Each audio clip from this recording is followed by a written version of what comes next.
fever as an epidemic disease. Let's go across to Pratibha for more on this. And Pratibha, has there been, a real outbreak of dengue in the state that has led to this decision by the government? But there has definitely been a surge in dengue cases in Karnataka. Just recently, in fact, it had crossed the 24,000 mark as well. And several forms of the epidemic, we are calling it dengue, malaria, to several forms of this that has been witnessed in Karnataka recently. In fact, a lot of strategies as well as actions that were put in place by the Karnataka Health Minister in terms of OV trap baskets and all. Even though it hasn't really hit the alarm bells as far as the fatality of the disease is concerned, but yes, the recent information is that the BBMP Health Department as well as the Health Ministry of the state have worked together on notifying the dengue fever and making sure that this would now come under the Karnataka Epidemic Diseases Regulations 2020. Now, according to these regulations, there are fines as well that have been put up to ensure that people are more responsible when it comes to playgrounds as well as parks and water tanks. Necessary measures to prevent breeding of mosquitoes need to be taken. The competent authority or its authorized officer shall have powers to levy penalty on anyone who disobeys this. So the fines range up to 400 to around 1,000 rupees when it comes to commercial establishments, urban areas, rural areas, construction sites, as well as other playgrounds. Back to you. All right. Thanks so much, Pratibha, for joining us with those details. So very interesting and very somewhat drastic measure they're taken by the Karnataka government, but really to deal with the dengue outbreak, declaring it as an epidemic disease and also severe penalties if people violate rules in the spread of mosquitoes and therefore in the spread of the disease. Well, moving on to news from on Delhi now, and another AAP versus LG installment of this, constant fight, this showdown that we have seen. Now the AAP has said that the Lieutenant Governor has spent 1.5 crore on social media, that the LG had hired a firm for social media image. And also, why does the LG need a social media boost is what the Aam Aadmi Party government is asking. So this, the latest controversy over the hiring of a social media firm. The LG office sources, however, say nothing wrong in hiring a firm, and then have hit back saying the Aam Aadmi Party spent 3,000 crore on advertisements, that they should explain the source of that 3,000 crore that it spent. देखिए, अब तक दिल्ली के अंदर कई LG साहब आए, कई गए, और हमने कभी नहीं देखा कि कोई एलजी अपनी सोशल मीडिया के लिए, अपने फेसबुक, अपने इंस्टाग्राम, अपने ट्विटर के लिए 1.5 करोड़ रुपए सालाना की कंपनी को हायर करे। 2 साल से एलजी साहब पहले दिन से सक्रिय हैं ट्विटर पे, अभी भी उनके लोग रीट्वीट नहीं करते, उनको लोग नहीं पसंद करते, इसलिए वो प्रसिद्ध नहीं है। चुनाव से एन पहले क्या मतलब बनता है? एलजी की पोस्ट तो एक ऑर्नामेंटल पोस्ट है, जिसके अंदर उनको अपने जो उनका जो नियमित दायरा है उसके अंदर उनको काम करना चाहिए। ये तो सीधा सीधा जो है चुनाव से पहले एलजी ऑफिस का इस्तेमाल जो है राजनीतिक कारणों से करना चाहते हैं, तो साफ दिख रहा है इस टेंडर के अंदर।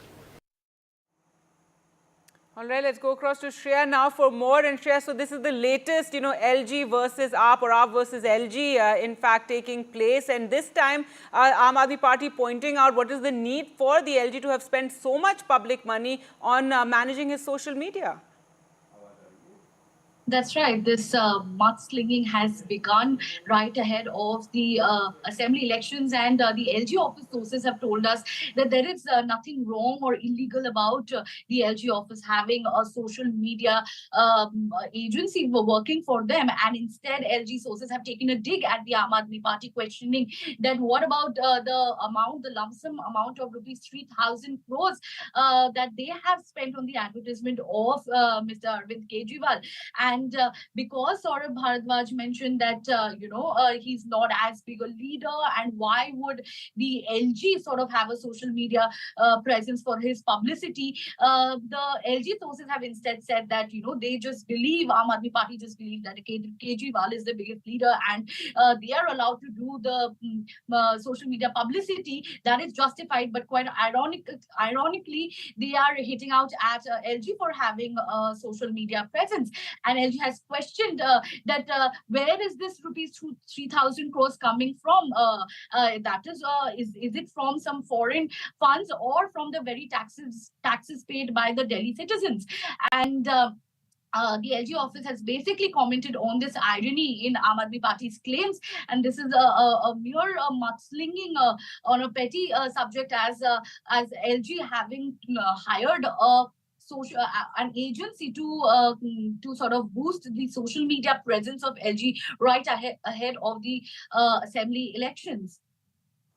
All right, so the latest installment really of this fight, but the Aam Aadmi Party, they're pointing out that why does a Lieutenant Governor, pointing out the constitutional position, need to spend so much on image building on social media? Thanks so much, Shreya, for joining us with those details. News now from Maharashtra, where the NCP Sharad Pawar faction leader and former Home Minister Anil Deshmukh has demanded that President Draupadi Murmu approve the Shakti Bill that was passed by the Maharashtra legislature that prescribes the death penalty for rapists. NCP leaders and women workers protested against the delay in clearing of the bill by wearing red ribbons at the pedestal of Mahatma Gandhi's statue near the state secretariat.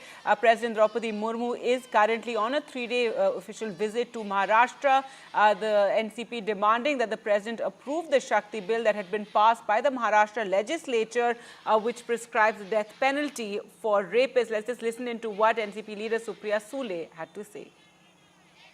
सबका सलाह लेके ये बहुत अच्छा कायदा देशमुख साहब ने लाया था और सबने दिल्ली भी भेजा हुआ है, लेकिन तब मोदी सरकार थी, उन्होंने कुछ नहीं किया।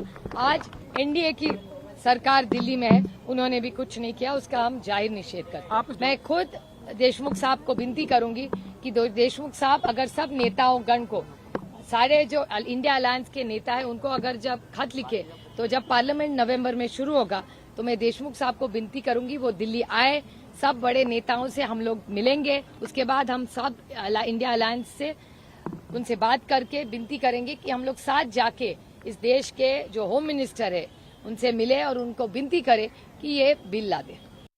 Certainly, that's the question being asked by opposition in Maharashtra, which is why this protest was witnessed today by NCP Sharad Pawar faction. We did hear Supriya Sule. They're saying that we need guarantees for women's safety and therefore this bill needs to be approved. In fact, Maharashtra government had been pushing for this bill, but this was in fact passed by Maharashtra legislature in 2021, and at that time MVA was in power, which is why the MVA at the moment are pushing for it, saying that there can't be any more delays. Now, of course, Draupadi Murmu is in town, is in Mumbai for a 3-day visit. In fact, she's there for centenary celebration of Mantralaya in Mumbai, and therefore this protest also taking place right next to Secretariat, where there Supriya Sule and several other women workers of NCP, women leaders of NCP are stating that Shakti Bill, which in fact prescribes death penalty for rapists as well as stringent punishment as far as sexual assault offenders are concerned, need to be approved by the president of the country. In fact, MVA had been pushing for it. This was something that was passed in Maharashtra legislature in 2021 when MVA was in power. It went to the president in 2021 itself. It's been more than 3 years, but the bill is still pending for approval. So now, of course, there had been back and forth between Maharashtra government and centre. Centre recently, in fact, asking Maharashtra government, questioning Maharashtra government over the need for Shakti Bill simply because there have been new criminal laws that have come to fore, which takes care of strict punishment as far as sexual offenders is concerned. So yes, there is a back and forth between Maharashtra government and the centre over the bill, but the MVA leaving no stone unturned in taking this up, especially significant considering the incidents that we saw in Kolkata, of course, and Badlapur as well. And even as those protests were held for this bill, in Nanded, a 16-year-old was allegedly molested by her teacher at a private coaching center. Locals who were outraged later vandalized the coaching center. The teacher was detained after a case was registered against him, Radhika reports.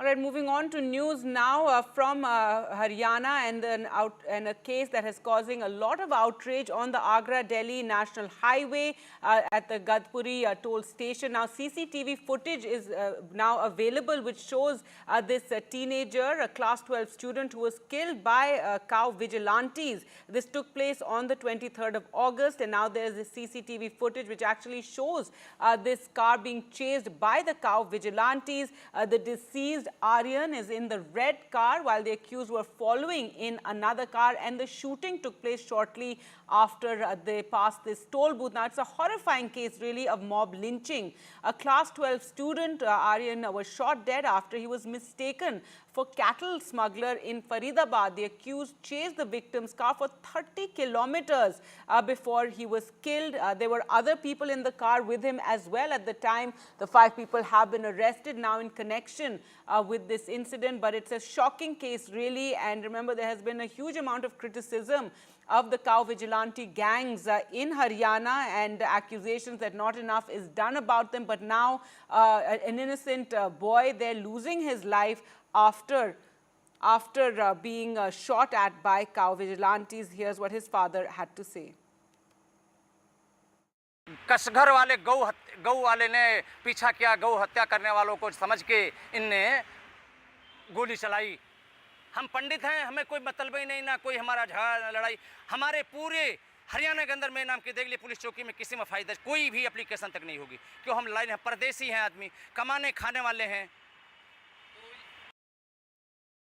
All right, a distraught father there. News now from Uttar Pradesh, and UP has extended its deadline for government employees to declare their assets. This Yogi government has extended the deadline for government employees to declare their assets now to September 30th. Earlier, it was August 31st, which was the deadline, or otherwise they would not be receiving their salaries. 6 lakh government employees so far have declared their assets. Let's go across to Ranveer now for more. And Ranveer, this is an action, or this diktat has been given by the state government in order to curb corruption in the state, but now the deadline has been extended.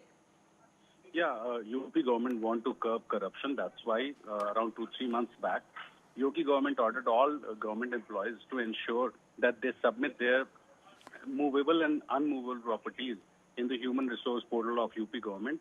The employees of the UP government, they have to declare their properties, and the deadline was 31st August. But due to some technical issue in the portal, the government has now extended the deadline to 30th September, giving relief to those employees who have not yet filed their asset declaration. So government decided that another 1 month will be given to employees, and if they fail to do so by 30th September, then the salaries of the employees will be withheld and action will be taken against them. So a big relief to those employees who have not yet filed who have not declared their properties in the human resource portal of UP government. So they have 1 month more, and they have to declare their movable and unmovable properties in the human resource portal. All right, so relief for some of those government employees who so far have not declared their assets. Now the deadline has been extended. Thanks so much, Ranveer, for joining us with those developments.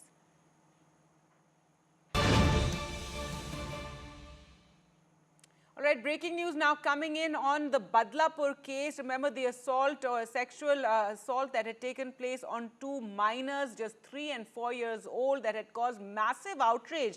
Now the court is not satisfied with the way, with the action that has been taken so far. The High Court has said its unsatisfactory methods were used to apprehend the accused. Remember, it was a worker at the school who was arrested for sexually assaulting the 2 girls in the bathroom of the school, and this had led to massive protests over this issue. The Bombay High Court has said ensure probe is proper. Well, let's go across to Paras for more on this. Paras, what is the reason for the High Court, making such serious observations, questioning the manner of the probe taking place?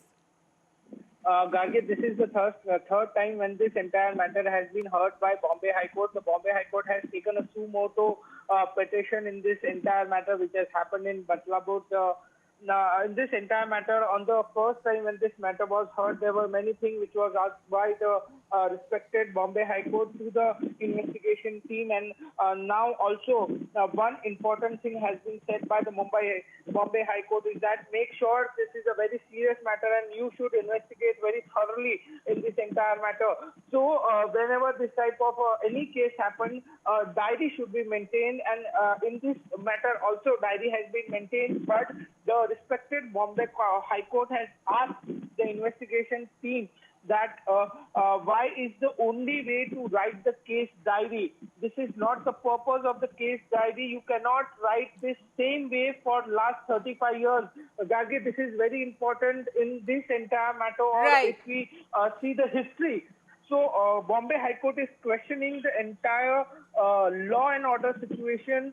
So, right, so very serious observations there by the High Court, the Bombay High Court there in the Badlapur case, saying that the probe must be proper. With that, time for us to slip into a short break. More news coming up on the other side. Do stay with us.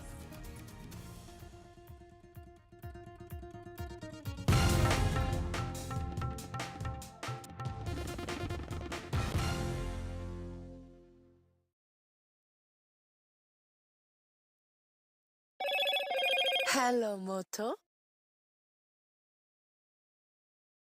Hi, I'm Shreya Saran. Kerala's Wayanad area is hit by devastating landslides, resulting in loss of lives and livelihood. Kerala needs your help right now. Let's join NDTV initiative. Come, donate. Let's rebuild Wayanad.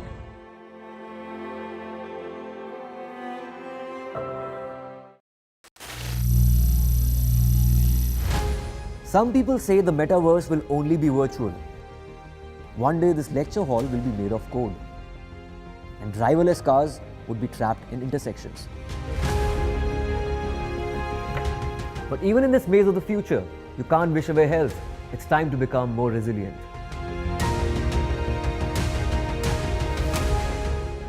"10 years of Banega Swasth India, we have grown and achieved so many milestones.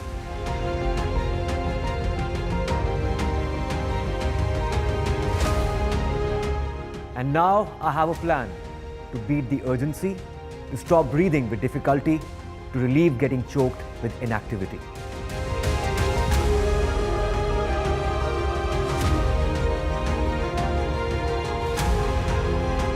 Energize our government, our environment, our society, and ourselves. Everyone, everywhere, every day.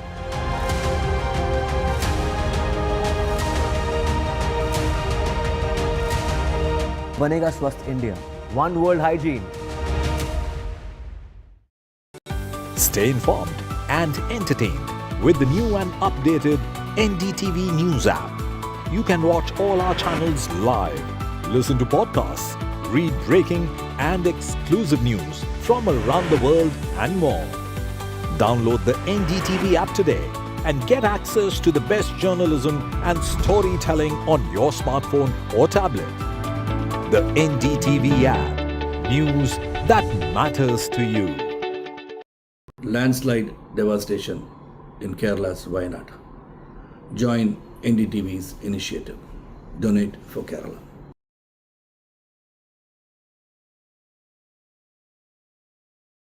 New day, new show, a new experience. Start your day with the news, not views. We bring you stories that matter and impact your life. News that informs and keeps you ahead.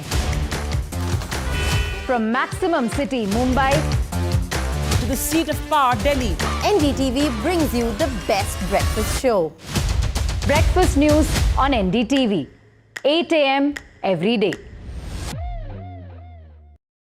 Hi, I'm Shreya Saran.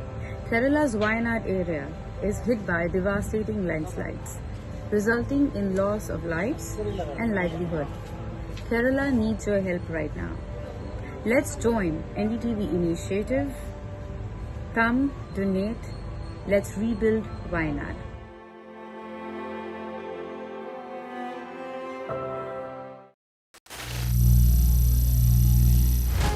Some people say the metaverse will only be virtual.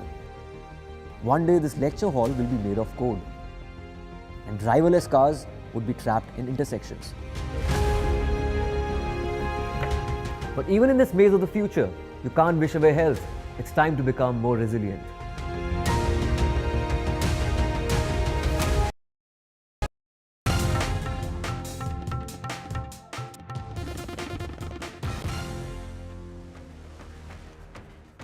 Welcome back. Let's get to the World Bank's forecast for the Indian economy now, and it's upgraded India's growth forecast. The World Bank says India is the fastest growing economy at 8.2%. Here's an exclusive chat with the director, India director of the World Bank.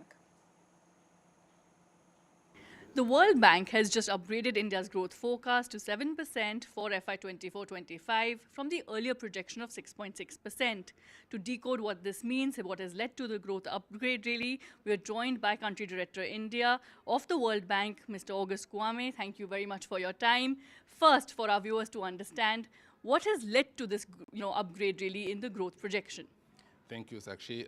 As we know, the recent numbers that were released were very positive for India's growth going forward with a strong first quarter.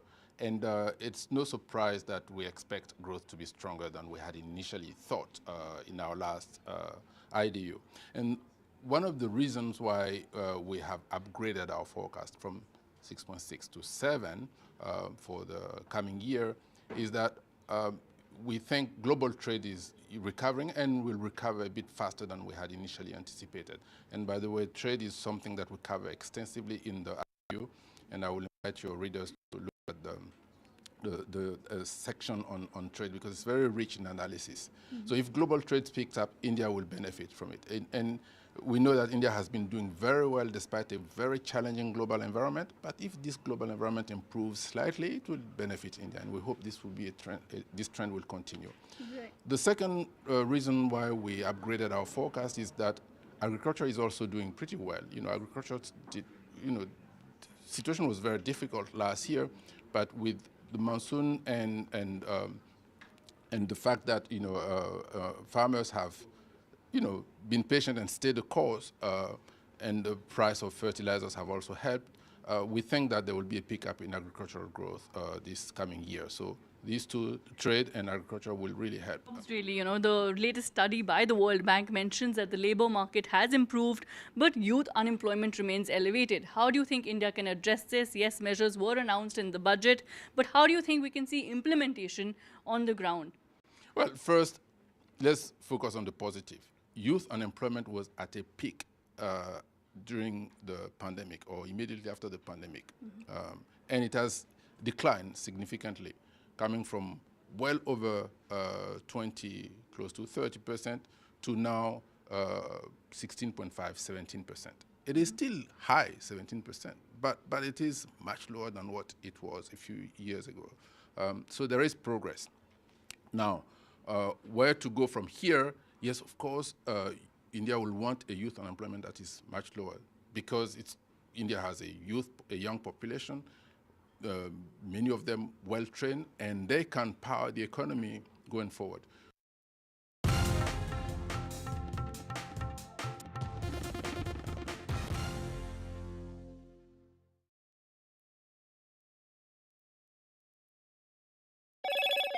Hello, Moto. Stay informed and entertained with the new and updated NDTV News app. You can watch all our channels live, listen to podcasts, read breaking and exclusive news from around the world and more. Download the NDTV app today and get access to the best journalism and storytelling on your smartphone or tablet. The NDTV app. News that matters to you. Landslide devastation in Kerala's Wayanad. Join NDTV's initiative. Donate for Kerala.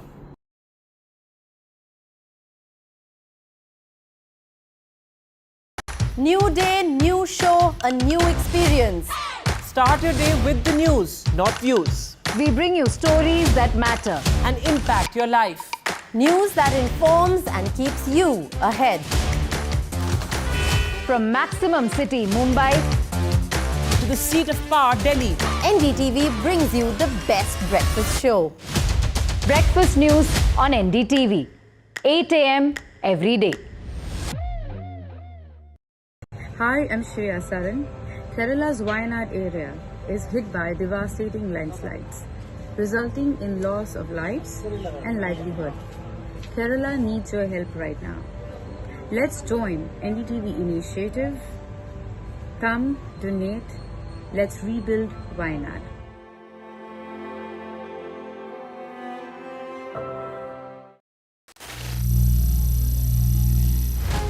Some people say the metaverse will only be virtual.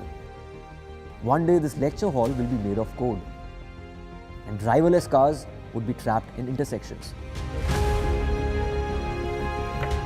But even in this maze of the future, you can't wish away health. It's time to become more resilient.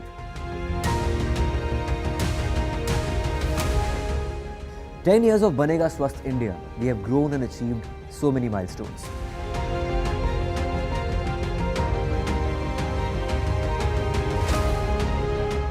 And now I have a plan to beat the urgency, to stop breathing with difficulty, to relieve getting choked with inactivity.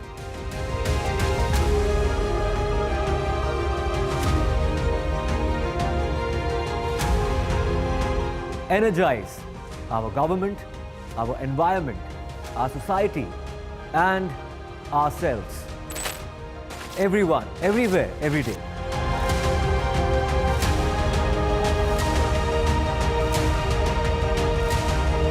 Banega Swasth India. One world hygiene. Stay informed and entertained with the new and updated NDTV News app. You can watch all our channels live, listen to podcasts, read breaking and exclusive news from around the world and more. Download the NDTV app today and get access to the best journalism and storytelling on your smartphone or tablet. The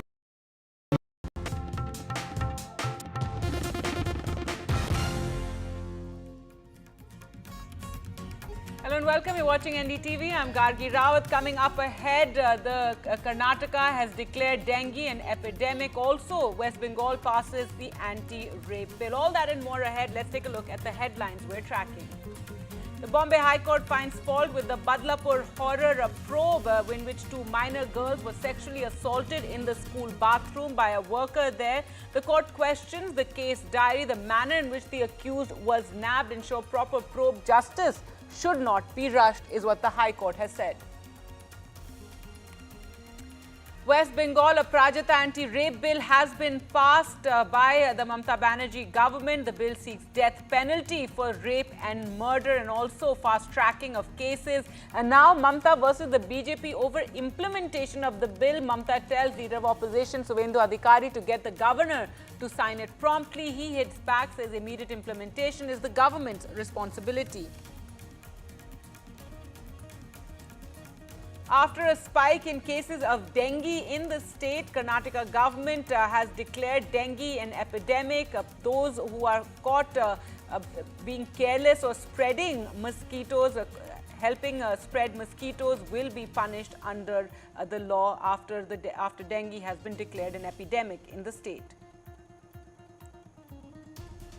Prime Minister Modi lands in Brunei, the first bilateral visit by an Indian Prime Minister to the Southeast Asian nation. The Prime Minister is on a 2-day visit there.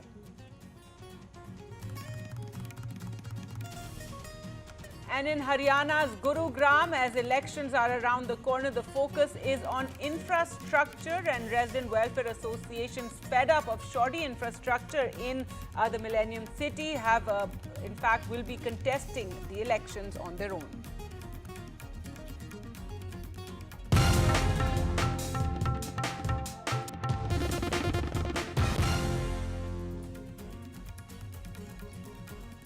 Our top story now, and the High Court, the Bombay High Court had some very stringent, some very serious comments on the manner in which the Badlapur sexual assault case has been investigated. Remember, this is involving the sexual assault of two minor girls aged 3 and 4 in the bathroom of their school, allegedly by a sweeper who worked there or a cleaner who worked there. It caused massive outrage in Thane in Badlapur and was taken up by the Bombay High Court suo motu. Now the court, in its third hearing on the matter, has observed that not satisfied with the action and the way the accused was nabbed was not satisfactory. Ensure the probe is proper. Let's go across to Radhika Ramaswamy for more on this story. And Radhika, some very, very serious observations that the High Court had to make, wrapping the investigators, questioning the manner in which the probe was conducted. Give us details on this hearing that took place. That's right. The Bombay High Court Division Bench continued to hear the suo motu PIL regarding the Badlapur sexual assault case. Of course, this is the third hearing in the case, and over the last 3 hearings, Bombay High Court had been pulling up Badlapur police over its shoddy investigation. Now, today, of course, the Advocate General submitted a progress report on the probe, court observing that some of the things have been done, be it the test identification parade, FSL reports, and also the CDR. Court was also informed that statements have been recorded of both the victims, which was not done during the first hearing, and that a second FIR has also been registered. But court, when it went through the case diary, asked certain pertinent questions after looking at the case diary as to why there is a stereotyped manner of writing a case diary that isn't the purpose, and that it must include steps taken in the probe, and none of the steps taken in the probe have been mentioned as part of the case diary, and the way the accused were also nabbed is also improper, is something that the court has observed. And also court questioning about helpline numbers and measures being taken, to which the Advocate General says compliance is being ensured at this point, although measures are in place. Now, court, of course, did give out an order in which it said that some of the things have been met with as far as investigations are concerned. SIT has conducted an inquiry, reports received, forensics have also been received, CCTV footage has been seized and examined, which was not done during the first 2 hearings, and appropriate steps now being taken and will continue to take is a promise that has been given by the state at this point.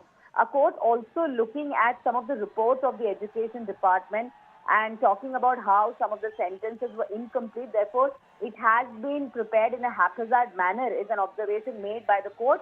But very importantly, court suggesting names of a few people, especially of retired judges and retired IPS officers who could be made part of the committee of the state governments to look into, POCSO Act in itself, its implementation, what changes can be brought about. So yes, multiple directions given by Bombay High Court in terms of forming committee and on the manner in which probe must be conducted. All right, Radhika, thanks so much for joining us with all those details of the comments and what the High Court had to say on the manner in which the probe has been conducted in the Badlapur case. There you can see those visuals from earlier when there was massive local outrage, when locals there were angry over the police's tardy investigation. In fact, not even filing the case initially, that led to this outrage, and the state government had to ensure and give assurances that the probe would take place properly. Now the High Court saying that the probe must be conducted properly. Meanwhile, in Maharashtra, the NCP Sharad Pawar faction held a protest demanding passage and the assent by the president of the Shakti Bill that was passed in the Maharashtra legislature. And this is also on women's safety. It prescribes the death penalty for rapists. So NCP leaders and women workers protested today at the Mahatma Gandhi statue near the Secretariat. This as President Draupadi Murmu is on a 3-day visit to Maharashtra. They are demanding that the Shakti Bill be passed. That bill which was passed by the Maharashtra legislature that prescribes the death penalty for rapists get the assent from the president. सबका सलाह लेके ये बहुत अच्छा कायदा देशमुख साहब ने लाया था और सबने दिल्ली भी भेजा हुआ है, लेकिन तब मोदी सरकार थी, उन्होंने कुछ नहीं किया।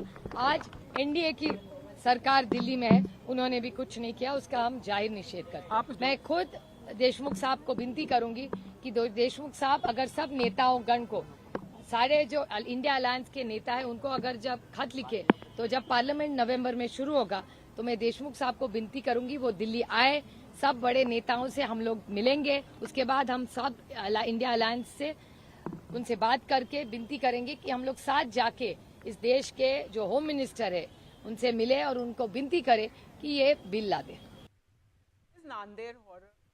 Certainly, that's the question being asked by opposition in Maharashtra, which is why this protest was witnessed today by NCP Sharad Pawar faction. We did hear Supriya Sule. They're saying that we need guarantees for women's safety and therefore this bill needs to be approved. In fact, Maharashtra government had been pushing for this bill, but this was in fact passed by Maharashtra legislature in 2021, and at that time MVA was in power, which is why the MVA at the moment are pushing for it, saying that there can't be any more delays.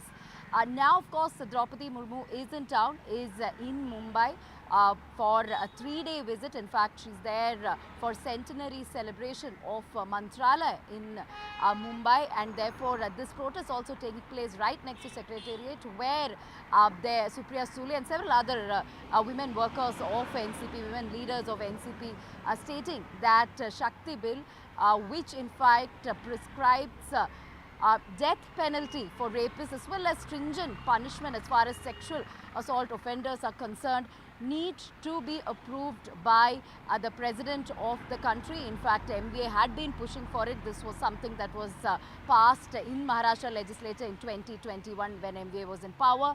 It went to the president in 2021 itself. It's been more than 3 years, but the bill is still pending for approval. So now, of course, there had been back and forth between Maharashtra government and centre. Centre recently, in fact, asking Maharashtra government, questioning Maharashtra government over the need for Shakti Bill simply because there have been new criminal laws that have come to fore, which takes care of strict punishment as far as sexual offenders is concerned. So yes, there is a back and forth between Maharashtra government and the centre over the bill, but the MVA leaving no stone unturned in taking this up, especially significant considering the incidents that we saw in Kolkata, of course, and Badlapur as well. Meanwhile, the West Bengal Assembly today unanimously passed the anti-rape Aparajita bill that was brought in by the Mamata Banerjee government, calling it historic and model. Chief Minister Mamata Banerjee said the bill was a tribute to the junior doctor who was raped and killed in the state-run RG Kaur hospital last month. With this, Bengal became the first state to bring in amendments to central laws dealing with offences of rape, gang rape and sexual assault.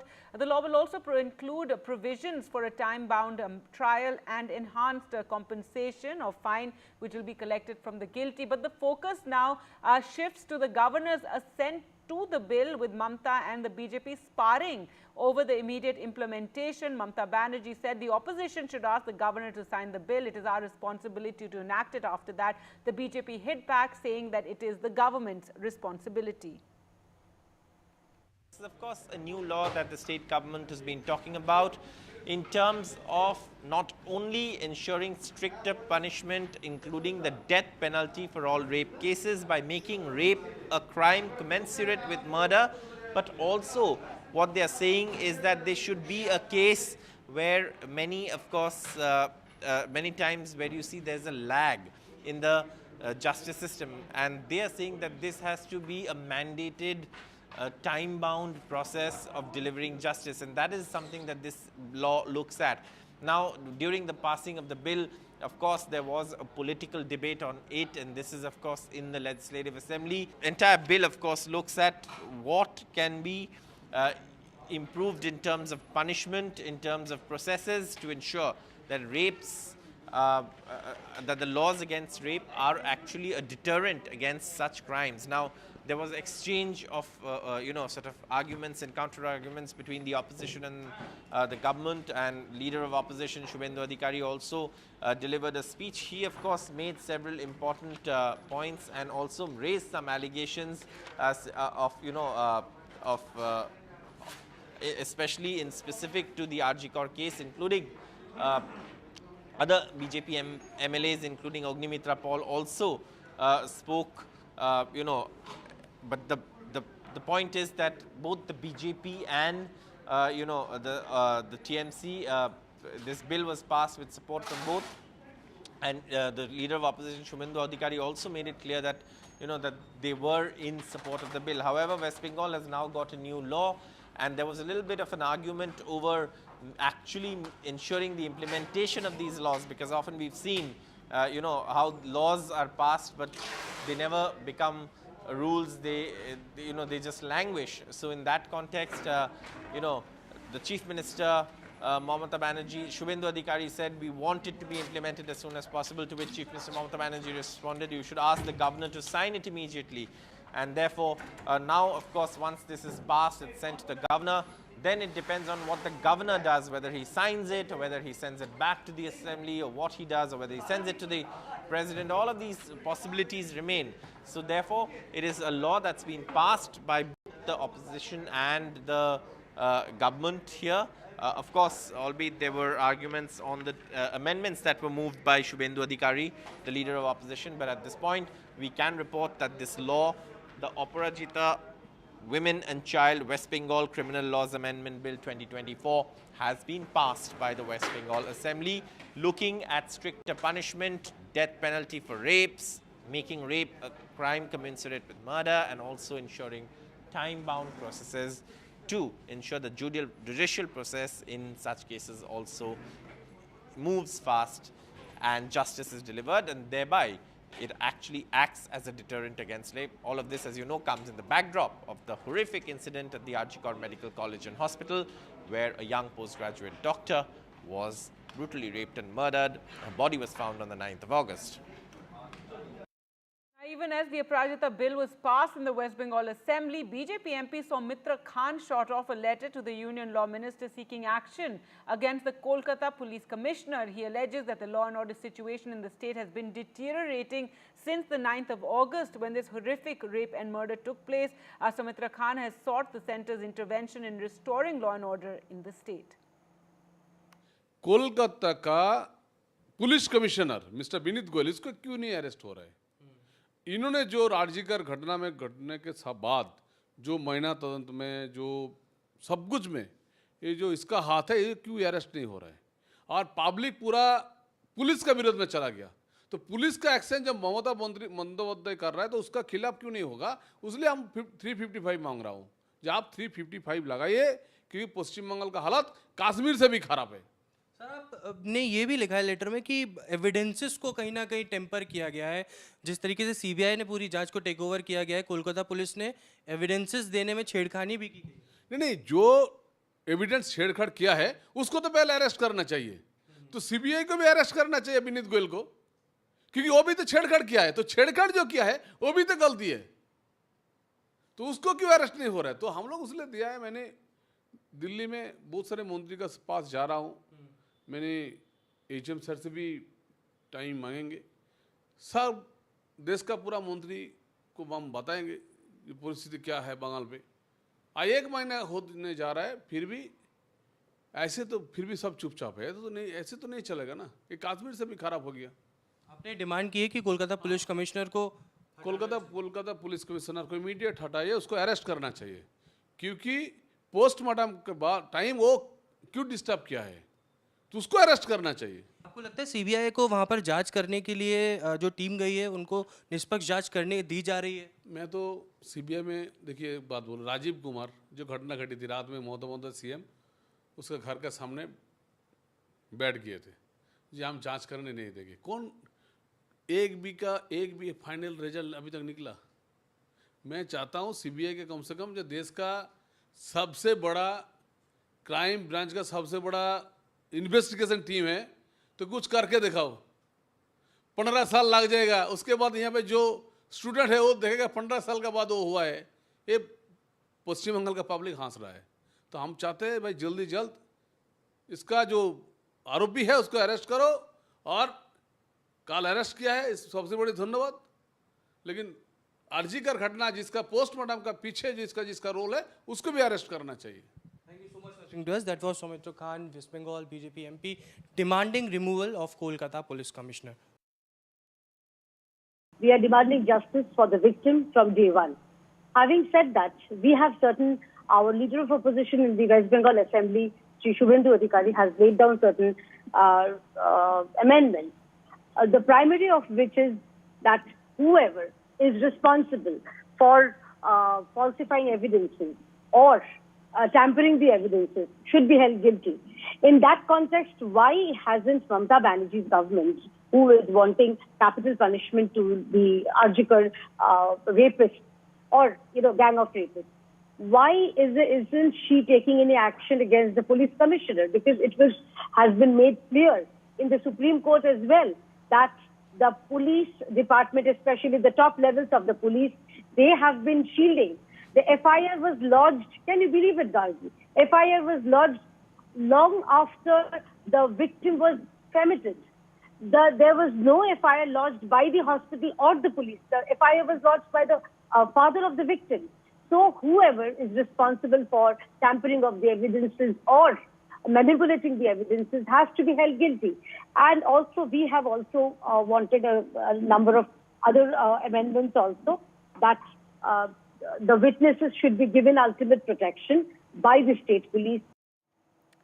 All right, news now from Karnataka, where amid a surge in dengue cases in the state government has now notified dengue fever, including severe forms of it, as an epidemic disease and made regulations to amend the Karnataka Epidemic Diseases Regulation 2020.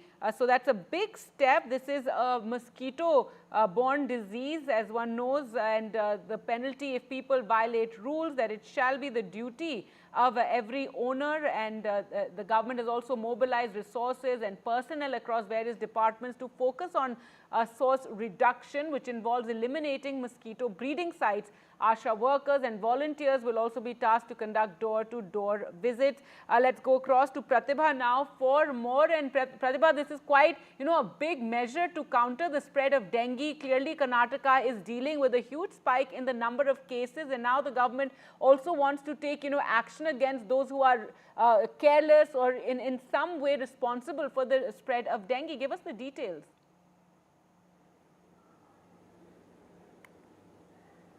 In fact, it's been a sharp increase in the dengue cases here in Karnataka. In fact, crossing the 24,000 mark that Karnataka was talking about, the health department then swinging into action with respect to at least introducing OV trap baskets to ensure that the mosquito breeding areas would definitely be looked into and the breeding could actually be reduced there. Now, while these measures are being undertaken by both the BBMP as well as the health department here, we are talking of 12 deaths that have occurred so far. This is the cases that have been reported as well as registered from January until now. And keeping all these cases in mind, they have now notified this as an epidemic, and they have also ensured that there would be fines levied by those in authority when it comes to, say, construction sites or playgrounds to other such areas that could become a potential breeding ground for mosquitoes. And the fines could range from anywhere between 500 to 1,000 rupees, and this has also been categorized into urban areas and rural areas. We'll have to wait to see whether this kind of action would actually put an end or keep a control with respect to the disease that is spreading. And we're not just talking about dengue here, but other related diseases as well, like malaria and others, for instance. Back to you. All right. Thanks so much, Pratibha, for joining us. With all those details and big development there with Karnataka declaring dengue as an epidemic disease. Well, moving on now to news of Prime Minister Narendra Modi, who arrived in Brunei's Dar es Salaam, which it's the first ever bilateral visit by an Indian Prime Minister to the Southeast Asian country. As a special gesture, he was received by the Crown Prince. The two-day visit aims to strengthen India's ties with Brunei and commemorates 40 years of diplomatic relations between the two countries. And the Prime Minister is visiting at the invitation of Sultan Hassan Al Bolkiah, the second longest reigning monarch in the world following UK Queen Elizabeth II. The Prime Minister will hold bilateral discussions on all aspects of relations and cooperation with Brunei. Also, the Indian diaspora there has gathered to welcome the Prime Minister as well. Let's go across to NDTV's Ghazali now for more. And Ghazali, once again, there are visuals also available of Indians gathered at the hotel to welcome the Prime Minister. But tell us more about the Prime Minister's program here on this two-day visit to Brunei. See, right now the Prime Minister will be arriving at the hotel, and we think he has arrived already, where the Indian diaspora will be welcoming him. And after that, the Prime Minister is scheduled to inaugurate one segment or to say one portion in the Indian High Commission, a chancery in the Indian High Commission in Brunei. After that, he is also supposed to visit a historic mosque in Brunei. Why all this is significant? Because we have been reporting that how this is the first ever visit of an Indian Prime Minister to Brunei, despite having diplomatic ties, and we are also having marking the 40th year of our diplomatic ties with Brunei. Besides these diplomatic ties, why it is significant? Because India has been observing the growing influence of China in the South Asian region, and that is why in this term of NDA government, and if you see the foreign policy or the Prime Minister's statements and activities since coming to power in the third term, the government of India or the Foreign Affairs Ministry has been reaching out to multiple partners or neighbors in the Southeast Asian region. We saw India providing aid to Sri Lanka. India is taking up public projects in Maldives. We saw the regime change in Bangladesh, and despite that, India has been in touch with the new government there. So it certainly shows that how India is trying to counter the influence of China in the region, and be it for maritime cooperation, be it for defense cooperation, be it space technology, food and agriculture. So all the thrust areas where India is strong, India is contributing towards other partners, and where India needs to have more contribution, that is where India is reaching out to multiple partners. Like for example, we knew since independence that for defense India was heavily reliant on Russia, but after that over the years our reliance for defense procurement or purchase has also diversified. We have found partners in Europe like France and Germany. So even for energy sector, Brunei happens to be one of the key partner of India, from where India was importing hydrocarbons. And in the near future, as per External Affairs Ministry statement, Brunei is also likely to provide us natural gas, because with the passage of time in the coming years, India's energy needs will also diversify or will increase. So from these point of trade and investment ties, Brunei is important, and also to counter China's influence in the Southeast Asian region, India needs to have maximum countries on his side to counter China. So that is why Brunei is also very important. That's right, and that's why a three-day trip to Brunei and then to Singapore. Thanks so much, Ghazali, for joining us with the latest there. Moving on to other news now, and the latest round in Aam Aadmi Party government in Delhi versus the LG, and Aam Aadmi Party is now hit out at the LG for spending 1.5 crore on his social media, questioning why the LG had hired a firm to manage his social media image, saying why does someone in a constitutional post need social media boost. Now, the LG office sources have said that nothing wrong in hiring the firm, and hit back and once again brought up the issue of AAP having spent 3,000 crore on advertisements.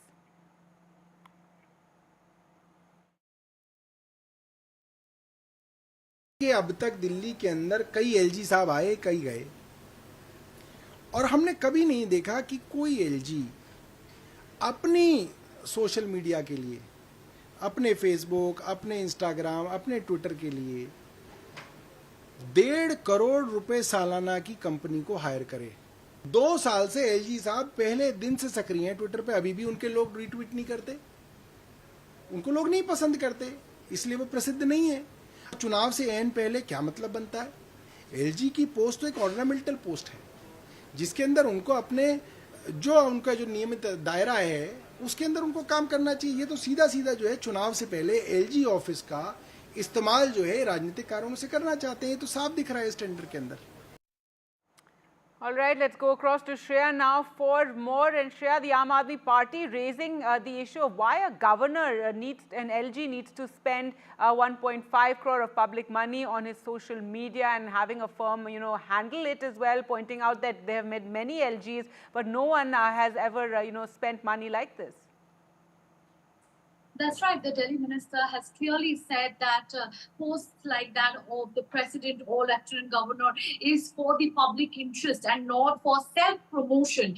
And therefore, in response, the LG office sources has told us that he defended the practice, stating that there is nothing wrong or illegal in hiring a social media agency. And taking a dig at the Aam Aadmi Party, the LG sources questioned the party's alleged rupees 300 crores advertisement spending. They speculated whether this funding came from foreign sources or the very taxes paid by the Delhi citizens.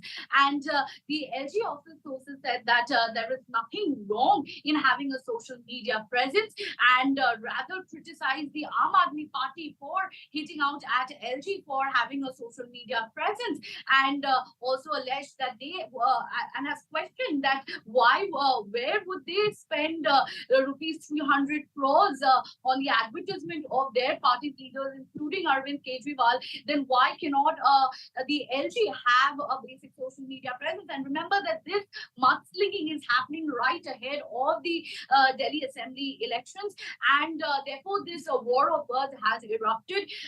The LG office has questioned the Aam Aadmi Party as to what is wrong in having a social media presence, whereas the Delhi minister Saurabh Bharadwaj has questioned that why would a leader with the post of lieutenant governor, why would he require self-promotion? Because his job is to cater to the public interest and not for self-promotion. Thanks so much for joining us with all those latest details and developments. In other news now, Netflix India has updated the opening disclaimer on its web series IC814 Kandahar Hijack to include the real and code names of the hijackers. The OTT giant's country content chief Monica Shergill said this after a massive row had broken out over the names, the nicknames being used for the hijackers, such as Bhola and Shankar, and this had led to a huge uproar on social media, and then the summoning of Netflix by the government to be questioned over this. But let's go across to Aishwarya now for more. And Aishwarya, after the meetings were held and the government took up this matter, now this disclaimer will go ahead of the series on the Netflix platform. Well, certainly big update coming in as far as the meeting is concerned with the INB secretary and the Netflix content head Monica Shergill. It was informed to her that the Netflix India should put out the disclaimer on the uproar of the viewers. Remember, there was objections that were raised on the social media platform by the viewers that the Indian names were used and the code names were used, and there was no disclaimer in the end or in the beginning of the web series, which states that these hijackers belongs to Pakistan, and they were Pakistan-backed from the Pakistan-backed terror organization, and therefore the reason perhaps correct storytelling needs to be done, and therefore the reason perhaps today the Information Broadcasting Ministry asked them to put the disclaimer. The official statement has come out from the Netflix India team. They have stated now that for the benefit of the audience, those who are unfamiliar with the 1999 hijacking of Indian airline flight IC814, the opening disclaimer has been updated to include the real and code names of the hijackers. The statement also states that the code names in the series reflect those used during the actual events. And remember, this is the same that has also been written in the MEA statement back they released in 2000s. It was also further stated in the Netflix India statement that India has a rich culture of storytelling, and we are committed to showcasing these stories and their authentic representation. Remember, the government of India yesterday revealed to NDTV that the sentiments of Indians cannot be heard. The storytelling should not be wrong, and therefore the reason perhaps the content chief was summoned today at the IB ministry. The meeting lasted for almost an hour, and after she went back to from the ministry, now an official release had come. Netflix had updated their opening disclaimer for the web series IC814 with the original names of these hijackers. All right, Aishwarya, thanks so much for joining us with those details. So Netflix putting out that statement. Let's just listen in. There was a press conference a short while ago in which that statement was read out. Let's listen in. वो आप Netflix की team से यहाँ पर ले सकते हैं. So please note, this is the only official statement on this matter. There are a lot of reports online, and I request our esteemed members of the press to please refer to this particular statement. And I'm reading it as per quote from Monica Shergill, Vice President Content, Netflix India. Please pay attention. For the benefit of audiences unfamiliar with the 1999 hijacking of Indian Airlines Flight 814, the opening disclaimer has been updated to include the real and code names of the hijackers. The code names in the series reflect those used during the actual event. India has a rich culture of storytelling, and we are committed to showcasing these stories and their authentic representation. Would you like me to repeat that once again, or would you like to go ahead and take this quote again? I'll quickly read it for you. For the benefit of audiences unfamiliar with the 1999 hijacking of Indian Airlines Flight 814, the opening disclaimer has been updated to include the real and code names of the hijackers. The code names in the series reflect those used during the actual event. India has a rich culture of storytelling, and we All right, so an official statement there from Netflix over this entire controversy, and they will now carry a disclaimer ahead of the series. With that, we'll slip into a short break. More news coming up on the other side. Stay with us.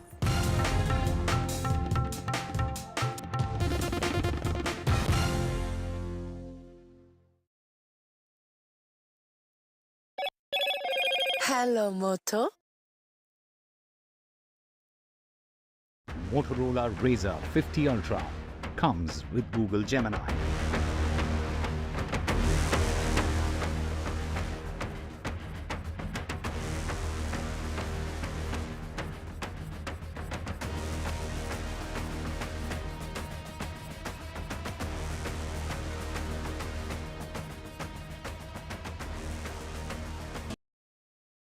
Landslide devastation in Kerala's Wayanad.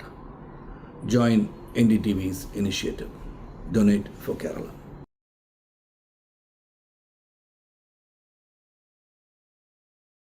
New day, new show, a new experience. Start your day with the news, not views. We bring you stories that matter and impact your life. News that informs and keeps you ahead. From Maximum City, Mumbai, to the seat of power, Delhi, NDTV brings you the best breakfast show. Breakfast news on NDTV, 8 a.m. every day. Hi, I'm Shreya Saran. Kerala's Wayanad area is hit by devastating landslides, resulting in loss of lives and livelihood. Kerala needs your help right now. Let's join NDTV initiative. Come, donate. Let's rebuild Wayanad.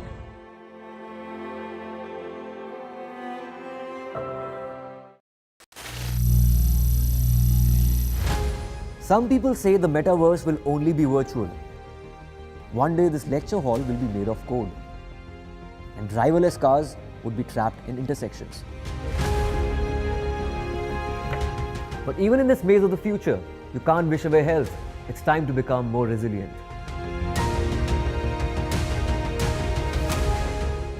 "10 years of Banega Swasth India, we have grown and achieved so many milestones.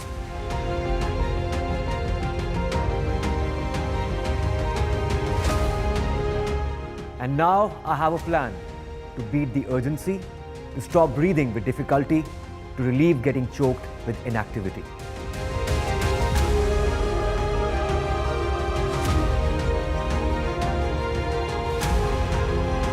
Energize our government, our environment, our society, and ourselves. Everyone, everywhere, every day.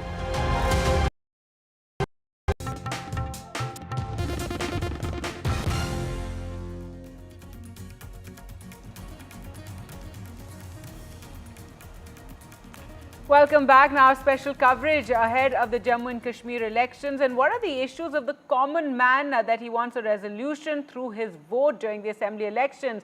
Well, amid apple harvesting season, people are enthusiastic about elections being held after a gap of 10 years.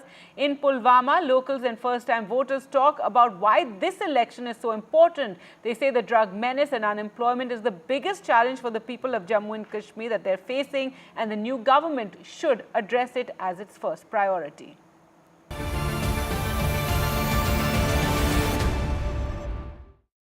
There has been, 30% voters in this out of 88 lakh voters who are eligible to vote in this election. 30% are below the age of 29. So you can imagine they will decide the fate of this election and the candidates. But when we are in Pulwama and everybody, all of them, these people, you are all having the apple orchards, and the apple, these orchards is your real economy and the livelihood. तो आप बताएं कि जब harvesting season भी हो, लेकिन आप सभी लोग कहते हैं कि नहीं, इलेक्शन पे बात होती है और आप भी चर्चा करते हैं। बिल्कुल, it is about harvest Apple अभी तैयार है, हर जगह पे तैयार है, लेकिन यहाँ जो अभी इलेक्शन का जो फेस्टिवल आज चल रहा है पूरे साउथ कश्मीर में पर्टिकुलरली, तो हम भी इसमें कहीं ना कहीं इसमें पार्टिसिपेट कर रहे हैं, क्योंकि हमें लग रहा है कि हम चाहते हैं कि एक चेंज होनी चाहिए, कि आने वाले समय में एक पॉजिटिव चेंज आनी चाहिए। और एज अ यूथ अगर मैं कहूँ, अनलेस एंड अनटिल यूथ को हम अगर कंसिडर नहीं करेंगे, यूथ को ऑन बोर्ड नहीं लेंगे, तो आने वाले समय में हम यूथ ही इस कौम को चलाने वाले हैं। इसलिए हम चाहते हैं कि एक पॉजिटिव चेंज हो। क्या इश्यूज हैं जो इस इलेक्शन के अहम हैं? स्लोगन जो हैं, जज्बाती इमोशनल स्लोगन्स के बगैर आम आदमी के क्या मुद्दे हैं? बिल्कुल, अगर देखा जाए तो सबसे बड़ा इशू जो है वो अनएम्प्लॉयमेंट का इशू है। ड्रग्स को लेके हमारा बहुत बड़ा चैलेंज है इस वक्त सोसाइटी को। इन चीज़ों को सीरियस लेने की ज़रूरत है। तो आप ये बताएं कि जब आपका इतना यूथ पॉपुलेशन है, क्योंकि 10 साल बाद वो इलेक्शन हो रहे हैं, आप क्या जानते, क्या मुद्दे हैं आपके लिए? Okay. First, I would just like to what election means to us. Election is something that is act of selecting someone, and this selection must be likewise the decision maker should take such a decision that must be attractive. For example, I have to take the decision home to. There are several candidates. Issues क्या हैं? Issues क्या हैं जो जिनकी बुनियाद पे vote होगा आप चुनेंगे? Sir, there is economic bankruptcy, political alienation is there, moral division is there. No, there is no platform where we can just expose our pitiable condition. There is no one whom we can address. आपके तो representation मिले जो आपकी जो जज्बात की तर्जमानी के, so that you are represented. Yeah. Post abrogation or constitution. Some says it is a constitutional amendment. Some say that it's abrogation of Article 370. What I say, obviously, after the abrogation of Article 370, it's for the first time elections are going to be held. So it is somehow they are it is a kind of a representation. Now, the horrifying case of mob lynching from Haryana, in which a young class 12 student was the victim. Aryan Mishra was shot dead after he was mistaken for cattle smuggler in Faridabad. In fact, this took place a few days ago, and the accused chased the victim's car for 30 kilometers before he was killed. And now 5 people have been arrested in connection with this incident. It was on the Agra-Delhi National Highway. You can see visuals of the car being chased at the toll plaza there. The CCTV footage shows Aryan, the deceased, in the red car while the accused were following in a Swift, and the shooting took place shortly after passing this toll. The accused are currently in police custody and further investigation is underway. कसघर वाले गौ वाले ने पीछा किया, गौ हत्या करने वालों को समझ के इनने गोली चलाई। हम पंडित हैं, हमें कोई मतलब ही नहीं, ना कोई हमारा झगड़ा ना लड़ाई।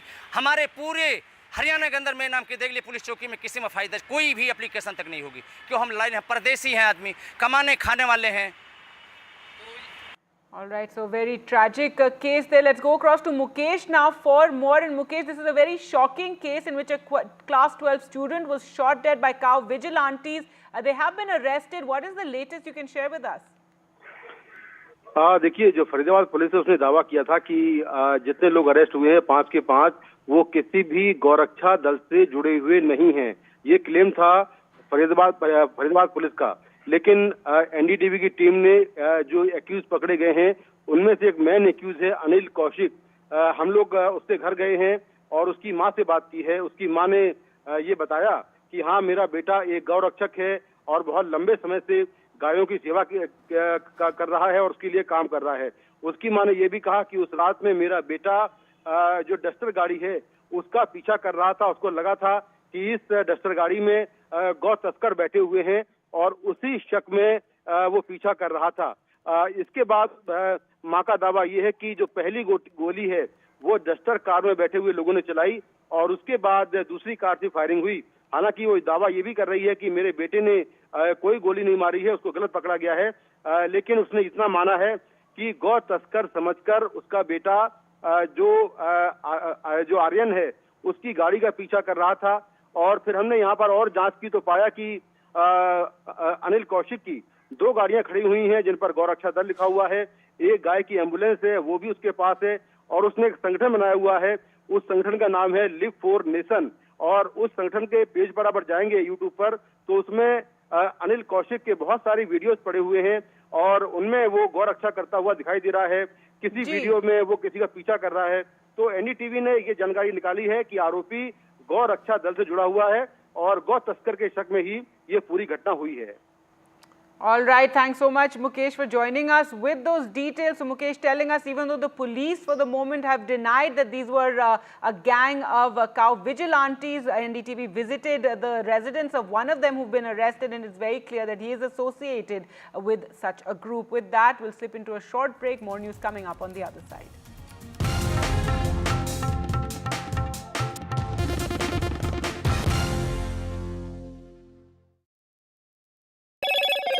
Hello, Moto. Motorola Razr 50 Ultra comes with Google Gemini.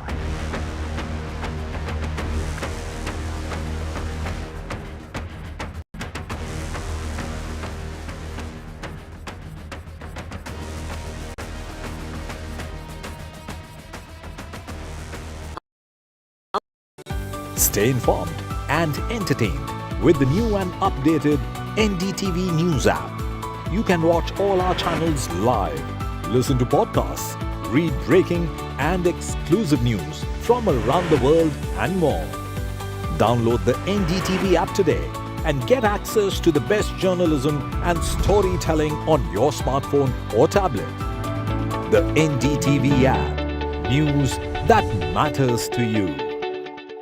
Landslide devastation in Kerala's Wayanad. Join NDTV's initiative. Donate for Kerala.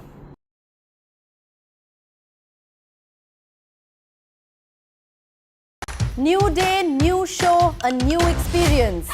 Start your day with the news, not views. We bring you stories that matter and impact your life.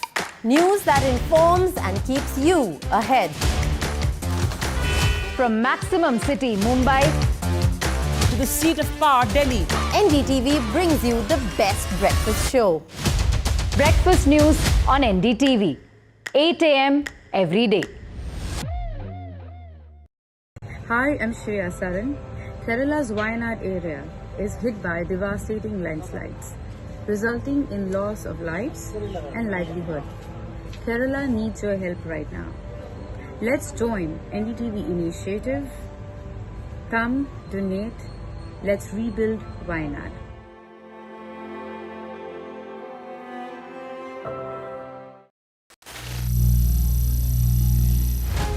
Some people say the metaverse will only be virtual. One day this lecture hall will be made of code, and driverless cars would be trapped in intersections. But even in this maze of the future, you can't wish away health. It's time to become more resilient.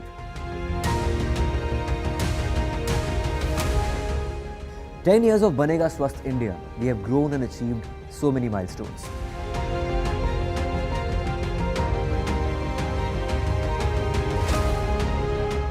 And now I have a plan to beat the urgency, to stop breathing with difficulty, to relieve getting choked with inactivity.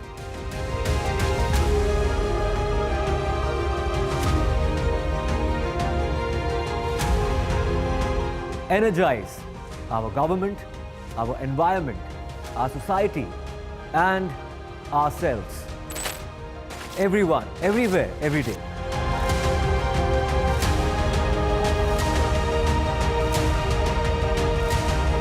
Banega Swasth India. One world hygiene. Stay informed and entertained with the new and updated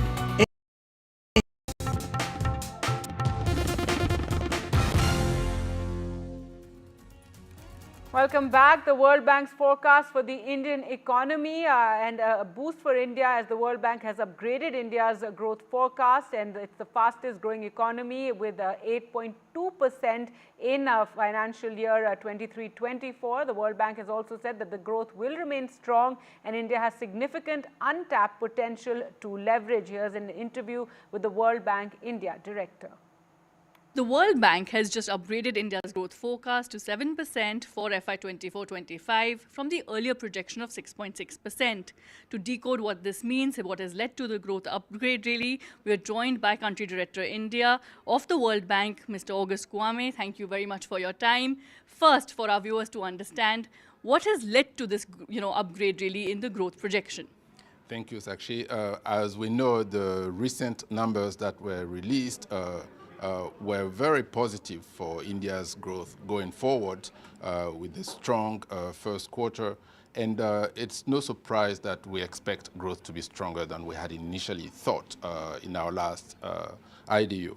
And one of the reasons why we have upgraded our forecast from 6.6 to 7 for the coming year is that we think global trade is recovering and will recover a bit faster than we had initially anticipated. Mm-hmm. So if global trade picks up, India will benefit from it. And we know that India has been doing very well despite a very challenging global environment. But if this global environment improves slightly, it will benefit India. And we hope this will be a trend, this trend will continue.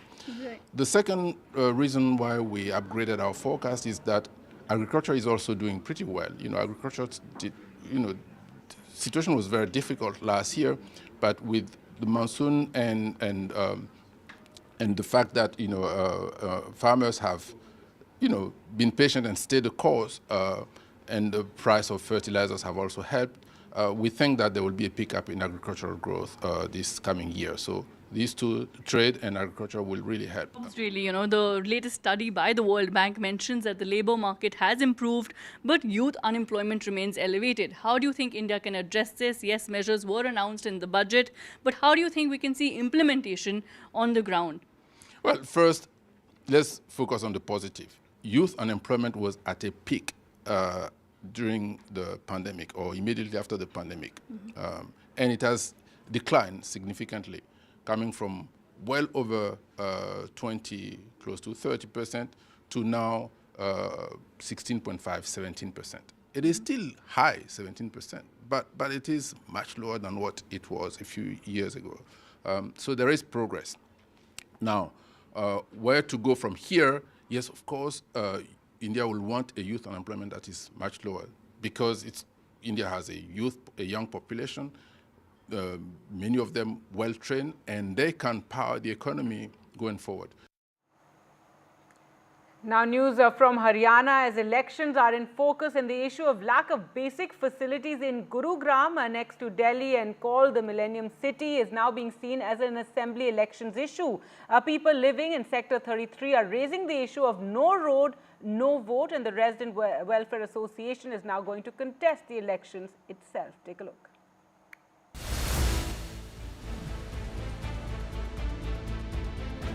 A millennium city that's buckling under pressure from basic issues like water, electricity, and roads.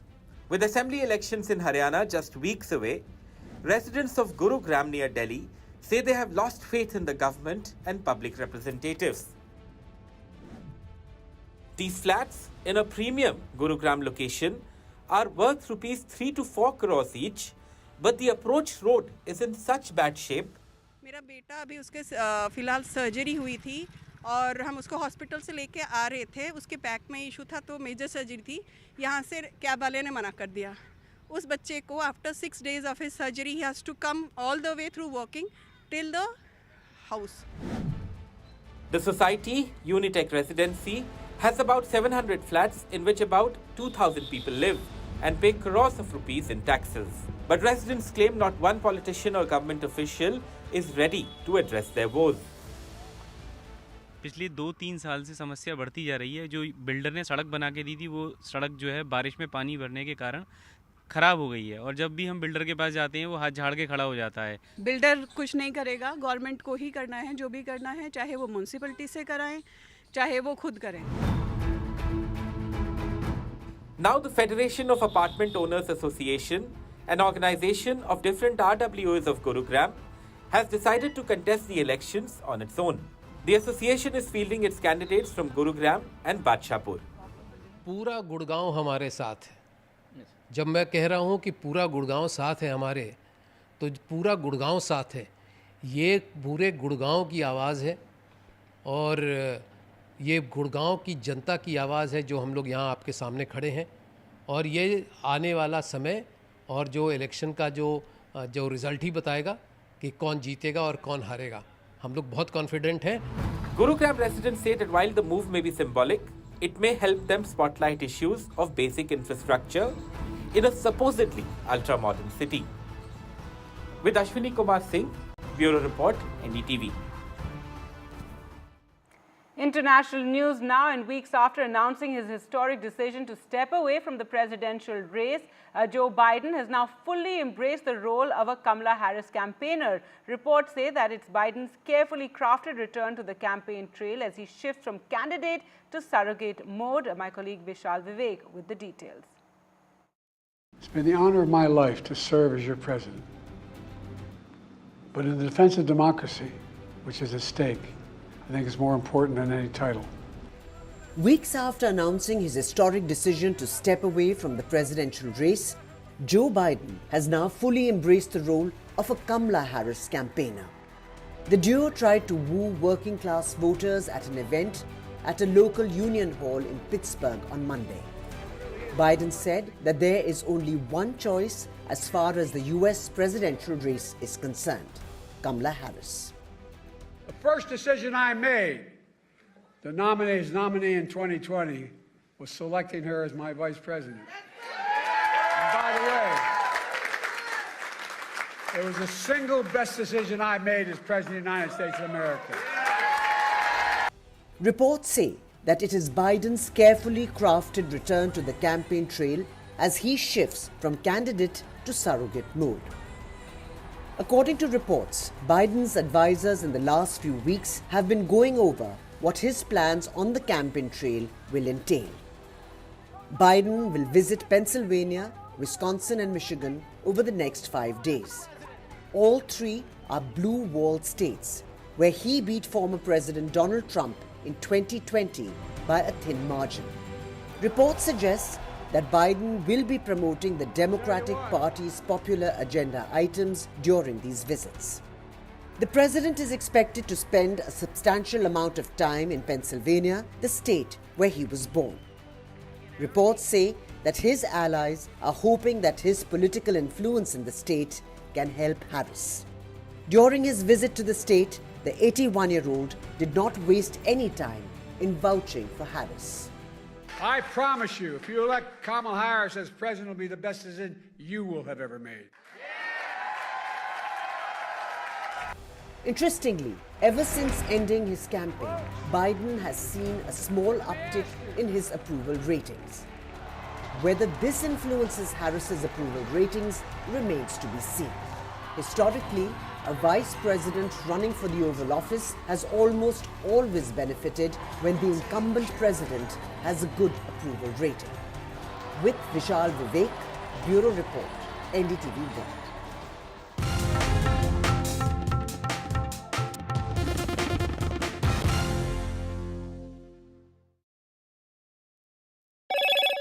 Hello, Moto. Motorola Razr 50 Ultra comes with Google Gemini. Prime Minister Narendra Modi is in Brunei on the first visit by an Indian Prime Minister there. He interacted with the diaspora.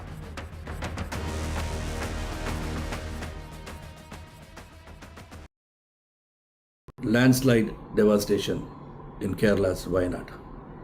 Join NDTV's initiative. Donate for Kerala.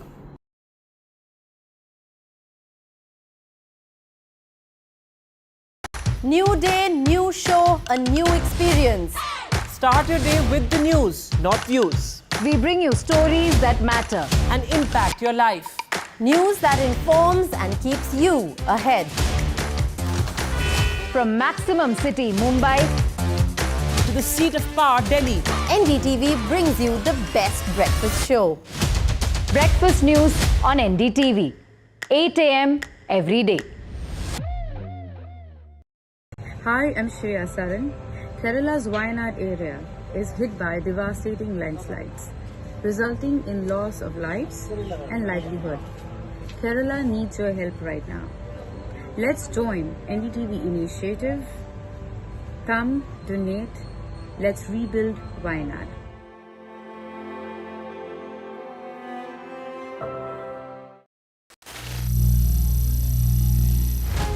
Some people say the metaverse will only be virtual. One day this lecture hall will be made of code, and driverless cars would be trapped in intersections. But even in this maze of the future, you can't wish away health. It's time to become more resilient.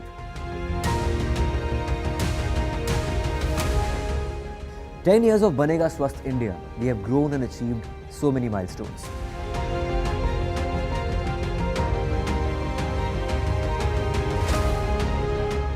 And now I have a plan to beat the urgency, to stop breathing with difficulty, to relieve getting choked with inactivity.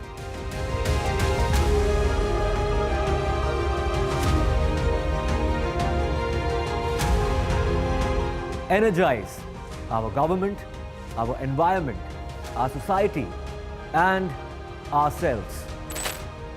Everyone, everywhere, every day.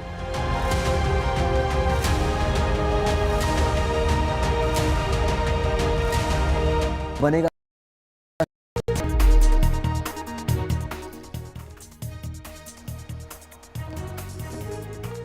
The Bombay High Court finds fault with the manner in which the Badlapur horror is being probed. Remember, 2 minor girls were sexually assaulted in the bathroom of a school by a cleaner there, allegedly by a cleaner.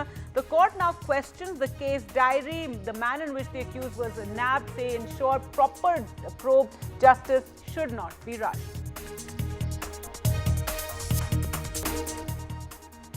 After outrage, IC814 makers add a disclaimer to the series. Netflix content head says the opening disclaimer has been updated with the real name of the hijackers included. This is after the content head was summoned by the centre over this series.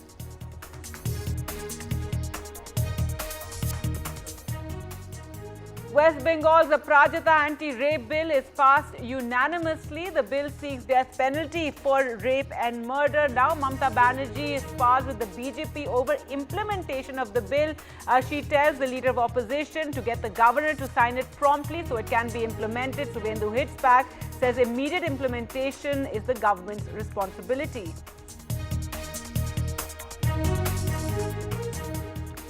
Karnataka government fights against dengue. The government has declared dengue an epidemic and strict action will be taken against those who may be responsible for the spread of mosquitoes.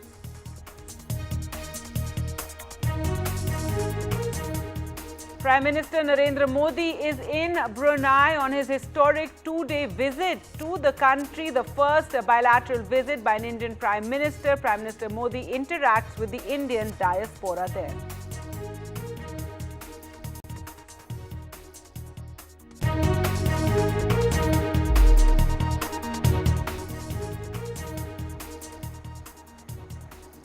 Our top story now, in the West Bengal Assembly unanimously passed the Anti-Rape Aparajita Bill today, brought in by the Mamata Banerjee government. Calling it historic and model, Chief Minister Mamata Banerjee said the bill was a tribute to the junior doctor who was raped and killed in the state-run RG Kaur hospital last month. Remember, this had led to uproar and allegations over mishandling against the Chief Minister as well as the Kolkata police. But with this, Bengal became the first state to bring in amendments to central laws dealing with the offences of rape, gang rape and sexual assault. The bill will now go to the governor and his assent will make it law. It could even go further to the president. NDTV Saurabh sent us this report. This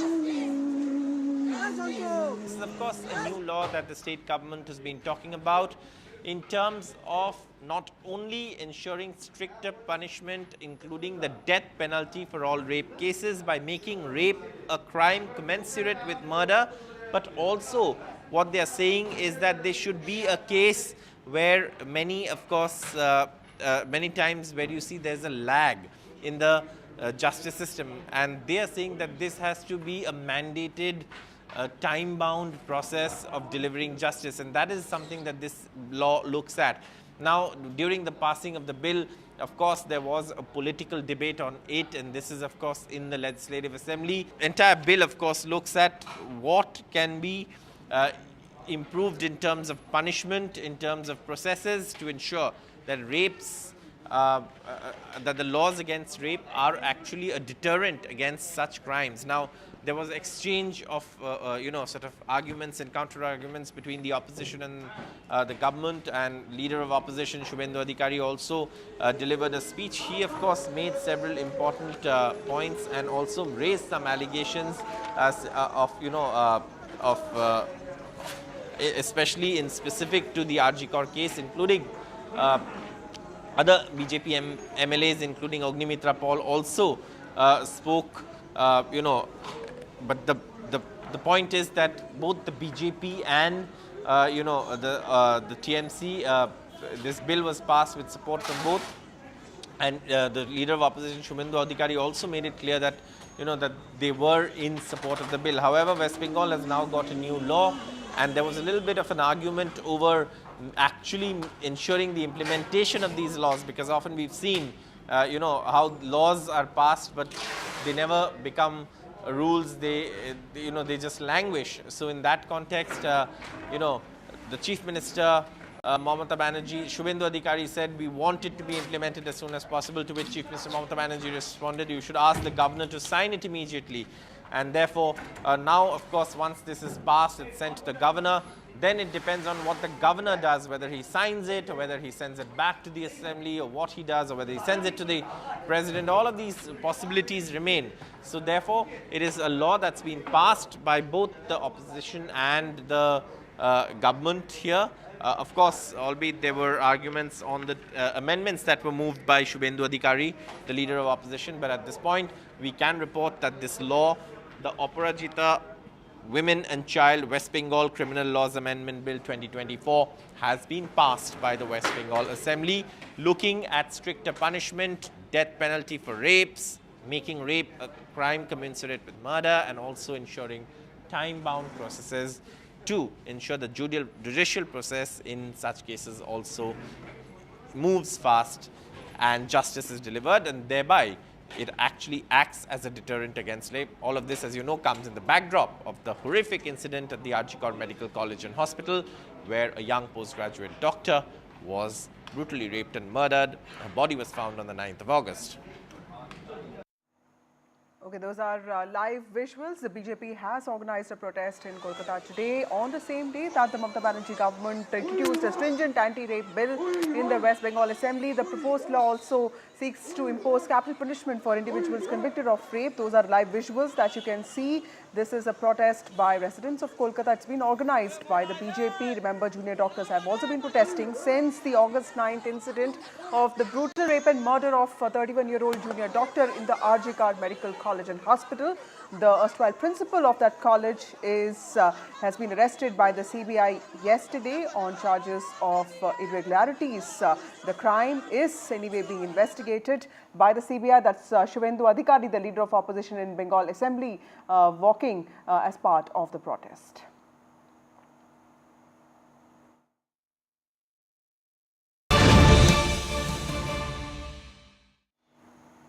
Moving on to some breaking news, there's a controversial entry into the Congress party today. A man seen with Goldie Brar has joined the Congress party. It's election season. Controversial leader Gokul Sethia has joined the Congress party. Sethia has earlier been seen with Goldie Brar. In a viral picture, he has joined the Congress party.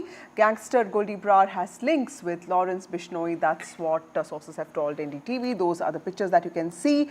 I have my colleague Gurpreet joining us with more detail on this. Gurpreet, tell us. Gurpreet, tell us about this controversial joining that has happened in the Congress. Who is Gokul Sethia, and what kind of links does he have? Well, this is the controversial entry in Congress, and we have seen some of the pictures of Gokul Sethia along with Goldie Brar has been viral for the last so many hours. What we can understand and what we have seen from the pictures also, it seems that he was very close to Goldie Brar, and we know Goldie Brar is a wanted criminal in the various cases. What we have learned from the local sources also, they say Gokul Sethia had contested an independent candidate last time and he had a very close fight, and maybe it is possible he can make a way for the Congress in Sirsa, and that could be possible reasons why he has been brought in. But now we have seen the opposition leaders, and a lot of pictures have been viral of Gokul Sethia with Goldie Brar, showing the association with the gangster Goldie Brar. And so let's see how Gokul Sethia is going to give a response on this picture which has been viral. And we have seen the opposition party, they are also putting a question mark over this controversial entry. So let's see what will be the repercussion and how the things will be going to be unfolded. But as of now, it seems it's the controversial entry in the Congress, and a lot of questions have been put on the Congress after joining Gokul Sethia, and let's see how the Congress is going to give clarification on this. Back to studio. Okay, thank you, Gurpreet, for joining us with those details. Controversial joining in the Congress party today. Moving on to some other news. Netflix today has issued a statement. In fact, this is after the outrage on the IC-814. Remember that several people pointed out and alleged that the movie has been sympathetic to terrorists and it had hidden the real names of the terrorists. Now, the IC-81 makers were under a lot of scrutiny for that, and Netflix had also been called by the INB ministry. That meeting took place today. Now, Netflix has also issued a disclaimer now, and it has said that real names of the hijackers have been included. In fact, Monica Shergill, Vice President of Content Netflix India, has said, and I quote, for the benefit of audiences unfamiliar with the 1999 hijacking of Indian Airlines Flight 814, the opening disclaimer has been updated to include the real and code names of the hijackers. The code names in the series reflect those used even during the actual event. India has a rich culture of storytelling, and we are committed to showcasing these stories and their authentic representation. This is what Monica Shergill, the content head of Netflix, has said today. This is really what happened after the meeting between the INB ministry officials with Netflix representatives. Let's look at some reactions now. This is the only official statement on this matter. There are a lot of reports online, and I request our esteemed members of the press to please refer to this particular statement. And I'm reading it as per quote from Monica Shergill, Vice President Content, Netflix India. Please pay attention. For the benefit of audiences unfamiliar with the 1999 hijacking of Indian Airlines Flight 814, the opening disclaimer has been updated to include the real and code names of the hijackers. The code names in the series reflect those used during the actual event. India has a rich culture of storytelling, and we are committed to showcasing these stories and their authentic representation. So that's an important statement by Netflix. Also joining us now is my colleague Aishwarya, who's been reporting on this case. Aishwarya, tell us, I mean, it's been an important day today, but when it comes to video streaming platforms, the rules have always been slightly very tricky, because every time the government brings about a set of rules, they get contested in courts. The IT rules are also being contested now, but there's been a tug-of-war between OTT platforms and governments, something very similar to what played out today. Tell us, what was the meeting all about, and what did Netflix do after the delegates, the representatives of Netflix met with the officials of the NB ministry? Well, remember earlier government sources revealed to NDTV that why the Netflix content chief was summoned to the IT ministry. It was stated by the government that nobody has a right to play with the sentiments of the people of this country, and wrong portrayal or presenting wrong facts before the audience is something that one should ignore. You should think before portraying anything in a wrong manner. And therefore the reason, perhaps, when there was huge outrage and anger amongst the audience on social media regarding the two names of the hijackers, that was without any disclaimer shown in the web series IC814, and it portrayed like that, like those two hijackers had their code names of Indians, to a lot of people who were unfamiliar of the 1999 IC814 hijacking, thought that these two might be Indian, and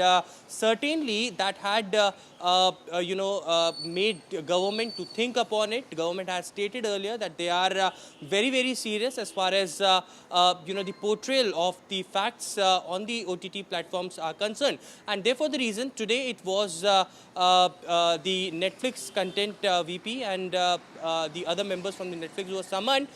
It was Information Broadcasting Ministry who met these officials, and the meeting lasted for almost an hour, to which it was asked to Netflix India that they should put the disclaimer of putting out the right facts and the names of those hijackers as to what their original identity was. And the official statement has now come up from the Netflix India team that now they will be amending the opening disclaimer, and there would be original names of these hijackers which would be put in place as far as the hijackers are concerned. Also, there were several people who also stated that they were, Pakistani-backed Pakistani-backed ISI, which had been given clean chit in the web series. Also, the negotiating team of the Indian government had been showcased in a very light manner, in a comic manner, in fact, that had hurted the sentiments of the people who were involved in the hijacking process. And therefore, the reason perhaps Netflix India now had come out and stated that and assured the government that they will review their content, and also in the future they will assure the they assure the government that the sentiments should not be hurt, and that will be in accordance with the rules and regulations. In this brief statement, it has been also stated by Netflix India that India has a rich culture of storytelling, and we are committed to showcasing these stories and their authentic representation. Lastly, it was stated by Netflix India that the code names of the series reflect those used during the actual event, but now they will include the real and the code names of the hijackers that was earlier as well, to make it transparent and to make it familiar to those people who has recently seen this movie, now a web series, I beg your pardon, and also those who are unfamiliar of the entire hijacking operation. This amendment has been made further by Netflix India team. Right. Thank you, Aishwarya, for reporting those details. That was my colleague, Aishwarya, reporting an important outcome of the meeting that took place between INB ministry officials and, of course, the Netflix representatives today. Netflix has amended its opening disclaimer of the OTT series IC814, and it has basically added the original names of the hijackers, something that was a point of contention with several people pointing out that this was an attempt to hide the identity of the Pakistani-supported terrorists.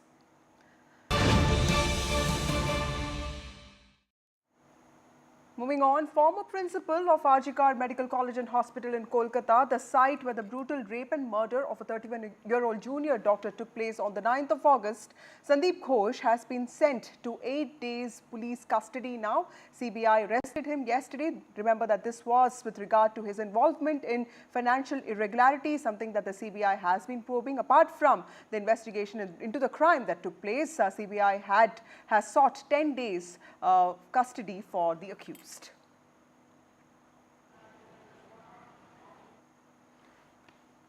Okay, Saurabh Gupta joins us with more details on this. Saurabh, we saw Dr. Ghosh, we saw Sandeep Ghosh getting arrested by the CBI yesterday. That was with regard to his involvement in financial irregularities. And today the CBI has sought 10-day custody for the accused. I mean, let me also remind my audience that Ghosh has been interrogated for at least 10 to 11 days now. Saurabh, tell us, where does the investigation stand now, and what does this move of the CBI infer now? Well, you know, there are two cases that the CBI is investigating. One is, of course, the main case of rape and murder, which, of course, the CBI was handed over initially. And then, of course, later on, there was a case of financial irregularities against Sandeep Ghosh, which was also handed over to the CBI by the Kolkata High Court. Now, the CBI has arrested Sandeep Ghosh in the case of financial irregularities. It arrested the former principal of RG Medical College and Hospital late evening yesterday. And, of course, today it produced him in court, as is the norm, within 24 hours. And he has been sent to 8 days police custody or CBI custody. Now, this will mean that he will undergo custodial interrogation in connection with this case. And this is something that, of course, the CBI has done along with 3 others as well who've been arrested. So 4 people have been arrested, including Sandeep Ghosh, the former principal of RG Medical College and Hospital. But importantly, it's in a case of financial irregularities.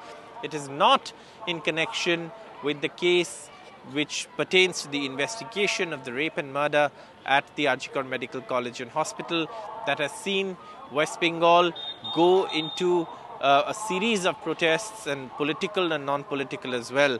And even as those protests continue, the man in the eye of the storm, rather, especially after these financial irregularities also came to light, has been sent to CBI custody. Though today, while there was a debate going on the Aparajita bill, which was passed by the Assembly, the BJP alleged that corruption and the rape and murder are linked. This is something that the Trinamool has denied, and also, the police have denied at this point, and the CBI has not made any statement on either. But again, Sandeep Ghosh has been arrested in a case of financial irregularities that is being investigated by the CBI. Also, for the benefit of the audience, help us understand where does the investigation stand now, because we do keep reading about how Sanjay Roy's polygraph test was done and the interrogation is still on. His lawyers have also made a lot of statements. Where does the investigation into the crime that basically shook the nation, where does that stand now?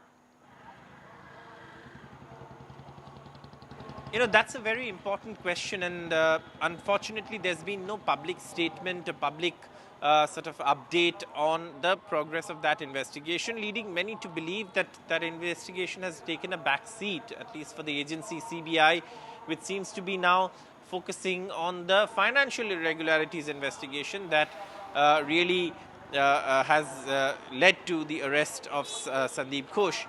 The fact is that the CBI says this is a court-monitored investigation, and they will share the details of the progress of the investigation with the court. However, in the absence of any verified, credible, official information in the public domain, there is an information vacuum that has also led to lot of disinformation, misinformation as well on this case. And perhaps, the real sort of update on the progress will come at the next court hearing, which is on the 5th. Gupta, for joining us with those very critical details. Moving on to some more stories from West Bengal, even as Aparajita Bill was passed in the State Assembly today, BJP MP Shaumitro Khan has shot off a letter to Union Law Minister seeking action against Kolkata Police Commissioner. He alleges that the law and order situation in the state has been on a state of decline since the 9th of August. Shaumitro Khan has also sought the centre's intervention in restoring law and order in the state of West Bengal. Kolkata का police commissioner Mr Vineet Goyal, इसको क्यों नहीं arrest हो रहा है? इन्होंने जो राजनीतिकर घटना में घटने के बाद जो महीना तदंत में जो सब कुछ में ये जो इसका हाथ है, ये क्यों अरेस्ट नहीं हो रहा है? और पब्लिक पूरा पुलिस का विरोध में चला गया, तो पुलिस का एक्शन जब ममता बंदोबस्त कर रहा है तो उसका खिलाफ क्यों नहीं होगा? इसलिए हम 355 मांग रहा हूँ। जब आप 355 लगाइए, क्योंकि पश्चिम बंगाल का हालत कश्मीर से भी खराब है। सर, आपने ये भी लिखा है लेटर में कि एविडेंसेस को कहीं ना कहीं टेम्पर किया गया है। जिस तरीके से सीबीआई ने पूरी जांच को टेक ओवर किया गया है, कोलकाता पुलिस ने एविडेंसेस देने में छेड़खानी भी की गई। नहीं, जो एविडेंस छेड़छाड़ किया है उसको तो पहले अरेस्ट करना चाहिए। तो सीबीआई को भी अरेस्ट करना चाहिए विनीत गोयल को, क्योंकि वो भी तो छेड़छाड़ किया है। तो छेड़छाड़ जो किया है वो भी तो गलती है, तो उसको क्यों अरेस्ट नहीं हो रहा है? तो हम लोग उसलिए दिया है। मैंने दिल्ली में बहुत सारे मंत्री का पास जा रहा हूँ, मैंने एचएम सर से भी टाइम मांगेंगे। सब देश का पूरा मंत्री को हम बताएंगे कि परिस्थिति क्या है बंगाल पे। एक महीना होने जा रहा है, फिर भी ऐसे तो फिर भी सब चुपचाप है, तो नहीं, ऐसे तो नहीं चलेगा ना। ये कश्मीर से भी खराब हो गया। आपने डिमांड की है कि कोलकाता पुलिस कमिश्नर को कोलकाता पुलिस कमिश्नर को इमीडिएट हटाइए, उसको अरेस्ट करना चाहिए, क्योंकि पोस्टमार्टम के बाद टाइम वो क्यों डिस्टर्ब किया है, तो उसको अरेस्ट करना चाहिए। आपको लगता है सीबीआई को वहां पर जांच करने के लिए जो टीम गई है उनको निष्पक्ष जांच करने दी जा रही है? मैं तो सीबीआई में देखिए एक बात बोलूँ, राजीव कुमार जो घटना घटी थी रात में, महोदय सीएम उसके घर के सामने बैठ गए थे जी हम जांच करने नहीं देंगे। कौन एक भी फाइनल रिजल्ट अभी तक निकला? मैं चाहता हूँ सीबीआई के कम से कम, जो देश का सबसे बड़ा क्राइम ब्रांच का सबसे बड़ा इन्वेस्टिगेशन टीम है, तो कुछ करके दिखाओ। 15 साल लग जाएगा, उसके बाद यहाँ पे जो स्टूडेंट है वो देखेगा 15 साल के बाद वो हुआ है। ये पश्चिम बंगाल का पब्लिक हंस रहा है। तो हम चाहते हैं भाई जल्द इसका जो आरोपी है उसको अरेस्ट करो, और कल अरेस्ट किया है, इस सबसे बड़ी धन्यवाद। लेकिन आरजीकर घटना जिसका पोस्टमार्टम का पीछे जिसका रोल है, उसको भी अरेस्ट करना चाहिए। Thank you so much for listening to us. That was Shaumitro Khan, West Bengal BJP MP, demanding removal of Kolkata Police Commissioner. Moving on, there's an important update in the Badlapur sexual assault case. Remember, this is the horrific incident that took place last month. It involves sexual assault on two 4-year-old school-going children, school-going girls. Now, the Bombay High Court has reprimanded the investigators. The court has said that it is not satisfied with the action, and the way accused was nabbed was not satisfactory. That's what the court has said today. It has also said that doctors can't refuse to examine a rape victim. Doctors can't say no, go to the police. This is what the court has said. And in fact, it has made a very important point saying, educate your son and save your daughters. The court has emphasized that private doctors must also be aware that they cannot refuse to examine a rape victim. And this is under the POCSO Act, which is considered the most stringent form of law to protect children. They cannot simply say, go to the police. The court further added, educate the son and save your daughters, and clearly saying that it is not satisfied with the action in the Badlapur sexual assault case. Joining me now is my colleague Radhika, who has been reporting on this case. Radhika, tell us about the important takeaways from what the court said today. That's right. Bombay High Court's division bench, in fact, heard the suo motu PIL regarding the Badlapur sexual assault case. This was the third hearing that happened. The division bench expressing serious concerns over the investigations conducted in the case. Even earlier, it had wrapped the police over shoddy investigations. Today, it continued to do so while also issuing directions. In fact, Advocate General submitted a progress report on the probe. court observing that some of the things have been taken care of, including the FSL reports, CDRs and test identification parade as well. Court is also informed of the statements recorded, the second FIR file, but court took notice of the case diary. It asked why it is a stereotyped manner of writing a case diary which must change, and also spoke about the compliance as far as several of the measures have been taken.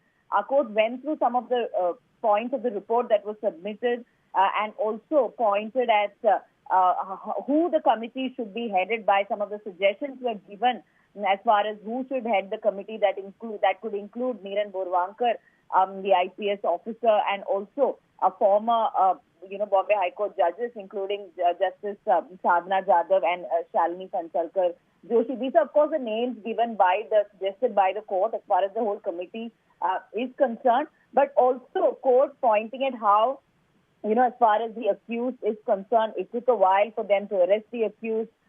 The proper investigations were not carried out as something that the court reiterated, and went on to also point at how efforts must be taken to make even private doctors aware that they cannot refuse to examine a rape victim under POCSO Act. So they cannot just say go to the police. That's an observation made by the court. And also, once again, reiterating that what is important is education of boys. Beta Padhao and Beti Bachao is something that the division bench also pointed out. So, yeah, multiple directions given, observations given, and also sort of pulling up the police over shoddy investigations in the case and giving directions as to what can be done in the days to come, and also giving suggestions for the formation of committee which can look into the POCSO Act in itself. Now, the matter has been adjourned to 4 weeks, and committee of the state government will be reporting, will be submitting a report in 8 weeks before the division bench of the Bombay High Court. Right. Radhika Ramaswamy, thank you so much for joining us. That is Radhika, my colleague, reporting on how the Bombay High Court has raised some serious concerns with regard to the investigation that's going into the Badlapur sexual assault case. Moving on to some more stories from poll-bound Maharashtra. NCP leader, this is Sharad Pawar faction, and former Home Minister Anil Deshmukh has demanded that President Draupadi Murmu approve the Shakti Bill that was passed by the Maharashtra Assembly. Remember, this was a bill that was passed when Uddhav Thackeray was the Chief Minister. It prescribes death penalty for rapists. The bill was stalled by the centre because it allegedly violated some provisions of the Data Protection Act. NCP leaders led by Sharad Pawar faction and women Karyakartas are also protesting against the delay in clearing this bill. Remember, West Bengal has already brought in a bill called Aparajita to basically mandating death penalty for rapists. And today the protest that took place in Bombay also saw NCP workers wearing red ribbons at the pedestal of Mahatma Gandhi's statue near the state secretariat. Incidentally, President Murmu is on a 3-day visit to Maharashtra. NCP led by Sharad Pawar faction has demanded that President Murmu approve the Shakti Bill that was passed by the Maharashtra Assembly but stalled by the centre, and it has said that it is the most stringent form of action for rapists. सबका सलाह लेके ये बहुत अच्छा कायदा देशमुख साहब ने लाया था और सब ने दिल्ली भी भेजा हुआ है, लेकिन तब मोदी सरकार थी, उन्होंने कुछ नहीं किया। आज एनडीए की सरकार दिल्ली में है, उन्होंने भी कुछ नहीं किया, उसका हम जाहिर निषेध करते हैं। मैं खुद देशमुख साहब को विनती करूंगी कि देशमुख साहब अगर सब नेताओं गण को, सारे जो इंडिया अलायंस के नेता है, उनको अगर जब खत लिखे तो जब पार्लियामेंट नवंबर में शुरू होगा तो मैं देशमुख साहब को विनती करूंगी वो दिल्ली आए, सब बड़े नेताओं से हम लोग मिलेंगे, उसके बाद हम सब इंडिया अलायंस से उनसे बात करके विनती करेंगे कि हम लोग साथ जाके इस देश के जो होम मिनिस्टर है उनसे मिले और उनको विनती करें कि ये बिल ला दे। Certainly, that's the question being asked by opposition in Maharashtra, which is why this protest was witnessed today by NCP Sharad Pawar faction. We did hear Supriya Sule. They're saying that we need guarantees for women's safety and therefore this bill needs to be approved. In fact, Maharashtra government had been pushing for this bill, but this was in fact passed by Maharashtra legislature in 2021, and at that time MVA was in power, which is why the MVA at the moment are pushing for it, saying that there can't be any more delays. Now, of course, Draupadi Murmu is in town, is in Mumbai for a 3-day visit. In fact, she's there for centenary celebration of Mantralaya in Mumbai, and therefore this protest also taking place right next to Secretariat, where there Supriya Sule and several other women workers of NCP, women leaders of NCP, stating that Shakti Bill, which in fact prescribes death penalty for rapists as well as stringent punishment as far as sexual assault offenders are concerned, need to be approved by the president of the country. In fact, MVA had been pushing for it. This was something that was passed in Maharashtra legislature in 2021 when MVA was in power. It went to the president in 2021 itself. It's been more than 3 years, but the bill is still pending for approval. So now, of course, there had been back and forth between Maharashtra government and centre. Centre recently, in fact, asking Maharashtra government, questioning Maharashtra government over the need for Shakti Bill, simply because there have been new criminal laws that have come to fore, which takes care of strict punishment as far as sexual offenders is concerned. So yes, there is a back and forth between Maharashtra government and the centre over the bill, but the MVA leaving no stone unturned in taking this up, especially significant considering the incidents that we saw in Kolkata, of course, and Badlapur as well. So there are NCP workers protesting there against crimes on women and also asking for state-led laws to deal with the violence against women. Time for a short break. More news and updates on the other side.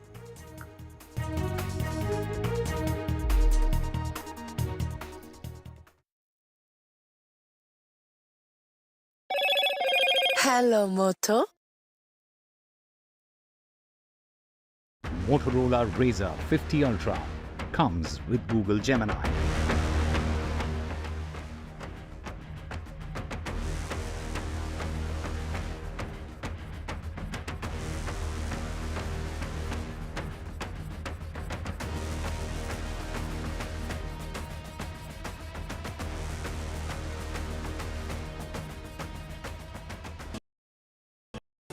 Stay informed and entertained with the new and updated NDTV News app. You can watch all our channels live, listen to podcasts, read breaking and exclusive news from around the world and more. Download the NDTV app today and get access to the best journalism and storytelling on your smartphone or tablet. The NDTV app. News that matters to you. Landslide devastation in Kerala's Wayanad. Join NDTV's initiative. Donate for Kerala.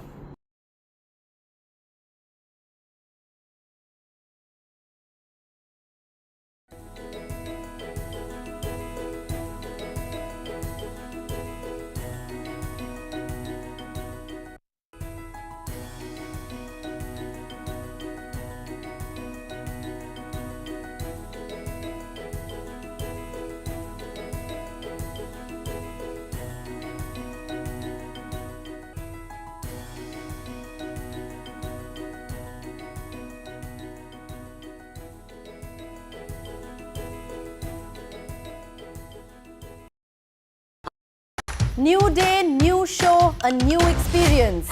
Start your day with the news, not views. We bring you stories that matter and impact your life. News that informs and keeps you ahead. From Maximum City, Mumbai, to the seat of power, Delhi, NDTV brings you the best breakfast show. Breakfast news on NDTV, 8 a.m. every day. Hi, I'm Shreya Saran. Kerala's Wayanad area is hit by devastating landslides, resulting in loss of lives and livelihood. Kerala needs your help right now. Let's join NDTV initiative. Come, donate. Let's rebuild Wayanad.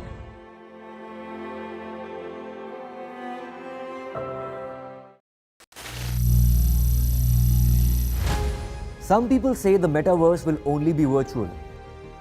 One day this lecture hall will be made of code, and driverless cars would be trapped in intersections.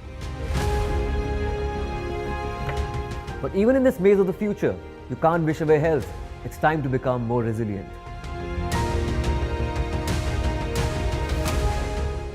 "10 years of Banega Swasth India, we have grown and achieved so many milestones.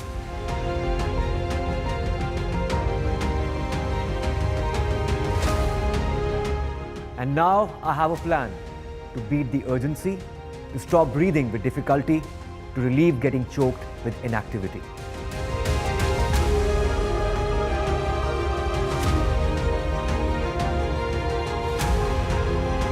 Energize our government, our environment, our society, and ourselves. Everyone, everywhere, every day.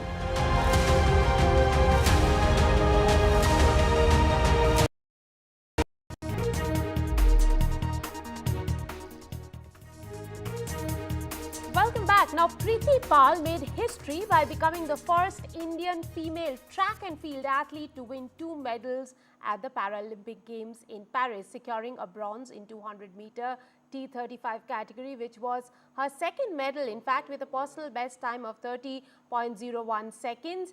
This remarkable feat makes her the second Indian woman to earn 2 medals at a single Paralympics, following shooter Avni Lekhera's gold and bronze achievements in Tokyo. Preeti participates in the T35 category, which is because she has cerebral palsy. Now, Preeti joins us for an interview from Paris, having finished her events there. Preeti, thank you very much for talking to us. सबसे पहले आपका reaction to the fact that you've made history, क्या history आप पे भारी लग रहा है? इसके लिए तो मैं आपको सभी को धन्यवाद देना चाहती हूँ, जो आप मुझे सब इतना सपोर्ट कर रहे हो, और ये बहुत ही बिग अपॉर्चुनिटी मिली है कि सबसे पहले मेरा ही इवेंट हुआ है। अगर शायद किसी और का इवेंट होता तो वो मेडल आता, वो पहले भारतीय बनती, क्योंकि ये तो देखो सिमरन दी का आ जाता या मेरा आ जाता, ये तो एक ही बात थी, लेकिन अगर किसी और का आता तो ऐसा लगता कि पहले हमारा होना चाहिए था। इसलिए बहुत बड़ी बात है कि ये हमारा समाज का नाम ऊंचा हुआ है, हमारा देश का नाम ऊंचा हुआ है कि पहला ट्रैक में मेडल आ गया है, और ये हमारी मेहनत भी थी सबकी, जो हम यहाँ तक आ पहुँचे हैं।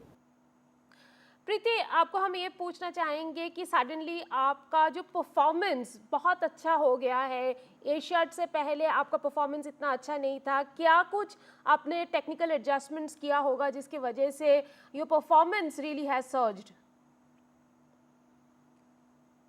मेरी जो परफॉर्मेंस आई है, ज़्यादा जो बिल्डअप हुई है, वो मेरी एशियन गेम्स के बाद हुई है। जैसे मैं वर्ल्ड चैम्पियनशिप का ट्रायल देने गई थी, वहाँ से मेरी जो पोजीशन थी वो अप होती चली गई, जो मेरी टाइमिंग थी वो भी मैं जैसे ग्राउंड पे करती थी, भैया बोलते थे वाओ पर्सनल बेस्ट, पीबी कर दिया, आज तो पीबी कर दिया, उसे देख के और भी कॉन्फिडेंस लेवल बढ़ जाता था। मेरी हर हफ्ते शायद माइक्रो सेकंड भी टूटती चली गई। वो देखो उन्हीं की मेहनत की वजह से है सब कुछ, जो उन्होंने टेक्निक अप्लाई की है।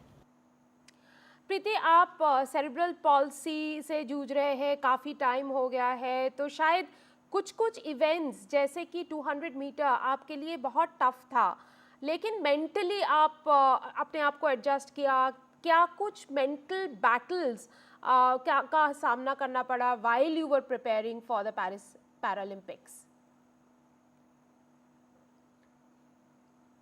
200 मीटर मेरे लिए शायद इतना टफ इसलिए लगता था क्योंकि इसमें इंडोरेंस पावर चाहिए होती है और उसमें लैक्टिक वर्कआउट करना पड़ता है, और मैं लैक्टिक वर्कआउट से बहुत डरती हुई, इसी वजह से मैं वॉशरूम में ही बैठी रहती थी कि जब वोमिटिंग वगैरह हो जाती थी और पेट में दर्द भी होता था तो मैं वहाँ चली जाती थी वॉशरूम में कि बहुत हो गया, मैं नहीं कर सकती, मैं हिम्मत टूट जाती थी। लेकिन जब रिकवर हो जाती थी ना, नहीं करना है, सब कुछ अच्छा होएगा।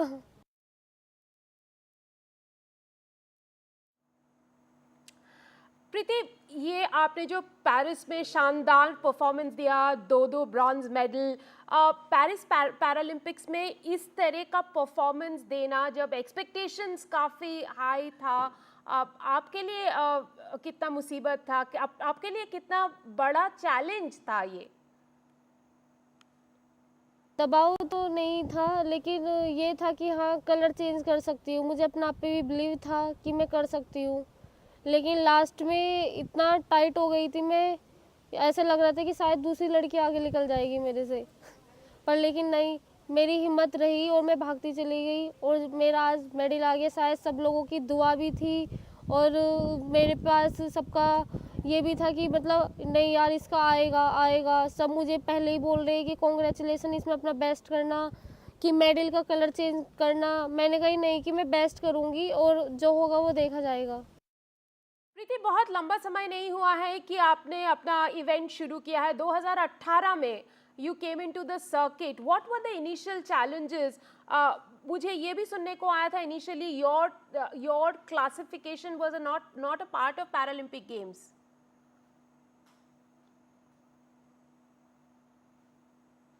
मेरी ज़िंदगी में सबसे बड़ा संघर्ष जो मेरा था वो एशियन गेम्स से पहले था कि मुझे लगता था कि मेरी कैटेगरी, क्योंकि पैरा गेम्स में होता है कि जब तक आपकी कैटेगरी नहीं बनेगी तब तक आप इंटरनेशनल टूर कोई भी नहीं खेल सकते हो। जैसे एशियन गेम्स हुआ या ओलंपिक हुआ, ये नहीं खेल सकते हो। उससे पहले आपको बाहर जाके अपनी कैटेगरी बनवानी पड़ेगी, आप तभी खेलोगे। और मेरी कैटेगरी एशियन गेम्स में ही बनी थी, उससे पहले मैं वहीं पे ही थी। एंड आपने ये स्पोर्ट शुरू कब किया, कैसे किया? मुझे पता है कि आप मुजफ्फरनगर से है, यूपी के रहने वाली है, पर दिल्ली भी आई आप स्पोर्ट करने के लिए।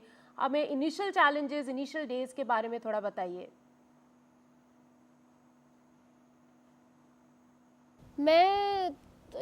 मैंने सोशल मीडिया के थ्रू अपनी रील्स देखी थी कि पैरा एथलीट भी खेलते हैं, क्योंकि सब लोग मुझे बोलते थे यार ये तो बहुत अच्छा दौड़ती है कि इसे खेलना चाहिए, लेकिन नॉर्मल्स में कैसे खेल सकते हैं, ये तो शायद पॉसिबल ही नहीं था। फिर मुझे पैरा एथलीट के बारे में पता लगा कि मैंने सोचा यार ये तो बहुत अच्छी बात है, कि मेरा मन भी था और मेरा ड्रीम भी था कि यार मैं स्पोर्ट्स में जाऊं। तो मुझे एक ज़रिए मिला सोशल मीडिया से, और फिर मैं कैलाश प्रकाश स्टेडियम गई और वहाँ पे मुझे गौरव त्यागी कोच भी मिले थे और मिस फातिमा दी भी मिली। फातिमा दी ने मुझे बताया कि पैरा गेम्स ऐसे होते हैं, पहले कैटेगरी बनती है फिर आप वहाँ जाते हो, और उन्होंने मुझे गौरव त्यागी सर से मिलवा के उन्हीं के अंडर में प्रैक्टिस करवाई। लेकिन वहाँ से मेरा मतलब ये था कि एशियन गेम्स तक मैं पहुँच गई, किसी न किसी तरह रुड़कते उड़कते चली गई। लेकिन उसके बाद भी मेरा मनोबल टूट गया था कि यार क्या मैं इतनी मेहनत कर रही हूँ। मैं दिन रात में साइकिल से आती थी अपने स्टेडियम में, सुबह ही खाना वाना बना के 5-5 बजे भी आती थी मैं। लेकिन मैं सोचती थी पसीने में मैं जब ही हो जाती थी यार मेरा वर्कआउट कैसे होएगा अब। और शाम को भी मैं जाके खाना बनाती थी कि अब या फिर से खाना बनाना है फिर वर्कआउट करना है, और परफॉर्मेंस बिल्कुल भी नहीं बढ़ रही थी। डाइट में ये था कि अगर मैं जाते हुए एक गिलास जूस पी लेती थी तो ऐसे सोचती थी यार वाओ कि आज से एक जूस मिल गया है तो अब तो परफॉर्मेंस अच्छी आएगी। लेकिन वही है ना कि परफॉर्मेंस सिर्फ एक गिलास जूस से ही नहीं, बहुत सारी चीज़ें होती हैं, टेक्निक्स होती है और अलग डाइट भी होती है जो कि हमें नहीं पता था कि क्या लेना है डाइट में, क्या करना है। तो फिर मुझे फातिमा दी ही एशियन गेम्स के बाद दिल्ली में लेकर आई, गज्जू भैया से मिलवाया उनसे और उनसे बोला कि इसको ये है और देखो कि क्या कमियां हैं इसमें, इसको सुधारो। उन्होंने मेरे से पहले ऐसी नॉर्मल एक स्टाइल लगवाई 60 मीटर की। भैया ने देखा कि इसके बैक मैकेनिक्स चलते हैं, उसको इम्प्रूव किया और मेरे अंदर स्ट्रेंथ भी नहीं थी इतनी और ना ही इंड्योरेंस था। उन्होंने बिल्ड करा, अप करा और उसके बाद मेरी बेस्ट होती चली गई। बहुत इंटरेस्टिंग बातें कह रहे हैं प्रीति कि आप सोशल मीडिया देखकर आपने गेम्स शुरू किया था और सोशल मीडिया के ज़रिए आपने आपको आगे बढ़ाया। प्रीति, अब क्या, now that you have one 2 medals at the Paris Paralympic games, लोगों की ख्वाब रहती है कि ज़िंदगी में एक ओलंपिक मेडल जीत जाए, लेकिन एक ही ओलंपिक्स में आपने 2 बार मेडल जीता है। Now what is the next aim और what is the next target? अब आगे मेरा यही ड्रीम है कि मैं अपने मेडल का कलर चेंज करूं और मैं अपना बेस्ट करूं, और बस अब मुझे इनका साथ तो नहीं छोड़ना है क्योंकि जो मेरी पर्सनल बेस्ट होती चली जा रही है और उन्होंने मेरी कमियों को पहचान लिया है कि मेरे अंदर किस चीज़ की कमी को कैसे बिल्डअप करना है। प्रीति, अब आगे मेरा यही ड्रीम है कि मैं अपने मेडल।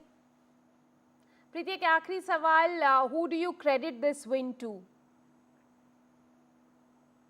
इस पूरे मेडल का हक तो सिर्फ मेरे कोच को ही जाता है और जो मुझे यहाँ तक लेके आई है उनका, और जो उनके साथ टीम है मेरी, सिमरन दी, इन ये तीनों ही हैं जिनकी वजह से मेरा मेडल आया है। बस मैं इन्हीं को डेडिकेट करना चाहती हूँ अपना medal. Thank you very much for talking to us and wish you all the very best, Preeti Pal. She's made history at the Paralympic Games by becoming the first athlete to win 2 medals, first Indian athlete to win 2 medals from one edition of the Games. Thank you very much once again. With that, I hand over to my colleague Vasudha for the rest of the news. Well, in the midst of a surge of dengue cases in Karnataka, the state government on Tuesday notified the dengue fever, including several severe forms of it, as an epidemic disease, and it has also come out with regulations to amend the Karnataka Epidemic Diseases Regulation 2020 Act. Penalty if people violate rules. That's what the government has put in place. The government has also mobilized resources and personnel across various departments to focus on source reduction, which involves eliminating mosquito breeding and also mobilizing ASHA workers and other healthcare volunteers who have been tasked with conducting door-to-door visits to educate residents and also ensure compliance with preventive measures that have been put in place by the health department of the state government. The government has said that it shall be the duty of every owner, occupier, builder or any other person in charge of any land, plot, building or place, including water tanks, parks, playground, to take necessary measures to prevent breeding of mosquitoes. ನೋಡಿಕೊಂಡು ನಮ್ಮ ಅಧಿಕಾರಿಗಳಿಗೆ ಇದು ಒಂದು ಅವಕಾಶ ಇರ್ತದೆ ಅವರಿಗೆಲ್ಲ warn ಮಾಡೋದಕ್ಕೆ, ಜನರಿಗೆ ತಿಳುವಳಿಕೆ ಹೇಳೋದಕ್ಕೆ, ಮತ್ತು ನೀವು ಸರಿಯಾದ ರೀತಿಯಲ್ಲಿ ಗೊತ್ತಿದ್ದ ನಂತರ ಕೂಡ ಅವರು ಏನೋ ಅದನ್ನು ಸರಿಪಡಿಸ್ತಾರೆ. ಈಗ ಯಾರು ಕೂಡ ನೋಡಿದ ತಕ್ಷಣ ಫೈನ್ ಹಾಕ್ತೀವಿ ಅಂತ ಹೇಳೋಕ್ಕಾಗಲ್ಲ. ಅವ್ರಿಗೆ ವಾರ್ನ್ ಮಾಡ್ಬೋದು, ನೋಡಪ್ಪ ಹಿಂಗೆಲ್ಲ ಇಟ್ಕೋಬೇಡಿ ಅಂತ. ಮತ್ತೆ ಅವ್ರು ಅದೇ ಥರ ಇಟ್ಕೊಂಡಿದ್ದಾಗ ಮತ್ತೆ ನೋಡಿದಾಗ ಆವಾಗ ಏನಾಗ್ತದೆ, ಅವನಿಗೆ ಸ್ವಲ್ಪ ಏನಾದರೂ ನಾವೊಂದು ಶಿಸ್ತು ಕ್ರಮ ತೊಗೊಳ್ಬೇಕಲ್ಲ, ಏನಾದರೂ ಒಂದು ಕ್ರಮ ತೊಗೊಳಕ್ಕೆ ಅವಕಾಶ ಈಗಿದೆ. ಮೊದಲೇನು ಮಾಡೋಕ್ಕಾಗ್ತಾ ಇರಲಿಲ್ಲ. ಅವ್ರಿಗೆ ಹೇಳಬೇಕಾಗಿತ್ತು, ಹೋಗಬೇಕಾಗಿತ್ತು. ಮಾಡದೇ ಹೋದರೆ ಏನೂ ಮಾಡೋಕ್ಕಾಗ್ತಾ ಇರಲಿಲ್ಲ. ಅವರು ತಪ್ಪು ಮಾಡ್ತಾರೆ ಗೊತ್ತಾದಾಗ ನಾವು ಅವ್ರ ಮೇಲೆ ಏನು ಕ್ರಮ ತೊಗೊಳ್ಳೋದಕ್ಕೆ ಏನು ಪವರ್ ಇರಲಿಲ್ಲಲ್ಲ. ಸುಮ್ಮನೆ ಮತ್ತೆ ಅವ್ರು ವಾರ್ನ್ ಮಾಡಬೇಕಾಗಿತ್ತು, ಹೋಗಬೇಕಾಗಿತ್ತು. ಈಗ ಸ್ವಲ್ಪ ಮಟ್ಟಿಗಾದರೂ ಅವ್ರಿಗೆ ಒಂದು ಕೊಟ್ಟಿದ್ದೀವಿ. ಅರ್ಥ ಎಲ್ಲ ಕಡೆ ಹೋಗಿ ಮಾಡಿಬಿಡ್ತಾರೆ, ಸಿಕ್ತವ್ರ ಮೇಲೆಲ್ಲ ಕೇಸ್ ಹಾಕ್ಬಿಡ್ತಾರೆ ಅಂತ ಅಲ್ಲ. ಆದರೆ ಇದು ಒಂದು ಅವಕಾಶ ಇದೆ. ಸೊ ಅಧಿಕಾರಿಗಳಿಗೆ ಸ್ವಲ್ಪ ಗಟ್ಟಿಯಾಗಿ ಅವ್ರು ಮಾತಾಡ್ತಕ್ಕಂಥದ್ದಕ್ಕೆ ಇದು ಒಂದು ಅಧಿಕಾರ ಈ ಆ್ಯಕ್ಟ್ ಅಡಿಯಲ್ಲಿ ಹೊಸ ಈ ರೂಲ್ಸಲ್ಲಿ ಕೊಟ್ಟಿದ್ದೀವಿ. Meanwhile, BJP in Kolkata is holding a protest. This is against a crime that took place on the 9th of August. Remember, a brutal murder rape and murder of a junior doctor in Arjikar Medical College and Hospital. Meanwhile, the former principal of that college, Sandeep Ghosh, has been sent to 8 days police custody. He was arrested by the CBI yesterday, and CBI has also sought 10 days custody for the accused. Saurabh Gupta joins me with more details on this. Saurabh, tell us what is the update on the investigation front, and also tell us a little bit more on the protest. The visuals that are on the screen, we can see Shuvendu Adhikari and for that matter even Arjun Singh. So tell us about the people who are leading this protest, including Locket Chatterjee. This is probably one of the many protests that the BJP has initiated in the state. So what on the protest, and also what is the update on the investigation front? Well, you know, the BJP, of course, is leading these protests, and this is something that has arrived right now at Hazra. Hazra is where Chief Minister Mamata Banerjee stays, and this protest, led by the leader of opposition, Shuvendu Adhikari, has arrived from Rabindranath to Hazra, and this is, of course, a protest with a gathering of women, and also led by the leader of opposition in West Bengal, Shuvendu Adhikari, who is, of course, as you know, a BJP leader. The BJP has been carrying out protests on this. In fact, even today, there have been protests like the one you see in these pictures, and this is against, like I said, the incident at the Arjikar Medical College and Hospital, which has led to a lot of public anger as well. The case of brutal rape and murder of a second-year postgraduate student is something that has shocked the conscience of the city and beyond, and therefore there are protests taking place. But the political protests are also now taking place with a clear aim, and this, of course, is demanding the resignation of the Chief Minister, something that the BJP did in the Assembly today as well. The Trinamool has said that if you want justice for the Arjikar victim, and if your slogans are justice for the Arjikar victim, we are with you. But if you want the resignation of the Chief Minister, that's something obviously we are not with.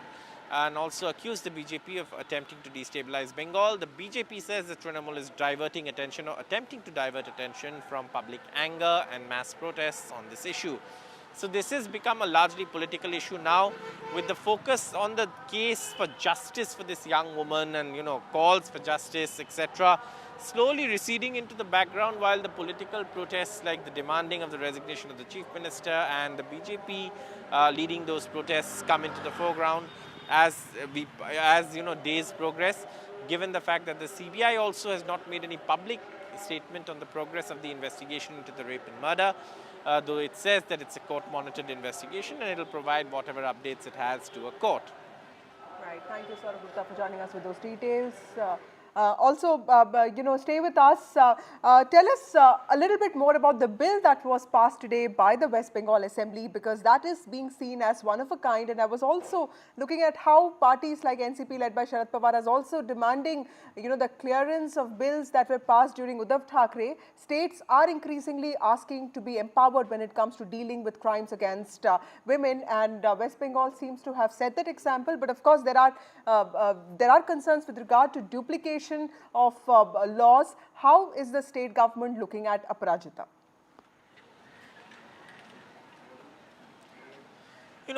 When there are things on a concurrent list, the state has a certain amount of autonomy and the state has a certain amount of powers to frame laws on these issues. And given that law and order is a state subject, dealing with protests like these or dealing with crimes like these solely becomes the responsibility of the state, and therefore the state does believe, I beg your pardon, it has a right to frame laws that act as deterrents. The central complaint of the Chief Minister today and also the Trinamool complaint has been that the laws that are in the new criminal laws that have been passed aren't strong enough to deter people from, criminal minds or who may have an inclination to commit crimes like these, that they say the punishments are not strong enough, and therefore this law, the Aparajita Women and Child West Bengal Criminal Laws Amendment Bill 2024, not only sets up an Aparajita task force led by a DSP rank officer, or mandates the time of investigation, etc., but also enhances the punishment, life imprisonment, which means till the natural life, and also the death penalty. All of these things are part of the effort to make laws that carry stronger punishments. However, there have been counter arguments as well. But the fact is that this law has passed in the assembly, but that important point you raised, that it will now have to wait for assent, and that assent is something that other states that have also passed similar laws are still waiting for. So will West Bengal's law meet the same fate? In all likelihood, it will. But let's see how it progresses, because the Trinamool has also announced that if there's no assent to this bill, then it's very clear that who's opposing these strong laws, and therefore they will push for it as well. Right. Also, Saurabh, there is some breaking news. The centre has sought directions to West Bengal government to extend full support to CISF or initiate contempt proceedings. This is the centre filing a fresh plea against the West Bengal government. Remember, Ajikar Sumoto case is already there in the Supreme Court, and there are some very serious observations that the centre has made. The centre has sought directions to West Bengal government to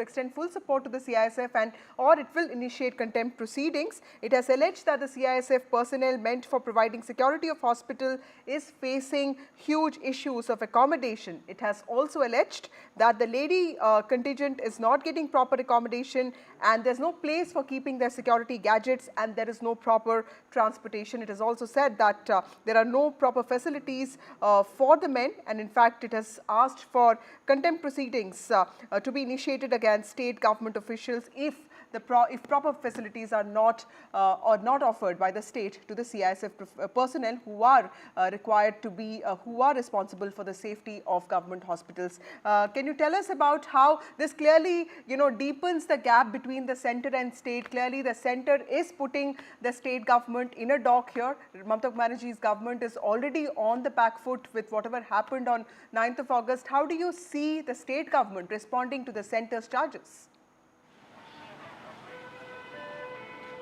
Well, this is something that is predicted. The day the deployment of CISF was ordered, that very day there were top officers of the CISF who came to the hospital to see what space was there, etc. But, the space is what is a constraint in these hospitals. I mean, there are so many patient parties. Unfortunately, the public health system in India is so overburdened, and there are so many people availing facilities at these hospitals. It's very difficult to give more space to agencies. In fact, even the police have often worked within limited spaces just simply because of the overburdening of these hospitals. Now, there are likely to be, for example, when the CISF is deployed, even we see these debates come up during elections or whenever it's deployed, there are issues over who will foot the bill, why should the state foot the bill, etc. All of these things come up, and this is going to be another lingering issue. Ultimately, I think one has to hold the state government accountable for security, and if that is the case, then providing space, etc., falls on the state government. But again, there is simply no space is what the likely argument of, and whatever they could provide, they have been provided, is what the state government's likely argument could be. Right. Thank you, Saurabh Gupta, for joining us with those critical details. Another flashpoint between the centre and state. Centre has clearly asked directions to West Bengal government to extend full support to CISF or that it will initiate contempt proceedings. Time for a short break. More news and updates on the other side.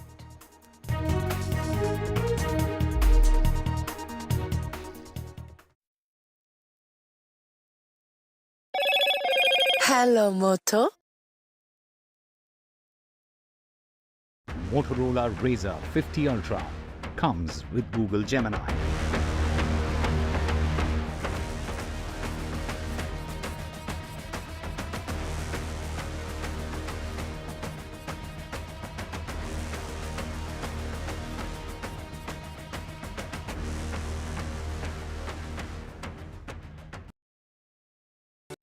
Stay informed and entertained with the new and updated NDTV News app.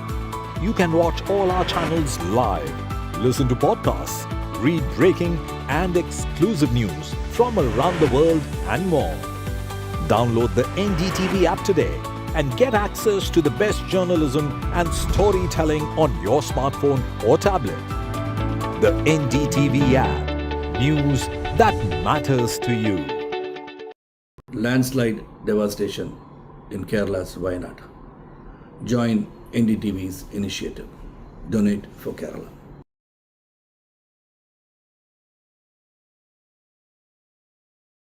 New day, new show, a new experience.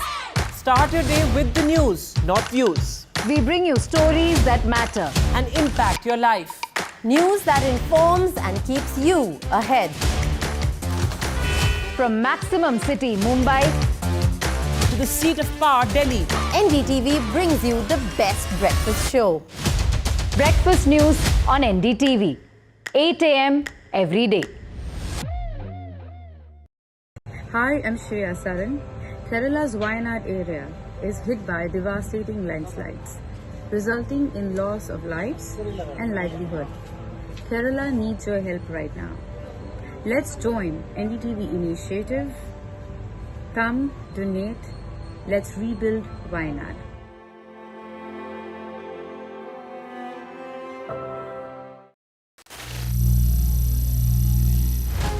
Some people say the metaverse will only be virtual.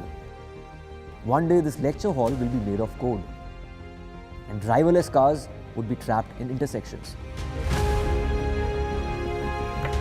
But even in this maze of the future, you can't wish away health. It's time to become more resilient.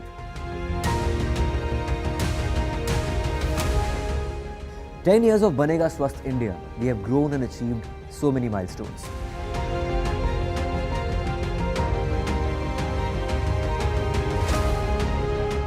And now I have a plan to beat the urgency, to stop breathing with difficulty, to relieve getting choked with inactivity.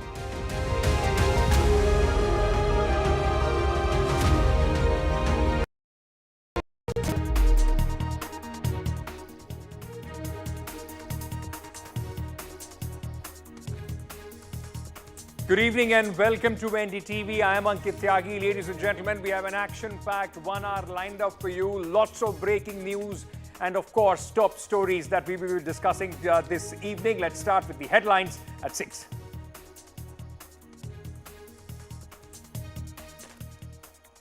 Bombay High Court finds fault with Badlapur horror. Probe two minor girls were sexually assaulted in a school bathroom by a worker there. Court questions the case diary and the manner in which the accused was nabbed. Ensure proper probe. Justice should not be rushed. West Bengal government's Parajita anti-rape bill passed. Bill seeks death penalty for rape murder.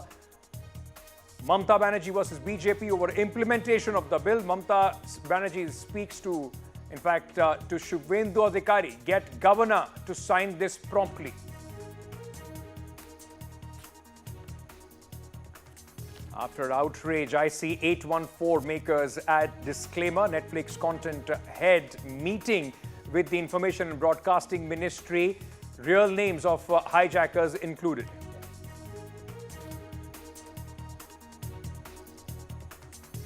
Karnataka fights against dengue. Government declares dengue an epidemic in the state.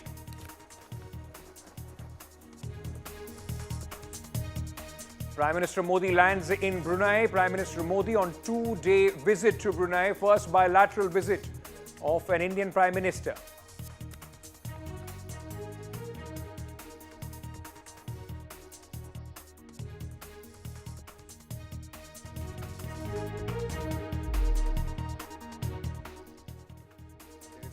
Breaking news coming in at this moment. The the fallout of the Arjikar hospital suo moto case in the Supreme Court. The centre files a fresh plea against the West Bengal government. Now, this is going to trigger another war of words between the West Bengal government and the centre. The centre has sought the direction to the West Bengal government to extend full support to CISF or initiate contempt proceedings. Centre alleges CISF personnel meant for providing security of the hospital are facing huge issues of accommodation which is not being provided by the state government. Centre also says lady contingent is not getting proper accommodation and place for keeping security, gadgets and transportation.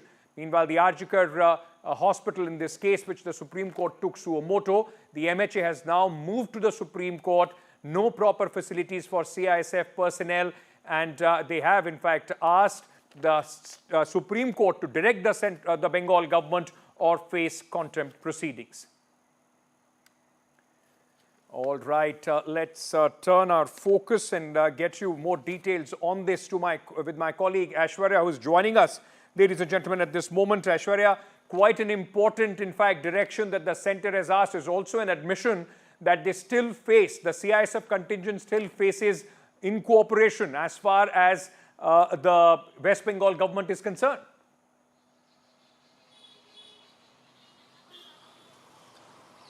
Well, that's the big update coming in from the Supreme Court. The Ministry of Home Affairs have moved Supreme Court. They have filed this plea where they have requested the Supreme Court to intervene as far as their directions are concerned, where they earlier stated that CISF should take control of the security of the Arjikar hospital over there, following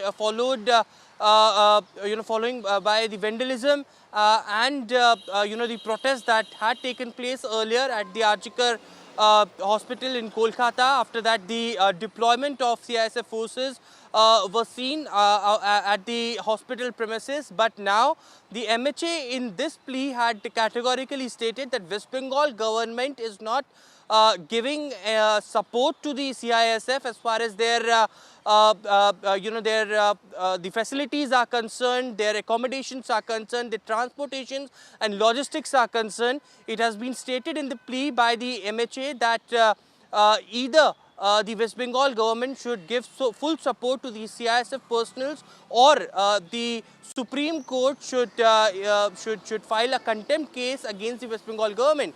Now remember, in the plea it has been also stated in a detailed manner how far is the cantonment area where the CISF currently is staying.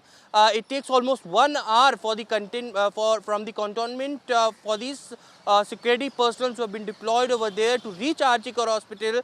And for the lady personals, there is no proper facilities for toilets and for even living as well, for the accommodation. There is no proper food that is being given to them, and therefore the reason West Bengal government should offer full support. If that doesn't happen, then there should be contempt case that should be filed, or Supreme Court should direct the West Bengal government to extend full support. A big development coming in as far as the security personnel are concerned, where MHA earlier was directed to deploy the CISF forces, but now the intervening plea here in the Supreme Court, while the Supreme Court earlier had taken suo motu cognizance and heard the entire case, but they only earlier directed that there should be central forces that should be deployed to maintain the security, to maintain the law and order. But if such a treatment is being given to the CISF personnel, how will they give proper security to the Archikar Hospital is something that MHA is clearly questioning over here and putting West Bengal government in dock. Thank you, Aishwarya, for joining us with all those details, important information coming in there from the Supreme Court. My colleague Aishwarya reporting there as far as this story is concerned. Now, let's just shift focus, ladies and gentlemen, to another big story that we are tracking at this moment. Is there an Aam Aadmi Party and Congress alliance on the cards in Haryana? What we know at this moment, that in principle understanding has been reached between Aam Aadmi Party and the Congress for an alliance in Haryana. In fact, Aam Aadmi Party leader Raghav Chadha has been assigned from his party to take forward the negotiations, and the discussions will be between Raghav Chadha and KC Venugopal, Member of Parliament, and also the organization secretary as far as the Congress is concerned. Now, senior leaders are going to discuss, both these leaders are going to discuss in the next round of talks how the seat distribution, the number of seats and which seats can in fact be given to the Aam Aadmi Party in Haryana. So now at least, initially when there were talks whether there is going to be an alliance, remember in the Lok Sabha elections of 2024, both the Aam Aadmi Party and the Congress, which are part of the India Alliance, fought the election. Aam Aadmi Party was given one Lok Sabha seat, that is Kurukshetra Lok Sabha seat, and in Haryana. And since then, there has been confusion and talks where people were in fact talking about whether the Vidhan Sabha election, which is due now in October, whether there is going to be some sort of an understanding between both the parties. Now, sources are telling us that there is in principle understanding, but the number of seats and which seats is going to be discussed between KC Venugopal and Raghav Chadha from the Congress and the Aam Aadmi Party. Let me very quickly go across to my colleague Sunil Prabhu, who is joining us at this moment. Sunil, who is more eager to try and get this alliance going? If you talk to the Congress sources, they say the Aam Aadmi Party really wants this. Aam Aadmi Party also saying that they have the strength and they can benefit as far as this alliance is concerned. But more or less, is it a done deal? Well, actually, if you honestly ask me, there were a lot of, hiccups from the Congress point of view, no less than Rahul Gandhi, who's actually taken the lead and believes that the India alliance, that, the unity of opposition forces, when they come together, then they are able to put up a better fight against the NDA, against the BJP. And that's the reason why he has taken that lead and really discussed this, revived it in a sense at the Congress Election Committee meeting yesterday, where Mr. Huda said that, we are ready to give 3 or 4 seats, but the Aam Aadmi Party's demand is far greater and far more. As you have seen in the last Lok Sabha election, if there's any indication that one Lok Sabha seat which they gave to the Aam Aadmi Party, they weren't able to win that seat. And it's in that backdrop that the Congress is doing some tough negotiations. As I said, the onus of, I would say, the person who's absolutely keen on this deal is no less than Rahul Gandhi, the leader of opposition, who believes in the unity of opposition forces. If there has been a lesson learned in 2014 and 2019, it is about the fact that when the opposition is divided, they aren't able to take on the BJP. And this time round, they're keen and with the fact that his go-to man, Mr. K.C. Venugopal, and Arvind Kejriwal's go-to man, Raghav Chadha, are speaking to each other. If they both find a realistic decision, then definitely there will be an alliance. But both have to be realistic in terms of winnability, how many seats, and how they want to go about that entire process. Can I very quickly ask you one more question, Sunil? It's interesting what you are telling us. Rahul Gandhi taking the lead while Arvind Kejriwal is still behind bars. He's expected, if he gets the bail, to come out on 5th. Does the deal, is it limited to Haryana, or will Delhi, the crucial elections of Delhi next year, will also be some part of a bargain as far as this deal is concerned? No, I don't think at present they're not discussing Delhi at all. At this present juncture, the focus right now is on Haryana. So Delhi, of course, will be considered at a later stage. They also understand that it's important for the Aam Aadmi Party, which has been, had its top leadership behind bars. There's a huge anti-incumbency of 2 terms. The state unit will have to be taken into account. There are misgivings within the Congress party as well as the Aam Aadmi Party about Delhi, because Delhi is quite unique. And if you see, even in the Lok Sabha elections, it was against all odds that the Congress decided to have an alliance with the Aam Aadmi Party. The Aam Aadmi Party conceding 3 Lok Sabha seats at that time. So it's definitely early days for Delhi at this present juncture. I think the focus right now is on Haryana, clearly to find a way forward to see that the unity of opposition forces work together to take on the BJP. Thank you so much, Sunil, for joining us with all those details. So Aam Aadmi Party and the Congress, in fact, coming to some sort of an understanding when it comes to Haryana. And this could, in fact, lead to some sort of an understanding, because at this moment the talks are on in principle agreement, but the number of specific seats and which are those seats is going to be discussed in some time. Sticking to the Aam Aadmi Party, in fact, in the national capital, another chapter, ladies and gentlemen, is being written in the war of words between the Aam Aadmi Party and the Lieutenant Governor. The Delhi government and the Lieutenant Governor once again at loggerheads, this time over the social media, posts of or the money spent by the Lieutenant Governor's office on the social media for the Lieutenant Governor. Now, Aam Aadmi Party alleges that the LG spent 1.5 crore rupees on social media and hired a firm to boost up the Lieutenant Governor's social media image. The Aam Aadmi Party asks, why does the LG need social media boost? And they also question that this is just happening before the elections of Delhi, which are due next year, early next year. Now, the Lieutenant Governor office has also responded, sources telling us that nothing is wrong in hiring a firm. Aam Aadmi Party, the Lieutenant Governor office says, spent 3,000 crore rupees on advertisements. That is also taxpayers' money. Can the Aam Aadmi Party explain, should rupees 3,000 crores be spent to boost up their image? What is wrong if the Lieutenant Governor office indulges in this kind of an outreach? Listen into what Saurabh Bharadwaj said on this. देखिए, अब तक दिल्ली के अंदर कई LG साहब आए, कई गए, और हमने कभी नहीं देखा कि कोई एलजी अपनी सोशल मीडिया के लिए, अपने फेसबुक, अपने इंस्टाग्राम, अपने ट्विटर के लिए 1.5 करोड़ रुपए सालाना की कंपनी को हायर करे। 2 साल से एलजी साहब पहले दिन से सक्रिय हैं ट्विटर पे, अभी भी उनके लोग रीट्वीट नहीं करते, उनको लोग नहीं पसंद करते, इसलिए वो प्रसिद्ध नहीं है। चुनाव से एन पहले क्या मतलब बनता है?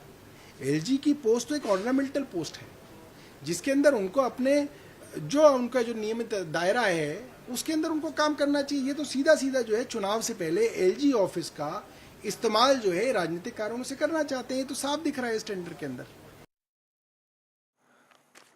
Let's shift our focus to Manipur, where another sophisticated attack in which drones have been used by the insurgents is now being reported. Now, ladies and gentlemen, let me in fact give you some context as far as this attack is concerned. The government has now formed a high-level panel to probe these drone attacks. The Manipur Corps say Corps, Army, BSF, CRPF will be included in this panel. The DGP said the drone experts will visit Manipur, and the police has sought help from the NSG as well. the NIA is likely to take up this issue or this case as far as the drones are concerned. Let me go across back to my colleague at this moment. From Manipur, my colleague Ratnadeep joins us. Ratnadeep, just give our viewers a sense. This is possibly the first time that within our country, any insurgent group has used the drones as sophisticated drones to use and carry out these attacks. How is the situation on the ground, and what is now this panel which is going to do?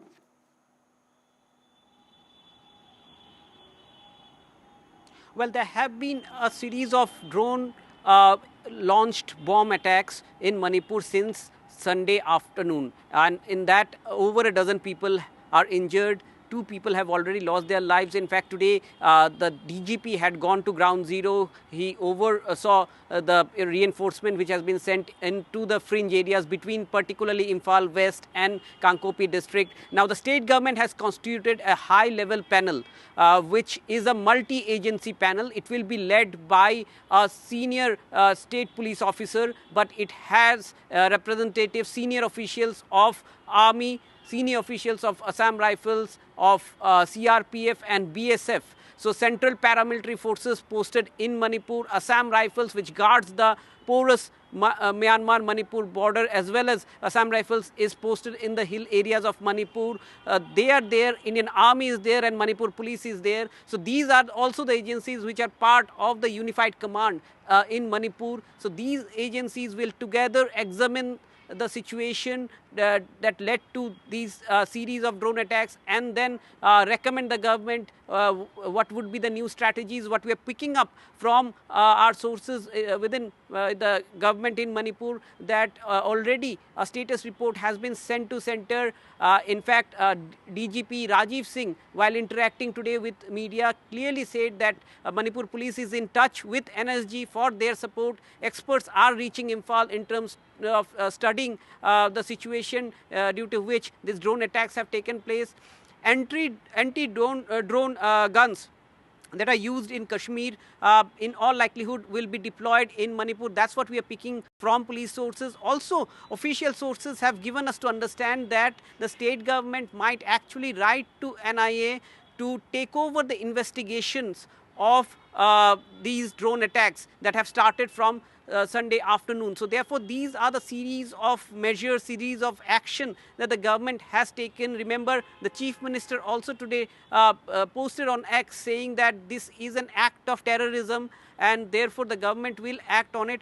However, what is important to note is that in the last 12 hours, although there is no fresh drone attacks, but people, particularly in the fringe areas, are anxious. There are people who have left their villages, taken shelter in other places. In fact, yesterday we reported from ground zero in terms of how the situation has changed at a time when there was a decline in incidents of violence in Manipur, and therefore now drones have become perhaps the new threat in terms of the fragile peace that was persistent in Manipur. And all the agencies who are entrusted in terms of bringing back peace to Manipur have now been made part of this multi-agency high-level panel which will recommend to the government in terms of the new strategy that the government will put in place to make sure that this kind of drone attacks don't take place in future. Ratnadeep, thank you for joining us with all those details as Ratnadeep was telling us the implications of these attacks. Let's also listen in to what the DGP of the state said on these attacks and this high-power panel. It's a new thing which has happened. And we have already, Manipur police ने पहले ही tweet किया हुआ है, so it has been escalated and we are taking it very seriously. We have spoken to everybody from here to Delhi, और वहाँ दिल्ली में भी NSG से भी हम लोगों ने बात किया है, DG NSG से बात किया है, उनकी टीम से बात किया है, प्लस और भी एक्सपर्ट्स आ रहे हैं. हम लोगों ने कमिटी भी एक बनाई है कि ये ड्रोन के बारे में पूरा ये पढ़ने के लिए and something to do counter करने के लिए उसको कैसे हम लोग आगे ये करें. आसाम राइफल एक कमेटी तो बना दी गई है, बट उसके बाद भी कुछ एक्सपर्ट्स को भी हम लोग बुला रहे हैं और जल्दी से जल्दी हम लोग कुछ इसका उपाय ढूंढेंगे. Let's also get you a story which is coming in from Punjab, which is going to create ripples as far as the state is concerned. Now, there is a controversial entry into the Congress party which has taken place. Man seen with Goldie Brar, the dreaded gangster, in fact, has joined the Congress party. That's Goldie Brar, and that's the person that I'm speaking about. This is the gangster, in fact, Goldie Brar, and that's the person that I'm talking about. This is a leader, Gokul Sethia, who is seen in these images with gangster Goldie Brar. He's all set to join the Congress party, ladies and gentlemen. Sethia is seen in this picture which has gone viral. Remember, Goldie Brar has links with the Lawrence Bishnoi gang, and his name has also propped up in the murder of Sidhu Moosewala, who, remember, was part of the Congress party. His father also, in fact, fought elections on the Congress party ticket. So now this, in fact, becomes a big controversy as far as Punjab is concerned. Let me very quickly go across to my colleague Gurpreet Cheena, who is joining us, ladies and gentlemen, at this moment. Gurpreet, just bring our viewers, what sense does it make, and has there been any, explanation or some sort of, some sort of reasoning that has come forward from the Congress party about this man who is seen in the picture with the gangster? Well, this is for Haryana polls. We have seen a lot of political calculations are being made by the Congress and the other parties also. But today, this controversial entry in the Congress has already put a lot of question mark. What we have learned from the Congress netas and Congress leaders also, they are trying to defend him saying that he was studying in with the Goldie Brar, and these are the old time pictures which have been viral. So let's see that what type of clarification they are going to give. But as of now, this controversial entry has already put a lot of question mark over the Congress, and specifically in terms of Haryana elections, we have seen a lot of political calculations are being made by the various political party to forge alliance or to get new candidates or try to hijack the other candidates from the other parties. Also, this is also that type of exercise which has been done by the Congress today, but it has raised a lot of question mark at this point of time. Right. Thank you for joining us at this moment with all those details. Reporting there, my colleague Gurpreet Cheena, who says that this man has said that he used to study with Mr. Goldie Brar, the gangster, in fact, who's accused of many crimes. All right. Moving on, in fact, now to Kolkata, where the former principal and the man in the eye of the storm of the RG Kar Medical College and Hospital, where a 31-year-old trainee doctor was brutally raped and murdered. The former principal, Dr. Sandeep Ghosh, has been arrested, ladies and gentlemen, and has been sent to 8-day police custody.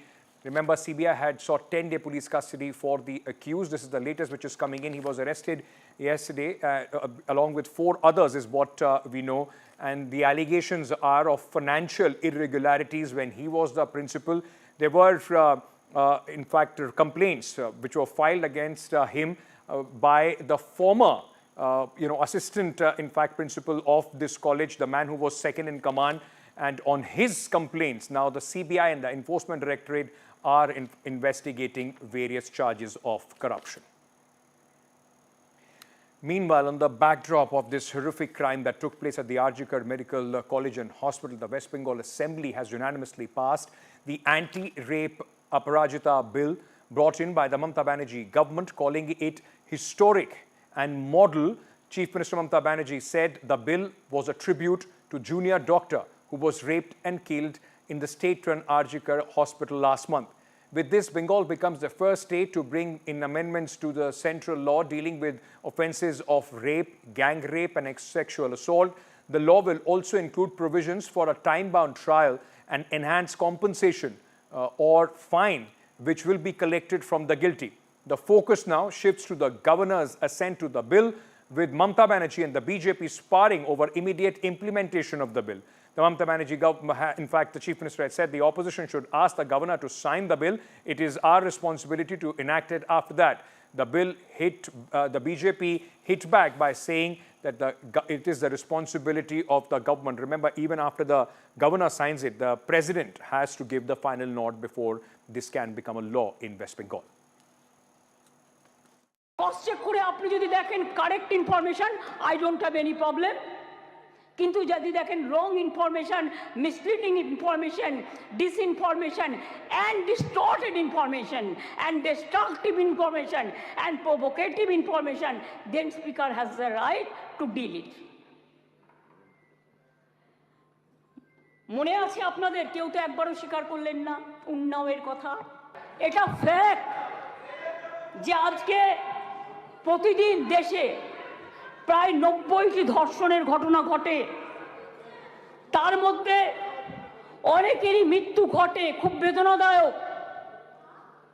উত্তরপ্রদেশের ঝাঁসিতে চলন্ত গাড়িতে 17 বছরের মেয়ে ধর্ষিতা হয়েছে।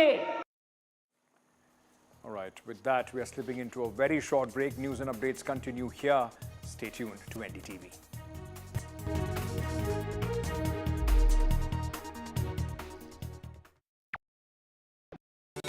Stay informed and entertained with the new and updated NDTV News app.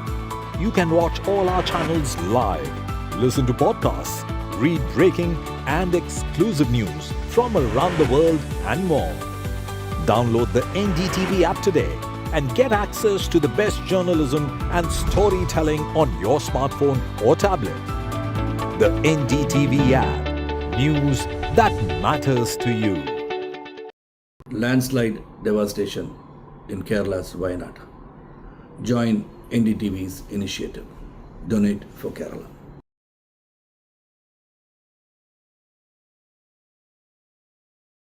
New day, new show, a new experience. Start your day with the news, not views. We bring you stories that matter and impact your life. News that informs and keeps you ahead. From Maximum City, Mumbai, to the seat of power, Delhi, NDTV brings you the best breakfast show. Breakfast news on NDTV, 8 a.m. every day. Hi, I'm Shreya Saran. Kerala's Wayanad area is hit by devastating landslides, resulting in loss of lives and livelihood. Kerala needs your help right now. Let's join NDTV initiative. Come, donate. Let's rebuild Wayanad.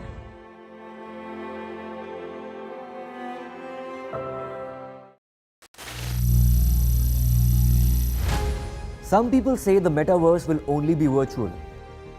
One day this lecture hall will be made of code, and driverless cars would be trapped in intersections. But even in this maze of the future, you can't wish away health. It's time to become more resilient.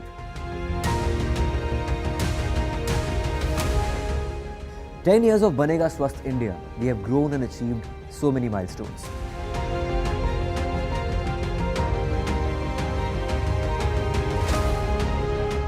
And now I have a plan to beat the urgency, to stop breathing with difficulty, to relieve getting choked with inactivity.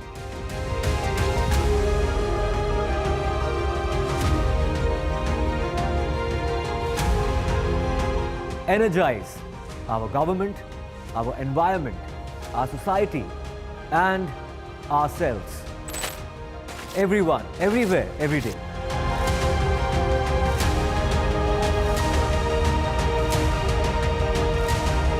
Banega Swasth India. One world hygiene. Stay informed and entertained with the new and updated NDTV News app. You can watch all our channels live, listen to podcasts, read breaking and exclusive news from around the world and more. Download the NDTV app today and get access to the best journalism and storytelling on your smartphone or tablet. The NDTV app. News that matters to you. Motto? Motorola Razr 50 Ultra comes with Google Gemini.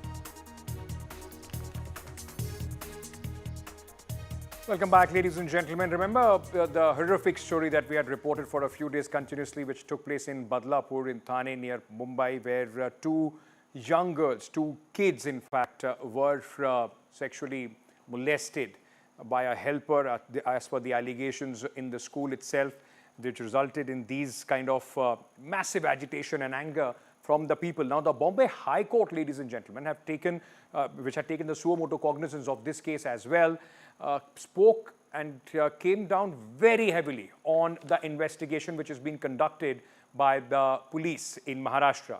The court said they are not satisfied with the action. Why accused was nabbed, the way in fact the accused was nabbed is not satisfactory.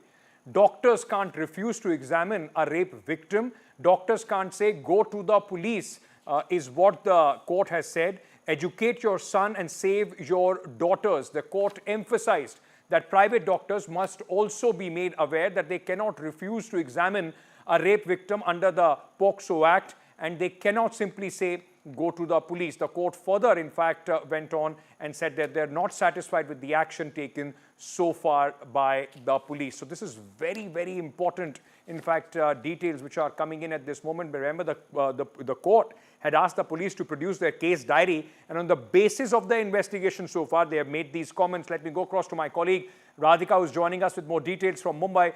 Radhika, you know, this will, in fact, this should shame the administration at this moment. The court asking such serious questions of the police as far as their investigation is concerned. Certainly, court expressing serious concerns on the investigations conducted in the Badlapur case. In fact, this is the third hearing as far as the suo motu PIL regarding the case is concerned, and in all three occasions, court was quick to pull up the police as far as the investigations are concerned, calling the probe shoddy.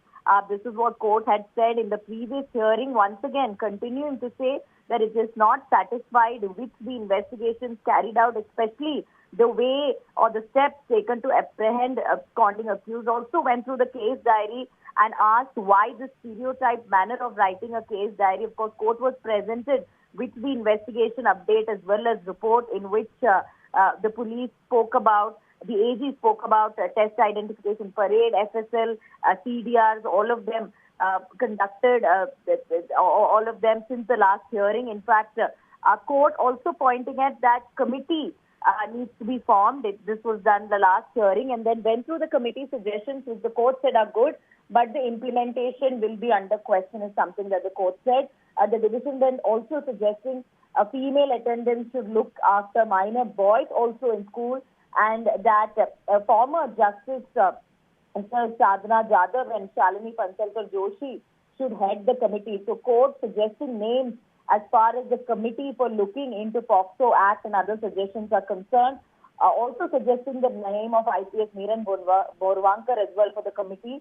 And also going on to say that efforts must be taken to make even private doctors aware that they cannot refuse to examine a rape victim under POCSO Act. They cannot say go to police. And the justices also going on to say that what is important is education of boys. Beta Padhao and Beti Bachao should be the motto as far as the, the societal reforms are concerned.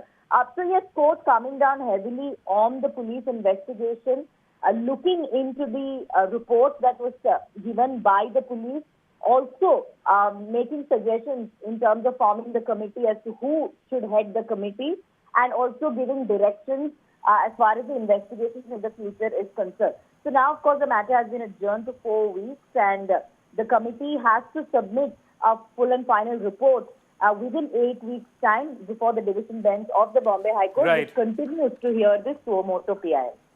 Thank you so much, Radhika, for joining us with all those details. Moving on and staying with Maharashtra. Remember, like we were talking about West Bengal, the Maharashtra Assembly had also passed the Shakti Bill, which was aimed to, in fact, amend laws and strengthen the existing laws for crime against women.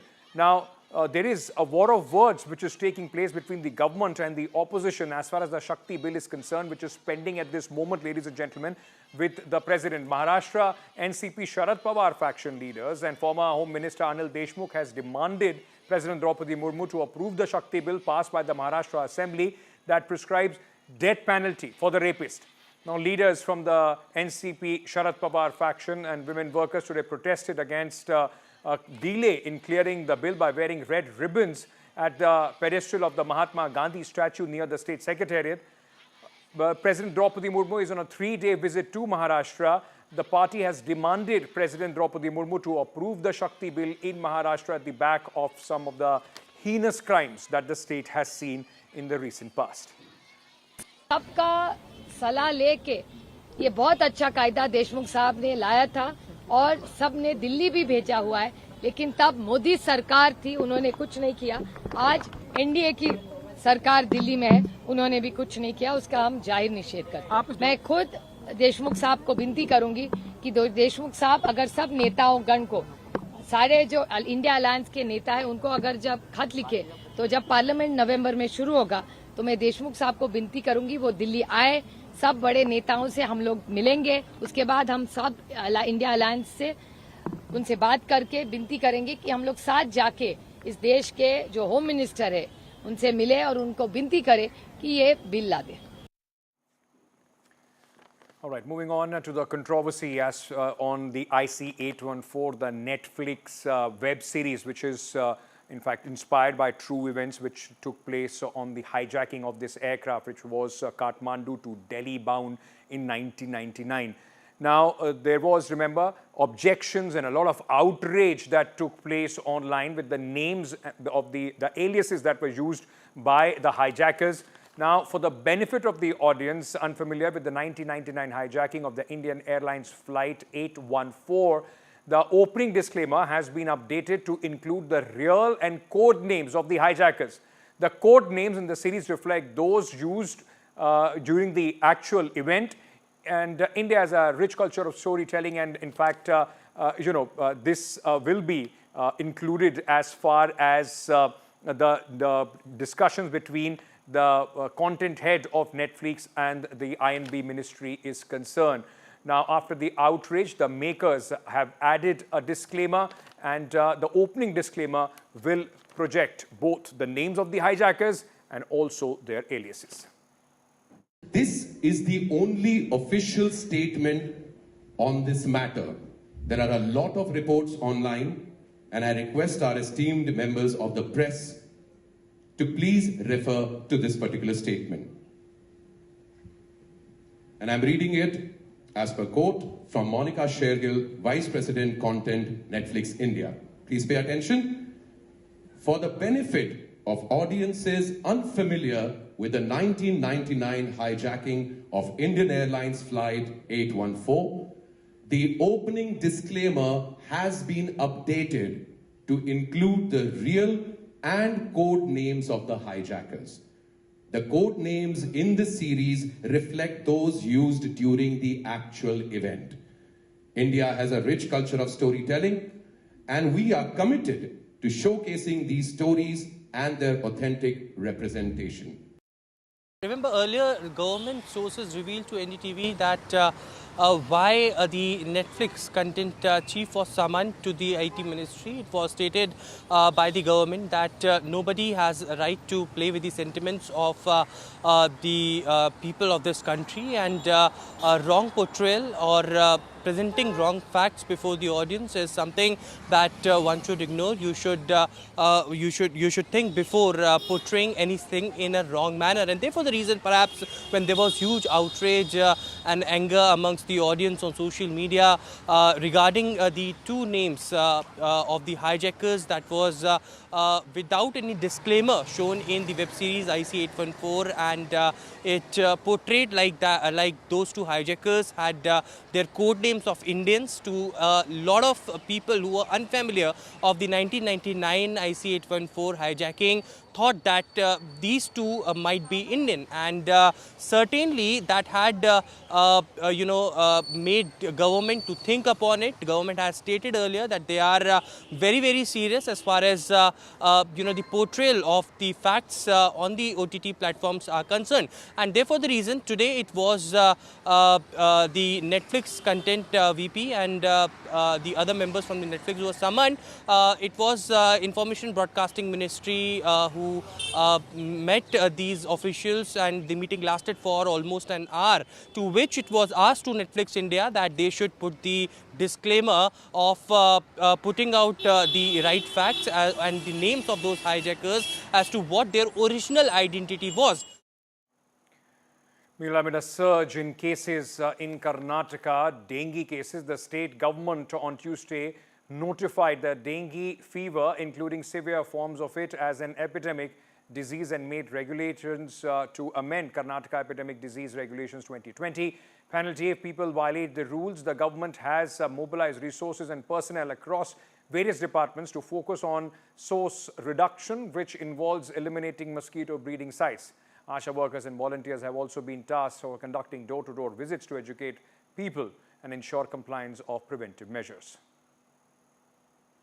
ನೋಡಿಕೊಂಡು ನಮ್ಮ ಅಧಿಕಾರಿಗಳಿಗೆ ಇದು ಒಂದು ಅವಕಾಶ ಇರ್ತದೆ ಅವರಿಗೆಲ್ಲ warn ಮಾಡೋದಕ್ಕೆ, ಜನರಿಗೆ ತಿಳುವಳಿಕೆ ಹೇಳೋದಕ್ಕೆ, ಮತ್ತು ನೀವು ಸರಿಯಾದ ರೀತಿಯಲ್ಲಿ ಗೊತ್ತಿದ್ದ ನಂತರ ಕೂಡ ಅವರು ಏನೋ ಅದನ್ನು ಸರಿಪಡಿಸ್ತಾರೆ. ಈಗ ಯಾರು ಕೂಡ ನೋಡಿದ ತಕ್ಷಣಕ್ಕೆ ಫೈನ್ ಹಾಕ್ತೀವಿ ಅಂತ ಹೇಳೋಕ್ಕಾಗಲ್ಲ. ಅವ್ರಿಗೆ ವಾರ್ನ್ ಮಾಡ್ಬೋದು, ನೋಡಪ್ಪ ಹಿಂಗೆಲ್ಲ ಇಟ್ಕೋಬೇಡಿ ಅಂತ.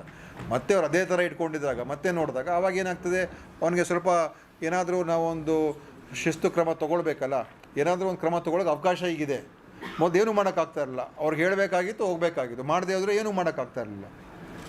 ಅವರು ತಪ್ಪು ಮಾಡ್ತಾರೆ ಅಂತ ಗೊತ್ತಾದಾಗ ನಾವು ಅವ್ರ ಮೇಲೆ ಏನು ಕ್ರಮ ತೊಗೊಳ್ಳೋದಕ್ಕೆ ಏನು ಪವರ್ ಇರಲಿಲ್ಲಲ್ಲ, ಸುಮ್ಮನೆ ಮತ್ತೆ ಅವ್ರು ವಾರ್ನ್ ಮಾಡಬೇಕಾಗಿತ್ತು, ಹೋಗಬೇಕಾಗಿತ್ತು. ಈಗ ಸ್ವಲ್ಪ ಮಟ್ಟಿಗಾದರೂ ಅವರಿಗೆ ಒಂದು ಕೊಟ್ಟಿದ್ದೀವಿ. ಅರ್ಥ ಎಲ್ಲ ಕಡೆ ಹೋಗಿ ಮಾಡಿಬಿಡ್ತಾರೆ, ಸಿಕ್ತವ್ರ ಮೇಲೆಲ್ಲ ಕೇಸ್ ಹಾಕ್ಬಿಡ್ತಾರೆ ಅಂತ ಅಲ್ಲ, ಆದರೆ ಇದು ಒಂದು ಅವಕಾಶ ಇದೆ. ಸೊ ಅಧಿಕಾರಿಗಳಿಗೆ ಸ್ವಲ್ಪ ಗಟ್ಟಿಯಾಗಿ ಅವ್ರು ಮಾತಾಡ್ತಕ್ಕಂಥದ್ದಕ್ಕೆ ಇದು ಒಂದು ಅಧಿಕಾರ ಈ ಆ್ಯಕ್ಟ್ ಅಡಿಯಲ್ಲಿ ಹೊಸ ಈ ರೂಲ್ಸಲ್ಲಿ ಕೊಟ್ಟಿದ್ದೀವಿ. A horrifying case and a shocking, in fact, case has been reported from Haryana. Just these visuals, in fact, which went viral, tell you the story of how, in the name of cow vigilantism, there are people, rogue elements, which are roaming free with absolute impunity in the state of Haryana, ladies and gentlemen. This case involves a class 12 student, R.N. Mishra, who was shot dead after he was mistaken for a cow smuggler in Faridabad. The accused chased the victim car for 30 kilometers before he was killed, and 5 people were arrested in connection with the incident. On the Agra-Delhi National Highway at the Gadpuri Toll Plaza, the CCTV footage shows Aryan, the deceased, in a red Duster car while the accused were following in a Swift car. The shooting occurred shortly after passing of this toll. The accused are currently in police custody and further investigations are underway. कसघर वाले गौ वाले ने पीछा किया, गौ हत्या करने वालों को समझ के इनने गोली चलाई। हम पंडित हैं, हमें कोई मतलब ही नहीं, ना कोई हमारा झगड़ा लड़ाई। हमारे पूरे हरियाणा के अंदर में नाम की देख ली पुलिस चौकी में किसी में फायदा कोई भी एप्लीकेशन तक नहीं होगी, क्यों हम लाइन है, परदेसी हैं, आदमी कमाने खाने वाले हैं। जो भी आदमी किसी भी मकसद से जिसकी उसके पास अथॉरिटी नहीं है, अगर वो लॉ को हाथ में लेगा या फिर अगर अपने राइट्स से बाहर जाएगा, तो उसके खिलाफ यही कारण है कि उनके खिलाफ कार्रवाई करी जा रही है। जो आप लोगों के द्वारा जो अभी बताया गया कि वो किसी तरीके से इस तरीके से विजिलेंटे थे या नहीं थे, उस बारे में अभी उनका जो प्रीवियस बैकग्राउंड है उसको वेरीफाई किया जा रहा है, और अगर उनका किसी भी तरीके का ऐसा रिकॉर्ड सामने आएगा तो आप लोगों के साथ। Mukesh Singh, my colleague, now joins us with more details. In fact, on this case, Mukesh, a shocking incident, massive outrage as well. अभी तक पुलिस क्या कह रही है? क्या इस पर लीपापोती की कोशिश हो रही है? क्या पुलिस कर रही है? क्योंकि कभी इसमें बात होती है, जो पिता कह रहे हैं आपसी रंजिश, वो कह रहे हैं गौ तस्कर समझ के गोली मार दी। पुलिस का बयान ये भी आ रहा है कि आपसी रंजिश थी। देखिए, बिल्कुल जो पुलिस है वो इस मामले को दबाने में लगी हुई है, क्योंकि एनडीटीवी की टीम ने जो आरोपी है, उसमें से जो मुख्य आरोपी है उसका नाम है अनिल कौशिक। उसके घर पर हमने जाकर देखा, उसकी मां से हमने बात की और उसकी मां ने ये माना कि मेरा बेटा 23 अगस्त की रात में उस डस्टर गाड़ी का पीछा कर रहा था। उसको लगा कि उसमें गौ तस्कर हैं और उसका ये भी दावा है कि जो दूसरी गाड़ी थी वहां से पहले फायरिंग हुई और फिर उसके बेटे और उसके दोस्तों ने बाद में फायरिंग की, जिससे कि ये मौत हो गई। हालांकि वो अपने बेटे को निर्दोष बता रही है। वहीं हमने अनिल कौशिक के बारे में और पता किया तो हमें उसके घर के पास 2 उसकी गाड़ियां खड़ी हुई मिली, जिन गाड़ियों पर गौरक्षा दल लिखा हुआ था, और एक और गाड़ी थी जो कि काऊ के लिए एम्बुलेंस जो होती है वो एम्बुलेंस थी। उसने एक संगठन बनाया हुआ है लिव फॉर नेशन नाम का, जो कि वो गौरक्षा दल के लिए चलाता है, और उसमें उसके सैकड़ों वीडियोज पड़े हैं जिसमें वो गौरक्षा से जुड़ी जानकारियां दे रहा है, या उसने जो ऑपरेशंस किए हैं उसके वीडियोज उसमें हैं। तो अब ये साफ हो गया है, जो एनडीटीवी ने पड़ताल की है उसमें साफ हो गया है कि ये जो इसमें आरोपी हैं वो गौरक्षक हैं, और उन्होंने जो घटना अंजाम दी है वो जो जिसकी डेथ हुई है आर्यन मिश्रा की, उसको एक गौ तस्कर समझकर इन लोगों ने उसका पीछा किया, और पीछा करने के बाद उसको गोली मारी, जिससे उसकी मौत हो गई। तो फरीदाबाद जो पुलिस है उसने दावा किया कि इसमें कोई भी काऊ विजिलेंट शामिल नहीं है अब तक की जांच में, और वो आगे जांच कर रहे हैं। लेकिन जो हमने पड़ताल की उसमें साफ हो गया कि जो आरोपी हैं वो काऊ विजिलेंट हैं, और साथ में उन्होंने गोली इसलिए चलाई क्योंकि उनको लगा कि जो विक्टिम है वो गौ तस्कर है, और इसीलिए उसने फायरिंग की। तो कुल मिलाकर इस मामले में 5 आरोपी अब तक गिरफ्तार कर लिए गए हैं, जिसमें मुख्य आरोपी अनिल कौशिक है। जी, बहुत बहुत शुक्रिया मुकेश हमारे साथ जुड़ने के लिए। So as Mukesh was telling us, ladies and gentlemen, the Haryana police now trying to in fact play this down as far as these absolutely rogue cow vigilantes are concerned. Moving on, in fact, to a short break at this moment. News and updates will continue after this break. Stay tuned.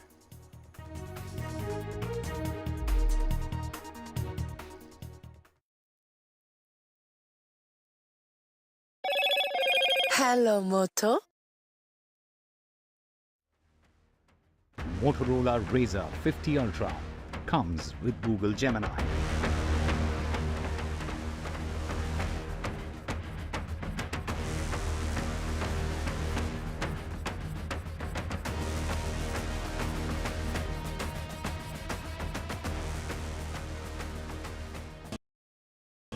Landslide devastation in Kerala's Wayanad.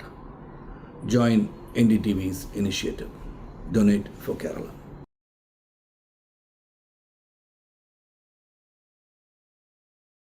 New day, new show, a new experience. Start your day with the news, not views. We bring you stories that matter and impact your life. News that informs and keeps you ahead. From Maximum City, Mumbai, to the seat of power, Delhi, NDTV brings you the best breakfast show. Breakfast news on NDTV, 8 a.m. every day. Hi, I'm Shreya Saran. Kerala's Wayanad area is hit by devastating landslides, resulting in loss of lives and livelihood. Kerala needs your help right now. Let's join NDTV initiative. Come, donate. Let's rebuild Wayanad.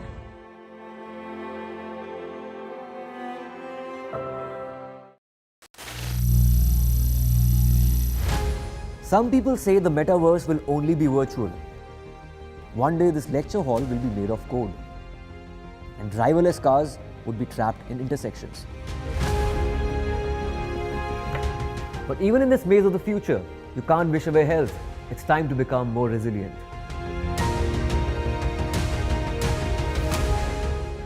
"10 years of Banega Swasth India, we have grown and achieved so many milestones.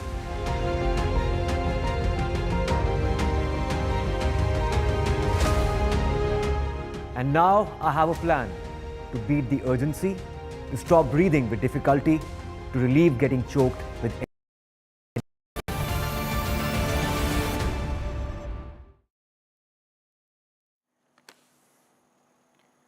Let's talk elections. Jammu and Kashmir is seeing electoral action for assembly, in fact, after 10 years. And there is a palpable excitement as far as the people are concerned, though it's the apple harvesting season, but a lot of expectation of the people as Jammu and Kashmir decides about their new government. My colleague Nazir Masoodi caught up with some locals, the voters in Jammu and Kashmir. Take a look. there has been, 30% voters in this out of 88 lakh voters who are eligible to vote in this election. 30% are below the age of 29. So you can imagine they will decide the fate of this election and the candidates. But when we are in Pulwama and everybody, all of them, these people, you are all having the apple orchards, and the apple, these orchards is your real economy and the livelihood. तो आप बताएं कि जब harvesting season भी हो, लेकिन आप सभी लोग कहते हैं कि नहीं, इलेक्शन पे बात होती है और आप भी चर्चा करते हैं।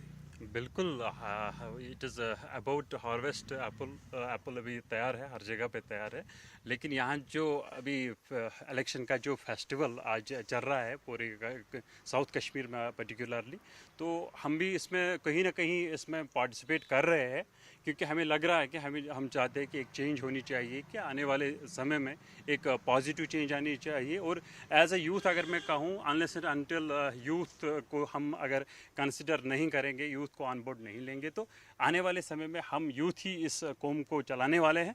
इसलिए हम चाहते हैं कि एक पॉजिटिव चेंज हो। क्या इश्यूज हैं जो इस इलेक्शन के अहम हैं? स्लोगन्स जो हैं, जज्बाती इमोशनल स्लोगन्स के बगैर आम आदमी के क्या मुद्दे हैं? बिल्कुल, अगर देखा जाए तो सबसे बड़ा इशू जो है वो अनएम्प्लॉयमेंट का इशू है। ड्रग्स को लेके हमारा बहुत बड़ा चैलेंज है इस वक्त सोसाइटी को। इन चीज़ों को सीरियस लेने की ज़रूरत है। तो आप ये बताएं कि जब आपका इतना यूथ पॉपुलेशन है, क्योंकि 10 साल बाद वो इलेक्शन हो रहे हैं, आप क्या जानते, क्या मुद्दे हैं आपके लिए? Okay. First, I would just like to what election means to us. Election is something that is act of selecting someone, and this selection must be likewise the decision maker should take such a decision that must be attractive. For example, I have to take the decision home to. There are several candidates. Issues क्या हैं? Issues क्या हैं जो जिनकी बुनियाद पे vote होगा आप चुनेंगे? Sir, there is economic bankruptcy, political alienation is there, moral division is there. There is no platform where we can just expose our pitiable condition. There is no one whom we can address. आपके तो representation मिले जो आपकी जो जज्बात की तर्जमानी के, so that you are represented. Yeah. Post abrogation or constitution, some says it is a constitutional amendment. We some say that it's abrogation of Article 370. What I say, obviously after the abrogation of Article 370, it's for the first time the elections are going to be held. So it is somehow they are represent. It is a kind of a representation. Right.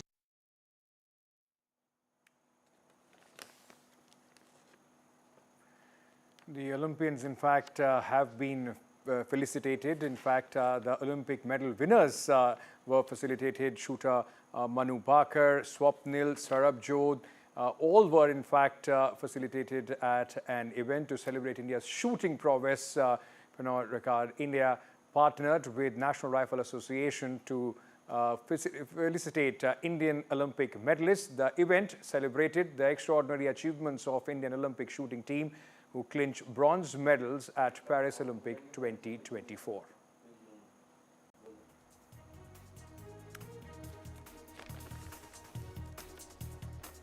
Well, that's all the time that we have in this edition. News and Update continue here on NDTV. Thank you so much for being with us.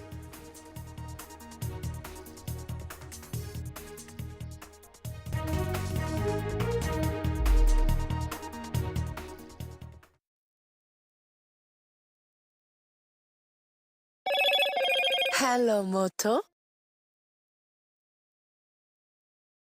Motorola Razr 50 Ultra comes with Google Gemini.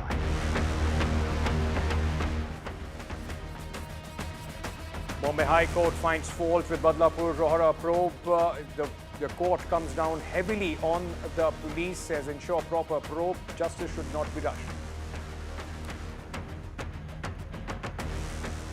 West Bengal government Parajita anti-rape bill passed. Bill seeks death penalty for rape and murder. Mamata versus BJP over implementation of the bill. After outrage, makers of IC814 add disclaimer. Netflix content head says opening disclaimer updated. Karnataka fight against dengue. Government declares dengue as an epidemic.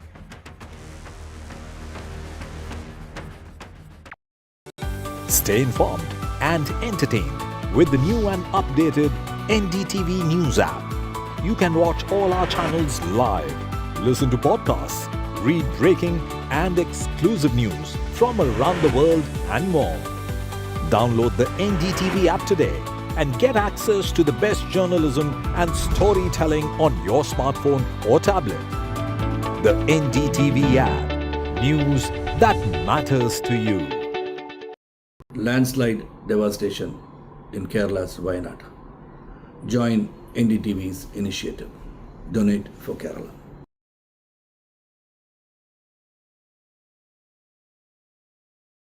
New day, new show, a new experience. Start your day with the news, not views. We bring you stories that matter and impact your life. News that informs and keeps you ahead. From Maximum City, Mumbai, to the seat of power, Delhi, NDTV brings you the best breakfast show. Breakfast news on NDTV, 8 a.m. every day. Hi, I'm Shreya Saran. Kerala's Wayanad area is hit by devastating landslides, resulting in loss of lives and livelihood. Kerala needs your help right now. Let's join NDTV initiative. Come, donate. Let's rebuild Wayanad.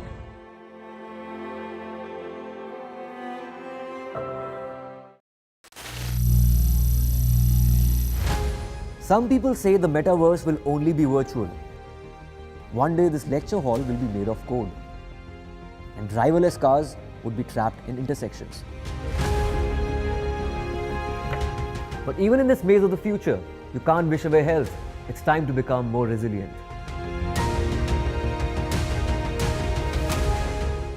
10 years of Banega Swasth India, we have grown and achieved so many milestones.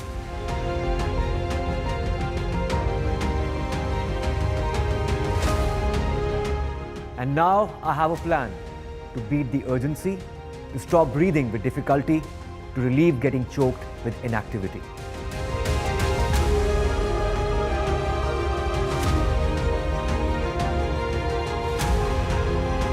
Energize our government, our environment, our society, and ourselves.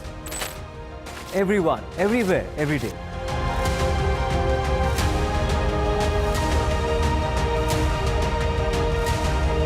Banega Swasth India. One world hygiene. Stay informed and entertained with the new and updated NDTV News app.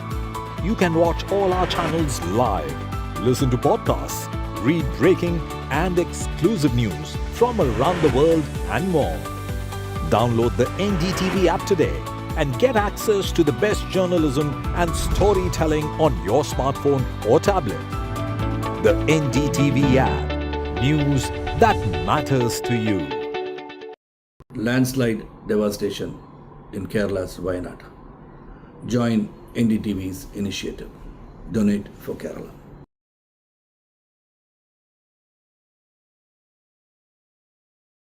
New day, new show, a new experience.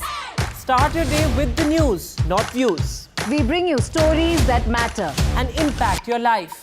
News that informs and keeps you ahead. From Maximum City, Mumbai, to the seat of power, Delhi, NDTV brings you the best breakfast show. Breakfast news on NDTV, 8 a.m. every day. Hi, I'm Shreya Saran. Kerala's Wayanad area is hit by devastating landslides, resulting in loss of lives and livelihood. Kerala needs your help right now. Let's join NDTV initiative. Come, donate. Let's rebuild Wayanad.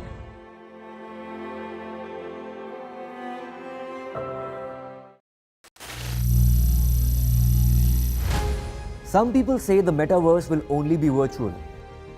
One day this lecture hall will be made of code, and driverless cars would be trapped in intersections. But even in this maze of the future, you can't wish away health. It's time to become more resilient.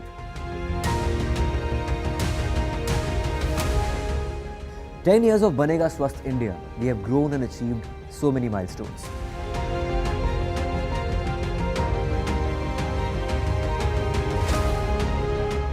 And now I have a plan to beat the urgency, to stop breathing with difficulty, to relieve getting choked."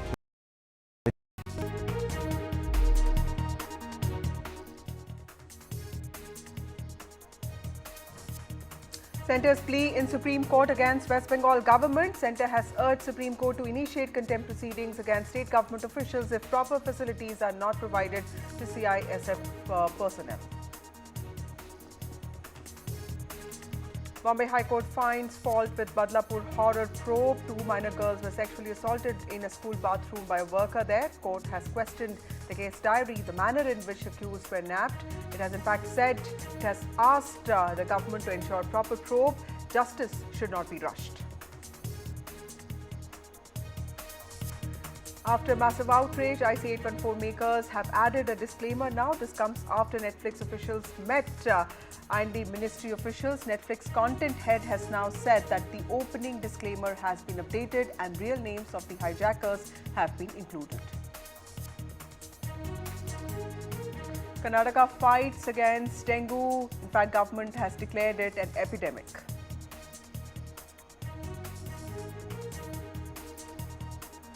Will the Congress-Aam Aadmi Party alliance work out in Haryana? Senior Congress and Aam Aadmi Party leaders meet on ties. Next round of talks on seat distribution.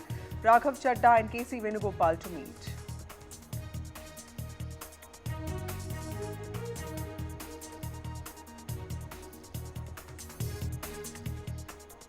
Prime Minister Narendra Modi is on a 2-day visit to Brunei. It's the first bilateral visit to Brunei by an Indian Prime Minister.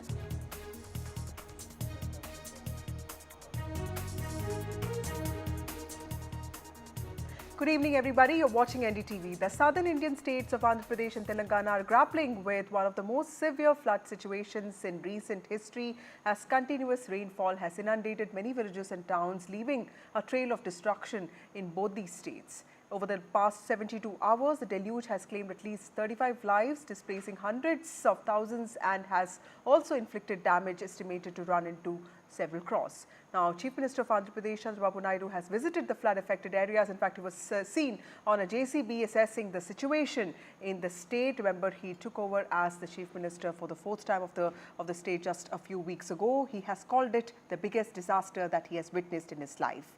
In my career, we have had events like Hudhud hurricane and Titli cyclone, but compared to these, the human suffering and property loss is the greatest here. That's what he has said. He said this in a press conference at the NTR District Collectorate yesterday. The NDRF team, meanwhile, along with the central forces and district officials, have been providing food, drinking water and other essential items to the flood-affected areas in Vijayawada through helicopters. Remember, Vijayawada is the most affected district here. Drones have also been used by the state government to reach out to victims. The matter, however, has taken a political turn with the YSRCP, the opposition party there, and the ex-Chief Minister Jagan Mohan Reddy squarely blaming the state government for flooding Vijayawada to protect allegedly Chief Minister N. Chandrababu Naidu's residence in Kolkata from being submerged. Jagan Reddy also stated that the government failed to take adequate measures to prevent the severe situation that is being faced by the victims now. He further added that had the government properly planned for the rains, the situation would not have been this serious. In fact, he blamed the NDA for failing Andhra Pradesh. Remember, TDP has a critical role to play in the centre. Now it's the most important constituent of the NDA with 16 MPs. But coming back to the floods, who is at fault here and what led to floods in the Telugu-speaking states? This time, was it lack of preparedness? Has the response of the governments been proactive enough? That's what we will discuss tonight. Joining me now, of course, is Nirab Kumar, who is the Chief Secretary of Andhra Pradesh. But first, some reactions.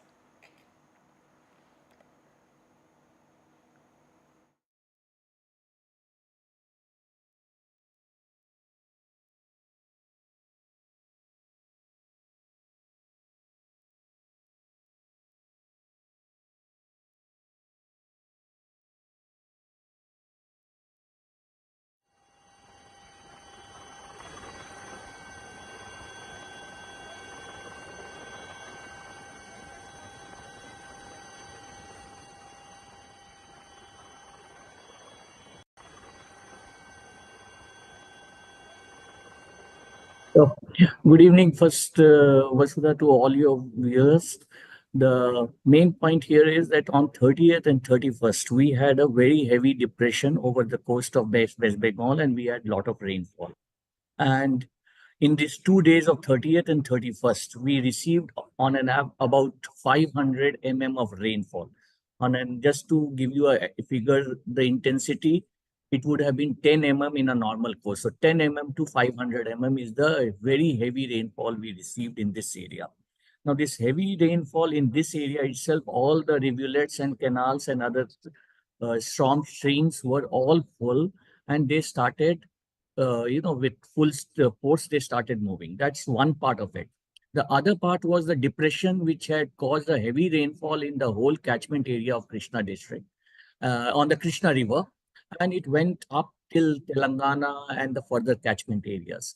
So the Krishna River was also in spate. Now, Krishna River, we issued the second warning level, which is at 550,000 cusecs release from the Prakasham barrage, which is next to Vijayawada. That day before yesterday reached, till yesterday 12 noon, it reached 11.4 lakh cusecs release. So you can imagine it's a double of the second level warning. So one side we had the rivulets, and the most important rivulet which has caused havoc for the Vijayawada town is the Budumeru, which normally is designed for about, let's say, 10,000 or 15,000 cusecs, and works were underway, but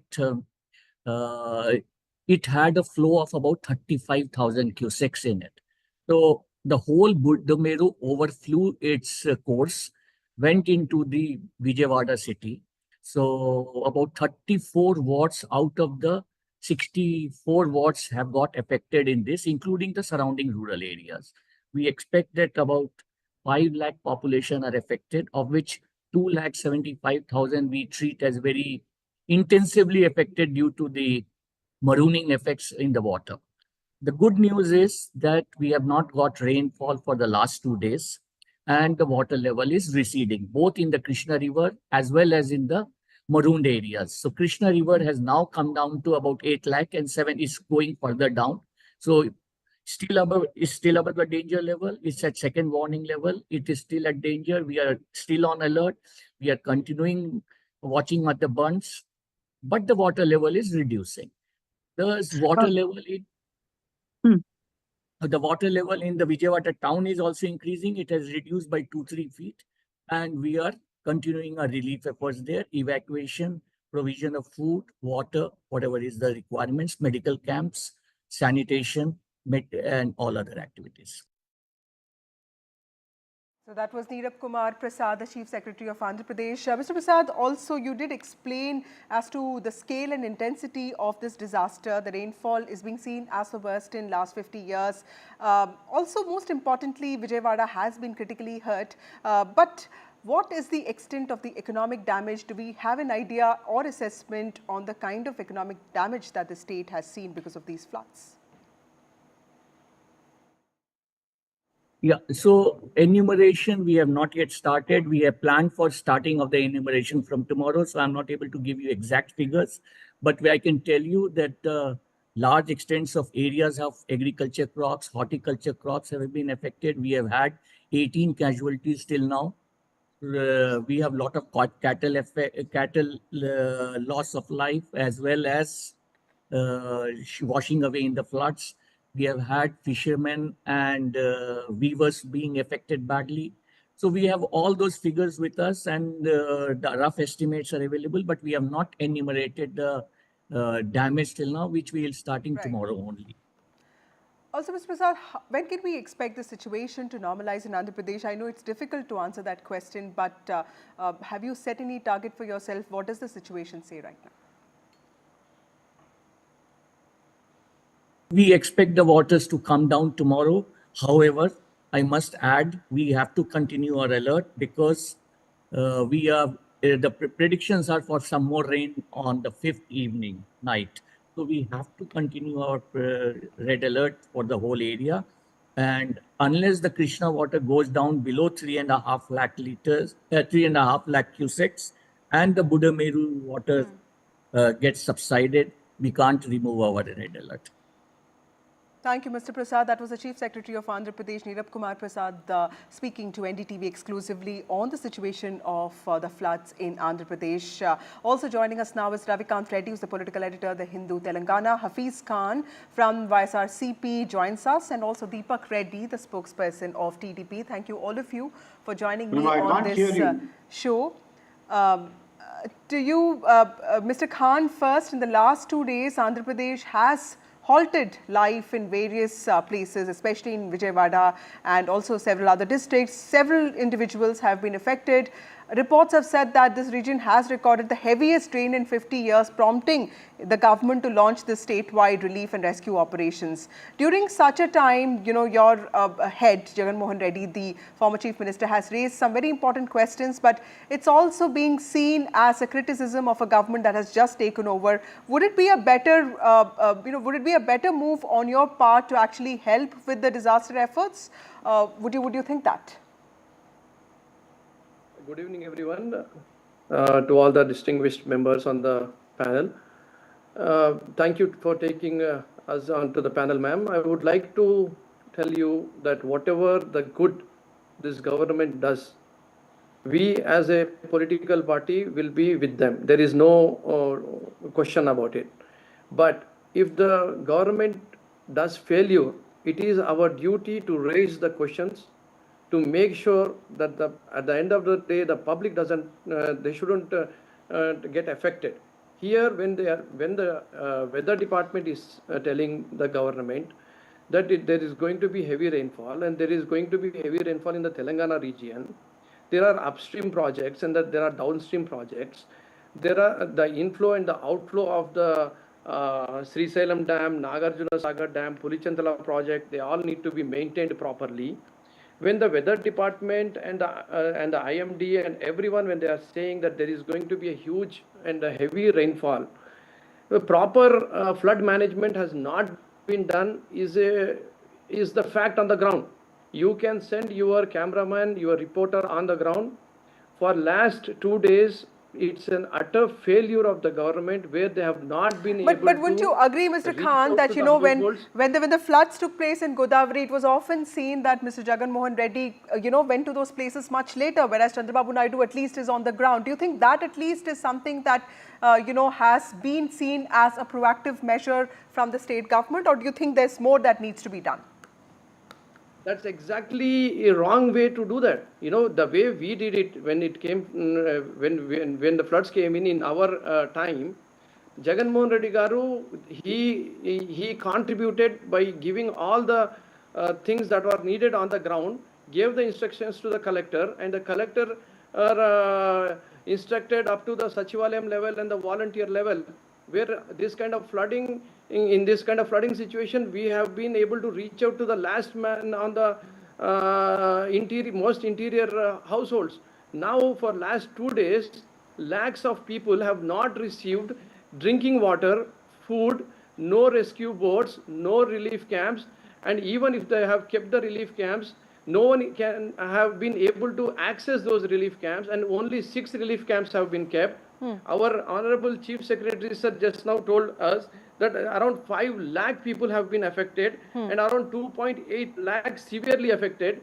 Can you imagine the kind of serious illness and patients that could be there, pregnant women that could be there, kids that could be there, and there are some dead bodies floating on the roads, and they have no help that has been reached. Let me bring in the other panelists also, because you're pointing to something very important. Whereas Chandrababu, I would have been happy if Chandrababu Naidu Garu would have done an aerial helicopter survey and would have given those boats on which he is traveling for his publicity stunts, that boats, that machinery, those personals who are there to help him, support him and protect him, they all could have been put onto the ground to help. Well, Deepak Reddy, would you like to take that? Because, YSRCP is saying that this is just political optics, this is just publicity, this is just stunt management. And Jagan Mohan Reddy has criticized the coalition government for disregarding the IMD warnings of heavy rains. Now that, the BJP is also part of the government, you have Centre, you have Ministry of Earth Sciences. Is there any loophole that you could have fixed in terms of managing the floods? Because Chandrababu Naidu has started CBN 4.0 with a lot of promise. There's going to be a lot of emphasis on tech. That's what we saw. So clearly, this is something that you think the government could have handled better in terms of assessing the damage. There is a double engine. Before I start, let me tell you, in spite of the people throwing the YCP out and not even giving them an opposition status, they haven't changed their attitude of lying yet. Chandrababu Naidu ji was so disgusted with the remarks being given out by the former chief minister. He again invoked the word Pablo Escobar to address Mr. Jagan Mohan Reddy. They are blatantly lying, and Jagan Mohan Reddy has come onto the field. He hasn't done anything. He hasn't saved one person. He hasn't given food to a single person. He hasn't given medical support to anybody other than casting aspersions. The chief secretary earlier has given a figure of the rainfall, which is 50 times the average. And let me give you a couple of other figures.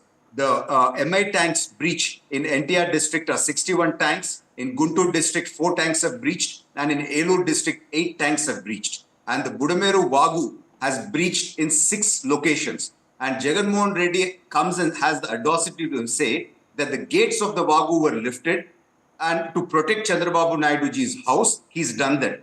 Where is the question of lifting gates on a drain? I mean, the basic knowledge also he lacks, being a former chief minister.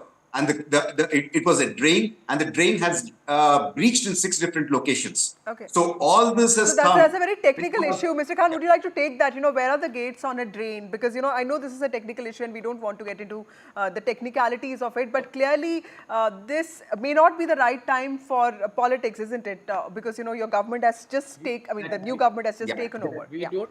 That is exactly what we are saying. I mean, the chief minister is on the field for the last 3 days. The media has reported seeing him at 3 a.m. in the morning, and he's hands-on. Our entire cabinet. Okay. Mr. Khan, respond to that before I go. I mean, after that, I'll go to Mr. Reddy and take an expert comment from him. But Mr. Khan, this is Chandrababu Naidu also sort of marshalling resources and setting out an example. But Mr. Reddy, there are other issues, in terms of flood management, and of course, the opposition is qualified to. Jagan Mohan Reddy has also ruled the state for 5 years. Mr. Khan, would you like to respond to what Mr. Deepak was saying with respect to gates on a drain, the technicality aspect of the criticism that the former chief minister has raised? I would like to tell my dear friend Mr. Deepak Reddy that first of all, it's a double engine sarkar. Why the NDRF people were not pushed in, why the helicopters have not come in, why the boats were not pressed in, why the people were not reached for 48 hours with no basic access to drinking water or milk or food. And I'm telling you, ma'am, whatever Chandrababu Naidu Garu has done on the boats, that could be done after 3 to 4 days of relief work that has been completed. But what Chandrababu Naidu Garu did was a pure publicity stunt. And whatever my friend Deepak Reddy is saying about a drain, it's not a drain, it's a canal. And you, when you are in the middle of such a calamity, you should think on all the lines. You should get prepared on all the lines. And I want to remind my friend that there was no intimation that was done to the people of Vijayawada, and all the water was released into their areas without any notice.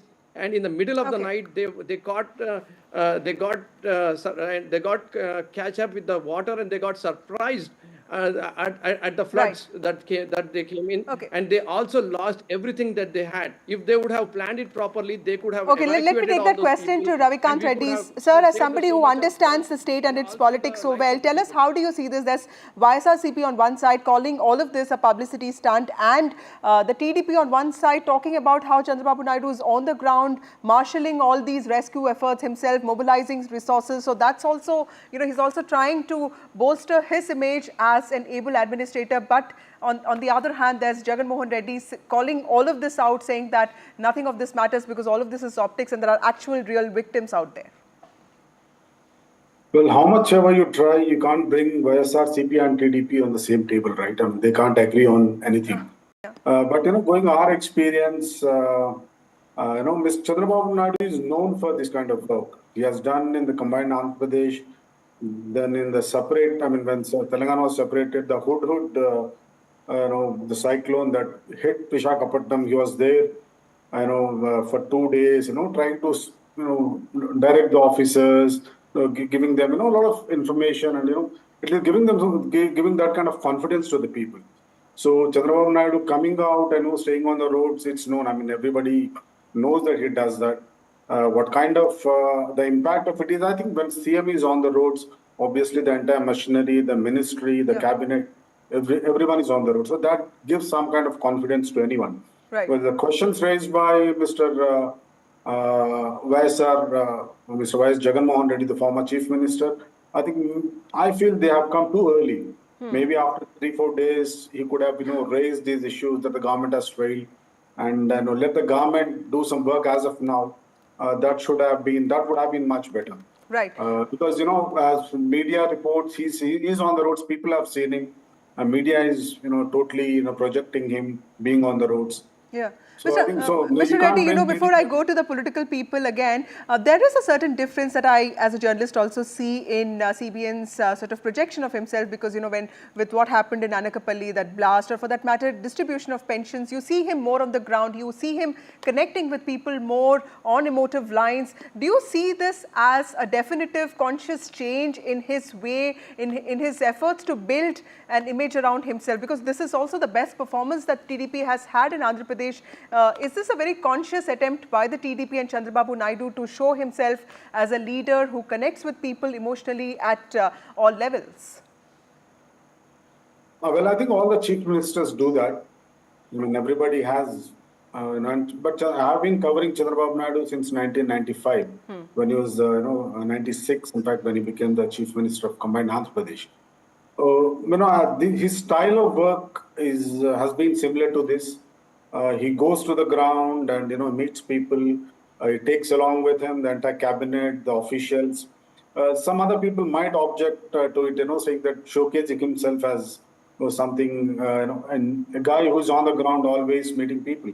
But that's been his style for the last 20-25 years, since he has become the chief minister of combined Andhra Pradesh and later Andhra Pradesh as well. Right. So if he's taking some kind of political advantage out of it, or trying to create some kind of image out of it, people should let him do that, because he's the chief minister, is doing that, and any politician would do that. Absolutely. I would look this entire effort that way.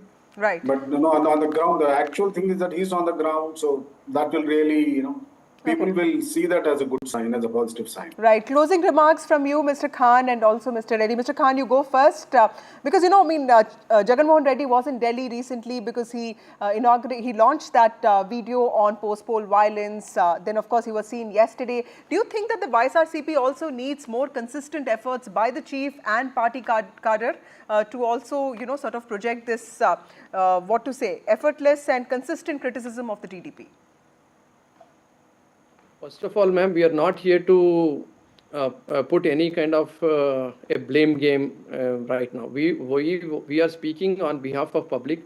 You can go to any social media platforms like Twitter or Facebook or Insta, where people are recording and putting their videos and telling the whole country that we need help, and there has been no help that has been reached to them for last 48 hours. Right. So if you think that we are putting it as a blame game, no, ma'am, we are not here to put a blame game.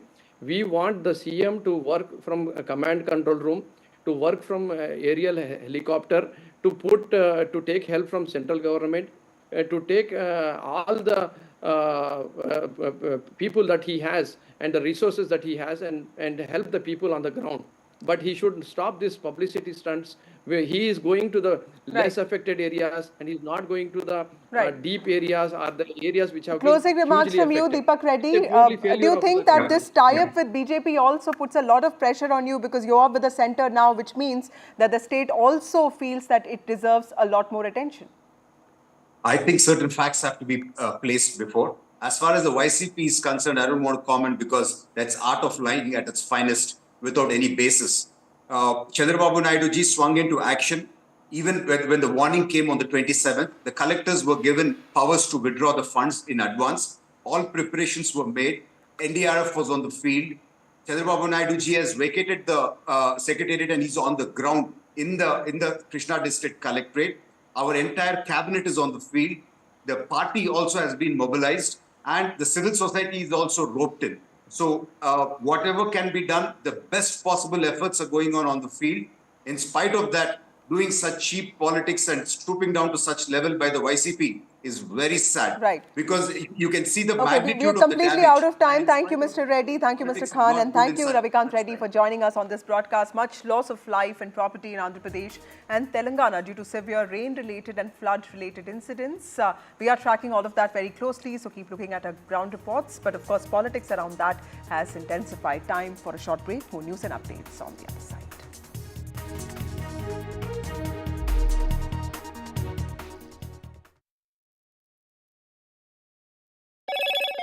Hello, Moto. Motorola Razr 50 Ultra comes with Google Gemini.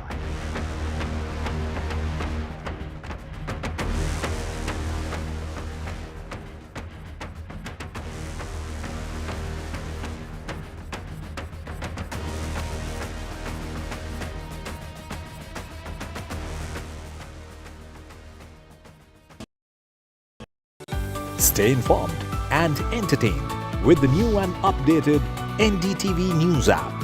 You can watch all our channels live, listen to podcasts, read breaking and exclusive news from around the world and more.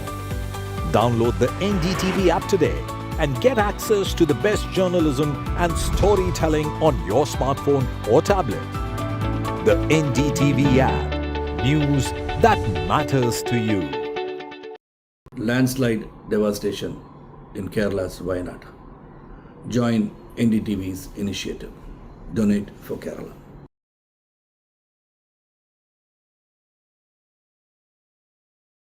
New day, new show, a new experience. Start your day with the news, not views. We bring you stories that matter and impact your life. News that informs and keeps you ahead. From Maximum City, Mumbai, to the seat of power, Delhi, NDTV brings you the best breakfast show. Breakfast news on NDTV, 8 a.m. every day. Hi, I'm Shreya Saran. Kerala's Wayanad area is hit by devastating landslides, resulting in loss of lives and livelihood. Kerala needs your help right now. Let's join NDTV initiative. Come, donate. Let's rebuild Wayanad.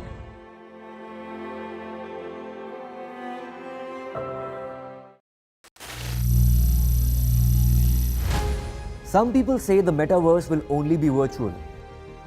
One day this lecture hall will be made of code, and driverless cars would be trapped in intersections. But even in this maze of the future, you can't wish away health. It's time to become more resilient.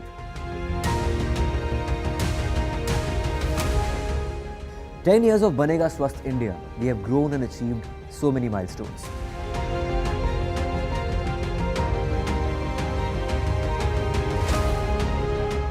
And now I have a plan to beat the urgency, to stop breathing with difficulty, to relieve getting choked with inactivity.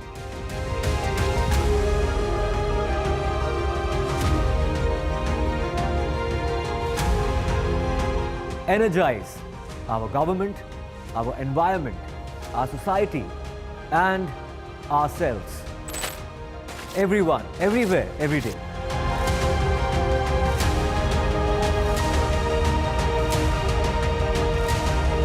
Banega Swasth India. One world hygiene. Stay informed and entertained with the new and updated NDTV News app. You can watch all our channels.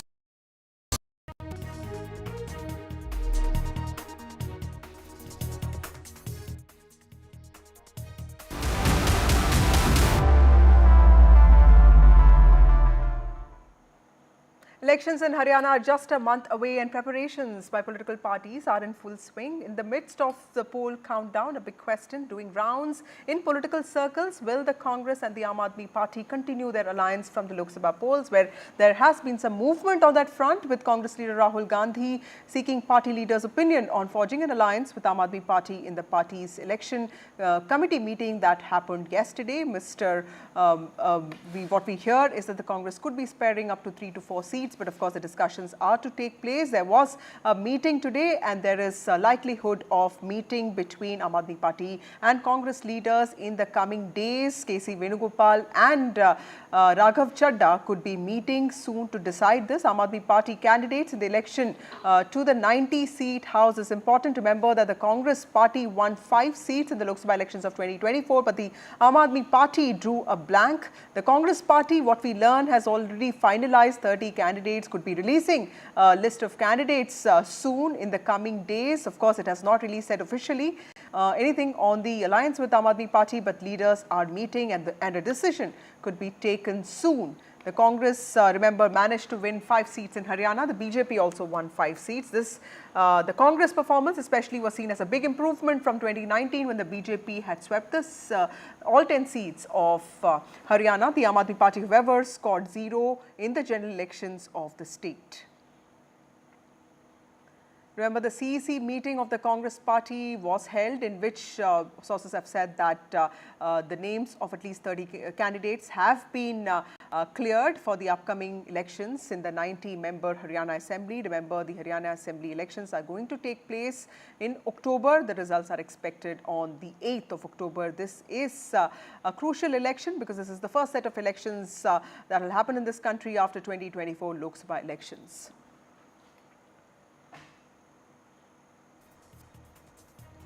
The screening panel of the Congress party, headed by Ajay Makan, had shortlisted a few names. Joining me now is, of course, Sunil Prabhu, who covers the Congress party for us. Sunil, very interesting development. Tell us, what is the update on the Congress party, Aam Aadmi Party alliance, and when can we expect an official announcement? Well, the real push is come from the leader of opposition and a former Congress president, Rahul Gandhi, who actually believes that there should be unity of opposition forces and very keen that the India bloc fight together in the coming Haryana elections. So that's something that he's been keen on, and that's why his key lieutenant, Mr. KC Venugopal, is really working with the nuts and bolts with Mr. Raghav Chadda. From the Congress side, we work with the Aam Aadmi Party leadership on the basis of, how they can adjust and have seat sharing. Is Mr. Deepak Bavaria, who is the General Secretary in charge, as well as, of course, Mr. Ajay Makan, as well as Deependra Hooda, to look at things forward. As you and we all know, the Congress initially was reluctant because the Aam Aadmi Party was asking for a huge amount of seats. But I think somewhere down the line, the top leadership of the Congress party, led by Rahul Gandhi, understands that if there is a unity of opposition forces, and that's something that they've learned in 2014 as well as in 2019, that when you are united, then you can put up a formidable front in front of the NDA BJP alliance. And it's in that context now that the Congress is reaching out to the Aam Aadmi Party. We'll have to wait and see what that realistic number is in terms of finding a way forward. If there is a realistic number and the Aam Aadmi Party is ready to agree, then definitely there will be a seat sharing and they will fight unitedly against the NDA-led BJP in the state of Haryana. Right.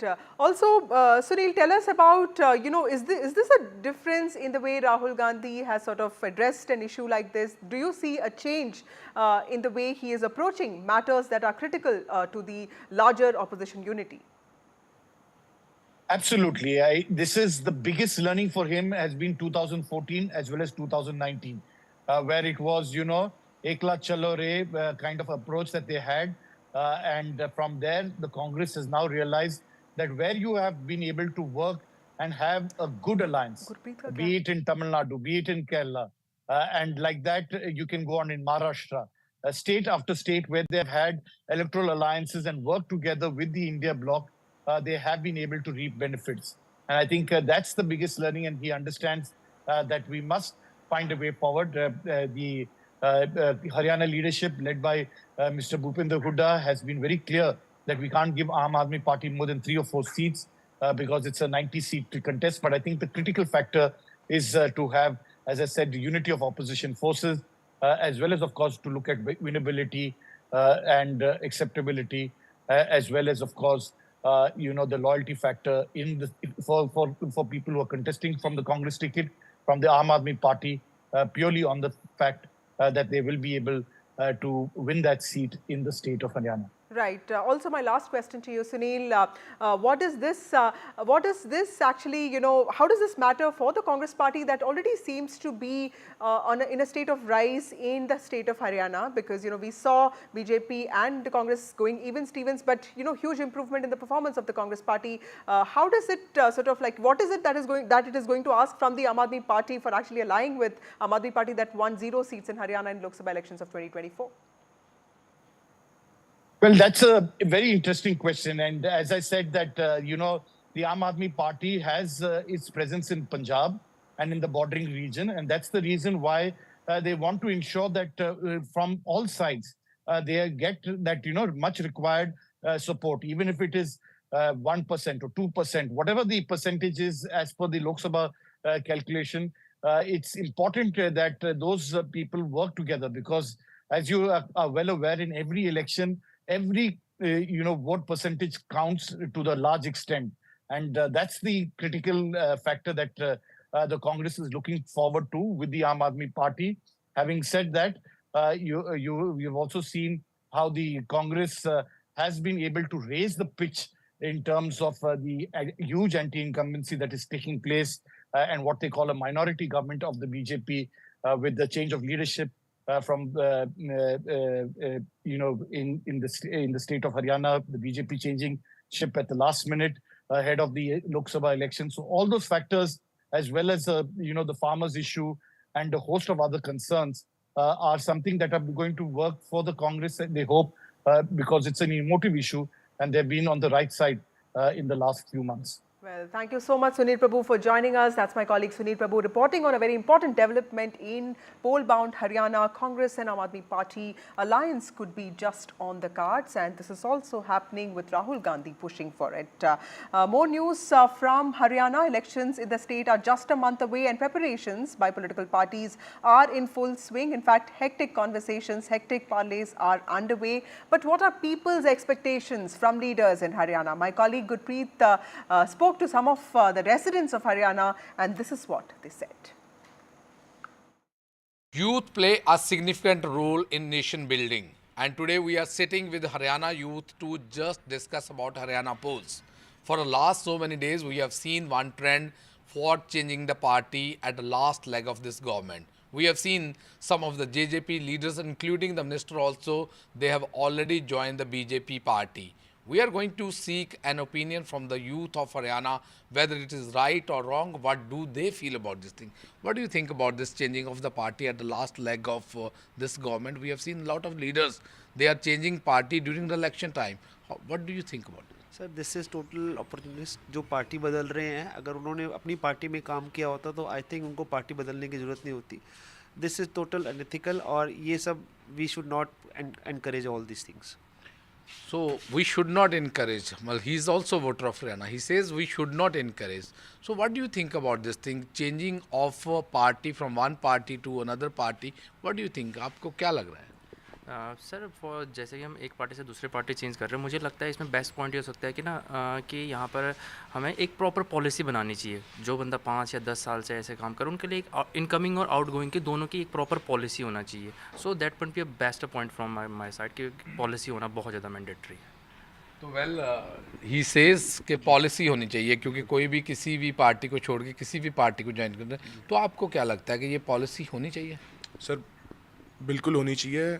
Rules and regulations जो अपनी खुद की parties जो parties हैं उन्हें खुद का एक रूल्स एंड रेगुलेशंस में ये बात डालनी चाहिए कि अगर पार्टी छोड़ के जाएंगे तो क्या कॉन्सिक्वेंसेस रहेंगे, और जब कोई पार्टी छोड़ के अपॉर्चुनिटिस्ट बंदा नई पार्टी ज्वाइन करना चाहता है तो उसे क्या कॉन्सिक्वेंसेस फेस करने पड़ेंगे, और जो पिछले साल से इतनी मेहनत कर रहे हैं उनके लिए क्या सुविधा रहेगी पार्टी के अंदर. तो हम देखते हैं कि ये कहते हैं कि हम वो उस पार्टी में जाएंगे, दोबारा से रूल करेंगे, तो आपको लगता है कि ऐसे जो सिस्टम चलता है तो कुछ लोग ही रूल कर पा रहे हैं पूरे स्टेट में? जी बिल्कुल, पिछले टाइम से डेवलपमेंट जो हमारे हरियाणा में नहीं हो पा रही है, उसका सबसे बड़ा मेन रीज़न यही है, वही लोग दोबारा पार्टी चेंज करते हैं, दूसरी पार्टी से जीतते हैं, फिर असेंबली में बैठ जाते हैं। वही सेम चेहरे हमें इतने लंबे टाइम से देख रहे हैं कि असेंबली में वही लोग बैठ रहे हैं। जो लोग पहले किसी पार्टी ने डेवलपमेंट नहीं कर पाए, दूसरी पार्टी में कैसे करेंगे? और ये चीज़ें पार्टी तभी चेंज करेंगी, पार्टीज तभी इस बारे में पॉलिसीज़ कुछ सोचेंगी कि भाई हमें इस बच्चे को टिकट नहीं देनी, जब वोटर्स उसे रिजेक्ट करेंगे। पहला ये वोटर्स का होता है, हमारा है कि हम उस पर्सन को रिजेक्ट करें कि हम भाई हम इसे वोट नहीं देंगे, पार्टीज खुद छोड़ देंगी। तो बिल्कुल, आपको लगता नहीं कहीं ना कहीं जो पॉलिटिशियंस हैं, लीडर्स हैं, उनकी भी अकाउंटेबिलिटी पे सवाल होता है? सर बिल्कुल सवाल होता है। आप देखो, आप हरियाणा का ही ले लीजिए। हरियाणा में इन्होंने अभी 6 महीने पहले सीएम बदला। टोटल यहाँ पे कम्युनिटी बेस्ड पॉलिटिक्स हो रही है। मैं पंचकुला से बोल रहा हूँ, यहाँ पे भी 10 साल से बनिया कम्युनिटी के बीजेपी कैंडिडेट यहाँ से लड़ रहे हैं। और मैं कहूँ खाली बीजेपी की, कांग्रेस, जेजेपी या कोई भी पार्टी यहाँ से लड़े, उसको बनिया कम्युनिटी को वोट दे, टिकट देनी चाहिए। और आपको लगता नहीं कि जैसे यही बात अगर बात करें तो इस बात को लेके सभी पॉलिटिशियंस भी अपॉर्चुनिटी वो सोचते हैं हम इस कम्युनिटी से आते हैं, यहाँ पे हमें वोट पड़ेगी, वो भी इसीलिए दूसरी पार्टी उनको ले रही है? सर ऐसा नहीं है, जब कम्युनिटी बेस्ड जब कोई खड़ा करते हैं कैंडिडेट, वहाँ पे उनका बहुल होता है, उनको ऐसा लगता है भी यहाँ पे ये बंदा जीत सकता है। पर जब जो जीत जाता है वो सबका एक कैंडिडेट होता है, ऐसा नहीं है कि खाली एक स्पेसिफिक कम्युनिटी का कैंडिडेट है। तो आपको क्या लगता है? ये कहते हैं कि बेसिकली जो पॉलिटिशियन है उसकी भी अकाउंटेबिलिटी बहुत मैटर करती है, क्योंकि जब आपके पास पावर है, वो भी ये कह रहे हैं कि वोटर्स को पहले रिजेक्ट करना चाहिए जो पार्टी चेंज करते। तो आपको क्या लग रहा है?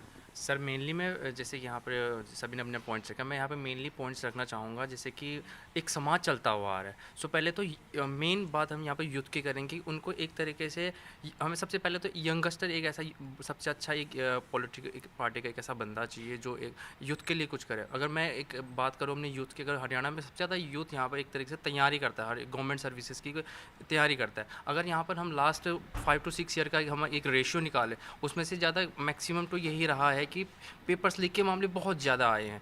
तो मैं यहाँ चाहूँगा कि यंगस्टर आपको लगता है जो पार्टी चेंज करता है उसको नहीं देनी चाहिए टिकट? अगर वो भी अगर डेवलपमेंट करता है तो फिर टिकट देनी चाहिए कि नहीं? जहाँ पार्टी को ज्वाइन करने का अलाउ करना चाहिए या नहीं करना चाहिए? मुझे नहीं लगता कि इसमें कोई लॉ करना चाहिए।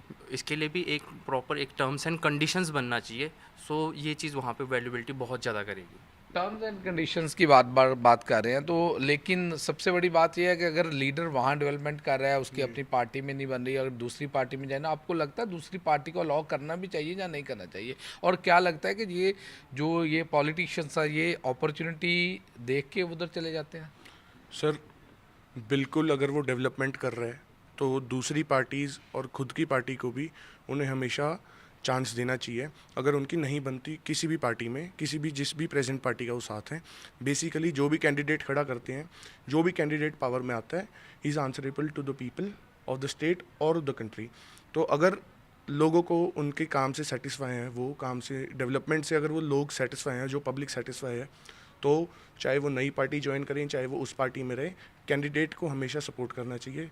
अगर आपने बात करी अकाउंटेबिलिटी, क्रेडिबिलिटी की, तो जिस हिसाब से चौधरी बीरेंद्र सिंह ने कुछ महीने पहले जब उन्हें लगा कि उन्हें अपॉर्चुनिटी उस पास्ट पार्टी में नहीं मिल रही, तो उन्हें छोड़ के एक नई पार्टी जहाँ पर उन्हें अपॉर्चुनिटी का मिल रहा था सिला, वहाँ पर उन्होंने ज्वाइन करी। मेरे को नहीं लगता कि इस चीज़ को एक आई थिंक सो कि एक क्वेश्चनेबल चीज़ है ये, और इस पे रूल्स एंड रेगुलेशंस बनाने चाहिए। बिल्कुल रूल्स एंड रेगुलेशन बनने चाहिए। कोई पार्टी नहीं ज्वाइन करता है या कोई पार्टी छोड़ के आता है, क्योंकि कहीं ना कहीं एक लॉ है, जब कोई छोड़ता है तब तो लॉ है, लेकिन ज्वाइन करने का कोई लॉ नहीं। तो आपको क्या लगता है कि ये जो लोगों को भी एक बार रिजेक्ट करना चाहिए, जैसे आपने पहले बोला? जी मैंने पहले ही बोला कि लोगों को इनको रिजेक्ट करना चाहिए, पार्टीज खुद ही इनको मौका देना छोड़ देंगे। और अभी आपने एमपीज़ के जो इलेक्शंस हुए अभी, उसमें देखा होगा हमारे हरियाणा के बॉक्सर विजेंदर हैं, वो बयान देते हैं कि मैं पहले सोया हुआ था, सुबह उठा और मुझे लगा कि मैं गलत जगह हूँ, अब मुझे बीजेपी में जाना चाहिए, मैंने बीजेपी ज्वाइन कर ली, रातों रात सपना आया बीजेपी ज्वाइन कर लो। ये कौन सा ये भद्दा मजाक है हरियाणा की जनता के साथ, जो उनके सपोर्टर जो उनके साथ जुड़े हुए थे, उनको प्यार करते थे, उनकी गेम की वजह से, उनकी आइडियोलॉजी की वजह से, उनके साथ मजाक है कि आइडियोलॉजी कहाँ रह गई आपकी फिर? So, well, this is the independent opinion of Haryana youth. They say there should be a proper law, and if some politician is trying to change the party from one party to another party, there should be set of rules whether he can join the party or not. But there is need for making such legislation so that this type of a system and trend should be curbed in politics.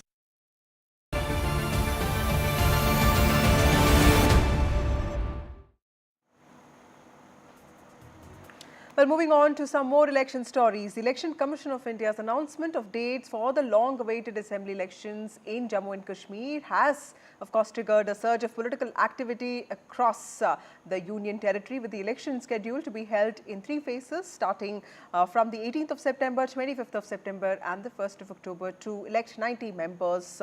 The political scene in Jammu and Kashmir is buzzing after a long time with a lot of activity. Many candidates are preparing to campaign for the first assembly elections in the last 10 years. Parties have already unveiled manifestos, and several MLA hopefuls are also switching sides as it happens during elections. Now, this election in Jammu and Kashmir is particularly important as it is the first since the abrogation of Article 370 and the dissolution of the statehood of Jammu and Kashmir. People are waiting for the results. They're also waiting to vote. The Congress and the BJP have already released fresh lists of candidates, and the lists also include names of the Congress President Tariq Hamid and also BJP President of the Union Territory, Ravinder Raina. My colleague Nazir has a ground report for you on what people are basically saying and what the sentiment is like in the election-bound state of Jammu and Kashmir. Horticulture is backbone of Kashmir's rural economy, and it is apple harvesting time in the valley here in Pulwama. But when there's festival of democracy, and that too, that festival comes after a gap of 10 years. So people are really very enthusiastic about this festival participation in the elections. And in this election, you will see highest number of young voters participating. For example, there has been, 30% voters in this out of 88 lakh voters who are eligible to vote in this election. 30% are below the age of 29. So you can imagine they will decide the fate of this election and the candidates. But when we are in Pulwama and everybody, all of them, these people, you are all having the apple orchards, yes, and the apple, these orchards is your real economy and the livelihood. Yes. तो आप बताएं कि जब harvesting season भी हो, लेकिन आप सभी लोग कहते हैं कि नहीं, इलेक्शन पे बात होती है और आप भी चर्चा करते हैं। बिल्कुल, it is about harvest Apple अभी तैयार है, हर जगह पे तैयार है, लेकिन यहाँ जो अभी इलेक्शन का जो फेस्टिवल आज चल रहा है पूरे साउथ कश्मीर में पर्टिकुलरली, तो हम भी इसमें कहीं ना कहीं इसमें पार्टिसिपेट कर रहे हैं, क्योंकि हमें लग रहा है कि हम चाहते हैं कि एक चेंज होनी चाहिए, कि आने वाले समय में एक पॉजिटिव चेंज आनी चाहिए। और एज अ यूथ अगर मैं कहूँ, अनलेस एंड अनटिल यूथ को हम अगर कंसिडर नहीं करेंगे, यूथ को ऑन बोर्ड नहीं लेंगे, तो आने वाले समय में हम यूथ ही इस कौम को चलाने वाले हैं। इसलिए हम चाहते हैं कि एक पॉजिटिव चेंज हो। क्या इश्यूज हैं जो इस इलेक्शन के अहम हैं? स्लोगन्स जो हैं, जज्बाती इमोशनल स्लोगन्स के बगैर आम आदमी के क्या मुद्दे हैं? बिल्कुल, अगर देखा जाए तो सबसे बड़ा इशू जो है वो अनएम्प्लॉयमेंट का इशू है। ड्रग्स को लेके हमारा बहुत बड़ा चैलेंज है इस वक्त सोसाइटी को। इन चीज़ों को सीरियस लेने की ज़रूरत है, और ये चीज़ें तभी जब हम इसका other side of the coin देखेंगे। जब तक हम यूथ को एक रोज़गार नहीं देंगे, जब तक हम यूथ को कंसिडर नहीं करेंगे, तब तक मुझे लग रहा है कि ड्रग्स और बाकी चीज़ें इसमें कंट्रोल नहीं कर पाएंगे। As I said कि 30% voters are less than the age of 29। तो आप ये बताएं कि जब आपका यो इतना यूथ पॉपुलेशन है, क्योंकि 10 साल बाद वो इलेक्शन हो रहे हैं, आप क्या जानते, क्या मुद्दे हैं आपके लिए? Okay. First, I would just like to what election means to us. Election is something that is act of selecting someone, and this selection must be likewise. The decision maker should take such a decision that must be attractive. For example, I have to take the decision home to. There are several candidates. Issues क्या हैं? Issues क्या हैं जो जिनकी बुनियाद पे vote होगा आप चुनेंगे? Sir, there is economic bankruptcy, political alienation is there, moral division is there. No, there is no platform where we can just expose our pitiable condition. There is no one whom we can आप address. कहते हैं representation मिले जो आपकी जो जज्बात की तर्जमानी के, so that you are represented. Post abrogation or constitution, some says it is a constitutional amendment. We some say that it's abrogation of Article 370. What I say, obviously after the abrogation of Article 370, it's for the first time elections are going to be held. So it is somehow they are it is a kind of a representation. Right. तो आप trader भी हैं? जी, मैं trader भी हूँ जी। आप ये बताएं, पॉलिटिकल एक्टिविस्ट भी, आप बताएं ट्रेडिंग के लिहाज से, क्योंकि कई लोग ये सवाल करते हैं कि जो पहले कर रहे थे इस 5 साल या 6 साल में जब से एब्रोगेशन हुई, काफ़ी इकोनॉमी या बढ़ी है या न बढ़ी है, तो आपके लिहाज से क्या इलेक्शन कितना अहम है, ये वोट देना, और इससे आपकी ट्रेडिंग पे क्या असर? Election is very much important for our traders community as far as question is concerned about horticulture. We need a very good and strong and best friendly horticulture policy. We need empowerment of our women folk. We need some traders friendly policies. आपको पता है trader जो है वो देने वाला होता है, लेने वाला हॉर्टिकल्चर में क्या, क्योंकि हम इस वक्त सेब के बाग में ही बैठे हैं in an orchard. What are the issues? For example, the orchardists have been talking about the import duty of this which has been decreased, which is impacting the apple of Kashmir. There are so many policies right now which was going through actually because of that unholy coalition. आपको पता ही होगा जो Modi government है, इन्होंने कुछ Iran के साथ tie up किया है, जो इम्पोर्टेड फ्रूट आ रहा है वो हमारे रेट से कंपैरेटिवली मार्केट में बहुत सस्ता बिक रहा है, जिससे हमारी जो एप्पल इंडस्ट्री है इसको काफी नुकसान पहुंच रहा है। तो ईरान से और अमेरिकन से एप्पल भी आ रहा है। अच्छा, you appear to be the youngest in the lot. How old are you? I'm 27 years old. 27. अच्छा, and which means this will be your first vote because जब पिछला इलेक्शन हुआ तो you must have been 17. Exactly. तो आपके लिए ये election कितना अहम है, और importantly you are lucky because this time there is no boycott call, no fear of violence. हाँ सर, आपने बहुत अच्छी बात कही है। पहले मैं आपका बहुत शुक्रगुजार हूँ क्योंकि हमारे जज्बात को आप अमली जामा पहना रहे हो और हमारी बात को आगे ले जा रहे हो। तो क्या मुद्दे हैं एक यंगस्टर के लिए? बहुत सारे मुद्दे हैं, बहुत सारे। मैं चंद गुजारिशात यहाँ पे कहूँगा। देखिए, हमारे जहन में भी एक ख्याल आता है कि हम एक बेटर कश्मीर को देखें, because Kashmir is our special and we want to remain special always till death. तो बात ऐसी है कि चलो मैं मान लो मैं एक तालिब इल्म हूँ, मेरी सोच यही है कि अगर यहाँ पर कुछ रिसोर्सेज हमारे हवाले से हैं, कोई चीज़ हमें होना चाहिए, वो प्रॉपरली हमें मिलना चाहिए। लाइकवाइज जॉब अपॉर्चुनिटी की हम बात करें, आप भी जॉब्स की बात कर रहे हैं, आपका क्या है? Maybe to be honest, I want to say that I want a better politician. We want क्या चाहते हैं क्यों, किसको वोट देना चाहते हैं, क्यों देना चाहते हैं? मैं यही बोलूँगा कि जो हमारे लिए बेटर पॉलिटिशियन हो हम उसी को वोट देंगे, जिनका मैनिफेस्टो क्लियर होगा उसको हम वोट दे देंगे। ठीक है। तो जी आपका शुभ नाम और एडवोकेट वसीम अहमद। अच्छा, आप लॉयर हैं तो वकील के पास सारे दलीलें होते हैं। बिल्कुल सर। तो आप सियासत की दलील, और जब हम यहाँ इस ऑर्चर्ड में बैठे हैं, यहाँ की इकोनॉमी की कहानी क्या है जिसकी बुनियाद पे आप सब कहते हैं कि हार्वेस्ट तो है, लेकिन सबसे बड़ा हार्वेस्ट आप कहते हैं यहाँ इलेक्शन का है? देखिए, ये बात सही है कि एप्पल हार्वेस्टिंग तो ये तो हर साल आती है, लेकिन अब की बार जो 18 सितंबर को हमारे वोट्स डालने का दिन आ रहा है वो हमारे लिए सबसे बड़ा फेस्टिवल है। मैं तो कहूँगा कि एप्पल हार्वेस्टिंग से भी बड़ा फर्स्ट, क्योंकि एप्पल हार्वेस्टिंग हम हर साल मनाते हैं, लेकिन ये जो आज का है कि इसमें ज़्यादातर ये कि जो कि फर्स्ट टाइम वोटर्स है वो they seem to be very exciting, they are going to cast their votes for the first time. और वो ये चाहते हैं कि हम किसी कैंडिडेट को इलेक्ट नहीं कर, हम एक लॉ मेकर को ना इलेक्ट कर रहे हैं, क्योंकि जिस भी बंदे को हम यहाँ से भेजेंगे एज ए कैंडिडेट, वो सिंपली हमारा कैंडिडेट नहीं, वो हम कल हमारा लॉ मेकर होगा। जैसे कि आपने अभी बात कही कि ईरान से ये जो आते हैं उनमें जो इम्पोर्ट ड्यूटी है वो रिड्यूस की गई है, और डायरेक्टली वो इम्पैक्ट करता है हमारी इकोनॉमी पे, क्योंकि हमारी जो इकोनॉमी है वो इकोनॉमी के इशू आप कहते हैं इस इलेक्शन के मुद्दे हैं जो आपके लाइवलीहुड। बिल्कुल बिल्कुल सही है कि अच्छा, एक बात तो इकोनॉमी, जॉब्स जो आपने बताया, अनएम्प्लॉयमेंट की बात आ रही है। आप ये बताएंगे कि पिछले इलेक्शन में आप में से जो 2014 का कितने लोगों ने वोट किया था, क्योंकि उस दिन ज्यादातर बाइकाट था। 2014 में हमने वोट था हमारा, लेकिन उस वक्त हमने वोट कास्ट नहीं किया। तो आपने किया? पार्लियामेंट में वोट कास्ट करना चाहिए, क्योंकि वोट ही हमारे पास एक ऐसा डेमोक्रेटिक राइट होता है, एक पावर होता है जो हमारी वॉइस होके ऐवानों में गूंजती है। जाहिर सी बात है आपका वोट नहीं था। आपका वोट था 2000? नहीं आपका वोट नहीं था उस वक्त, आपका तो था। मेरा था, और मैंने वो वोट जाया किया, इसलिए कि मैंने बाइकाट किया, और आज मुझे उस पर बहुत पछतावा हो रहा है कि मैंने उस वक्त वोट क्यों नहीं डाला। आज मुझे उस बात का पछतावा हो रहा है। So that is the sentiment of a common man. मुझे पछतावा, they regret why they did not cast their vote in 2014.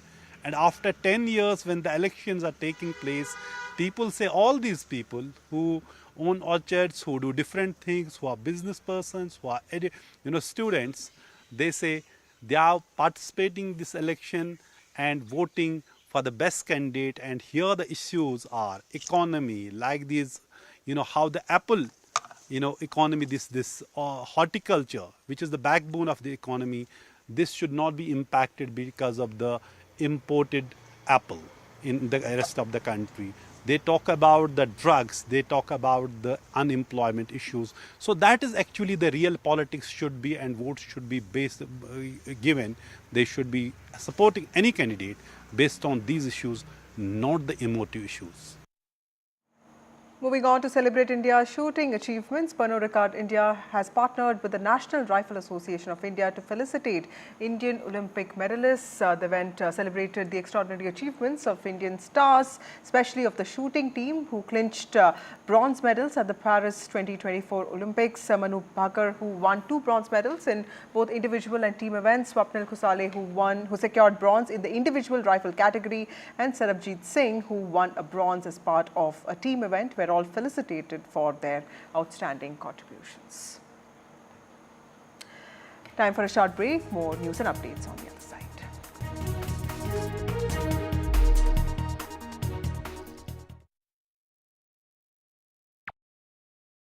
Landslide devastation in Kerala's Wayanad. Join NDTV's initiative. Donate for Kerala.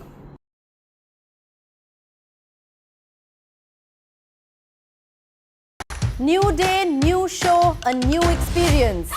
Start your day with the news, not views. We bring you stories that matter and impact your life. News that informs and keeps you ahead. From Maximum City, Mumbai, to the seat of power, Delhi, NDTV brings you the best breakfast show. Breakfast news on NDTV, 8 a.m. every day. Hi, I'm Shreya Saran. Kerala's Wayanad area is hit by devastating landslides, resulting in loss of lives and livelihood. Kerala needs your help right now. Let's join NDTV initiative. Come, donate. Let's rebuild Wayanad.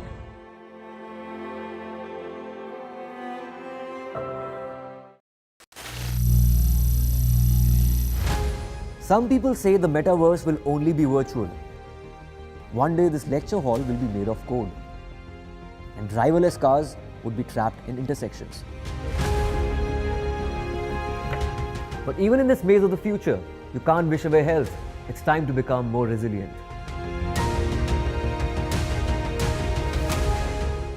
"10 years of Banega Swasth India, we have grown and achieved so many milestones.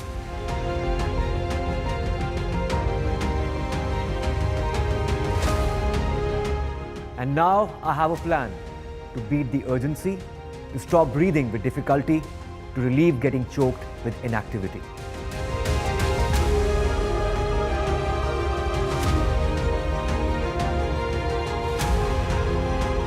Energize our government our environment, our society, and ourselves. Everyone, everywhere, every day.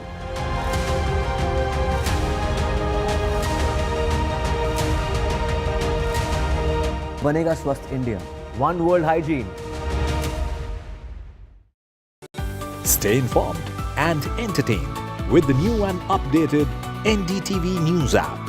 You can watch all our channels live, listen to podcasts, read breaking and exclusive news from around the world and more. Download the NDTV app today and get access to the best journalism and storytelling on your smartphone or tablet. The NDTV app. News that matters to you. Landslide devastation in Kerala's Wayanad. Join NDTV's initiative. Donate for Kerala.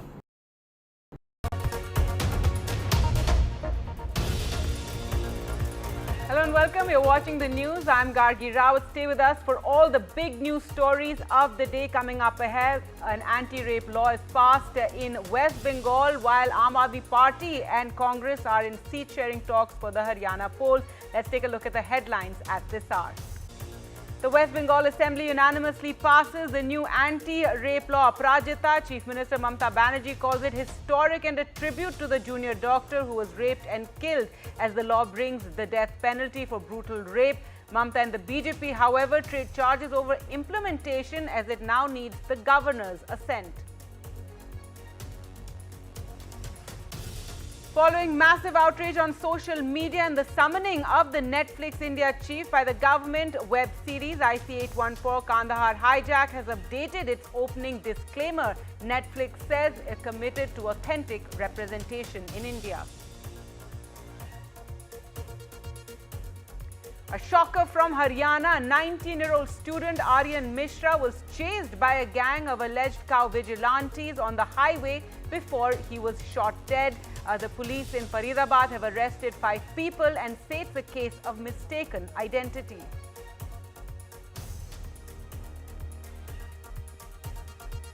After over 25,000 cases of dengue in Karnataka and 12 deaths, the state government has declared it an epidemic. They say stringent measures will now be taken to contain the spread of dengue, and anyone found allowing the spread of mosquitoes will be punished. According to sources, Congress and Aam Aadmi Party have reached an in-principle understanding to fight next month's Haryana Assembly elections together. Now the task of deciding on seats. According to sources, Congress offering 7, AAP demanding 10. And Narendra Modi is the first Indian Prime Minister to visit the tiny Asian country Brunei to shore up India's Act East policy, expected to hold talks on space and energy with the Sultan. And a real-life hero, Shubhan Khan of Haryana, risked his life during the raging floods in Telangana, driving a bulldozer to rescue 9 people who were stuck on a bridge in Khammam.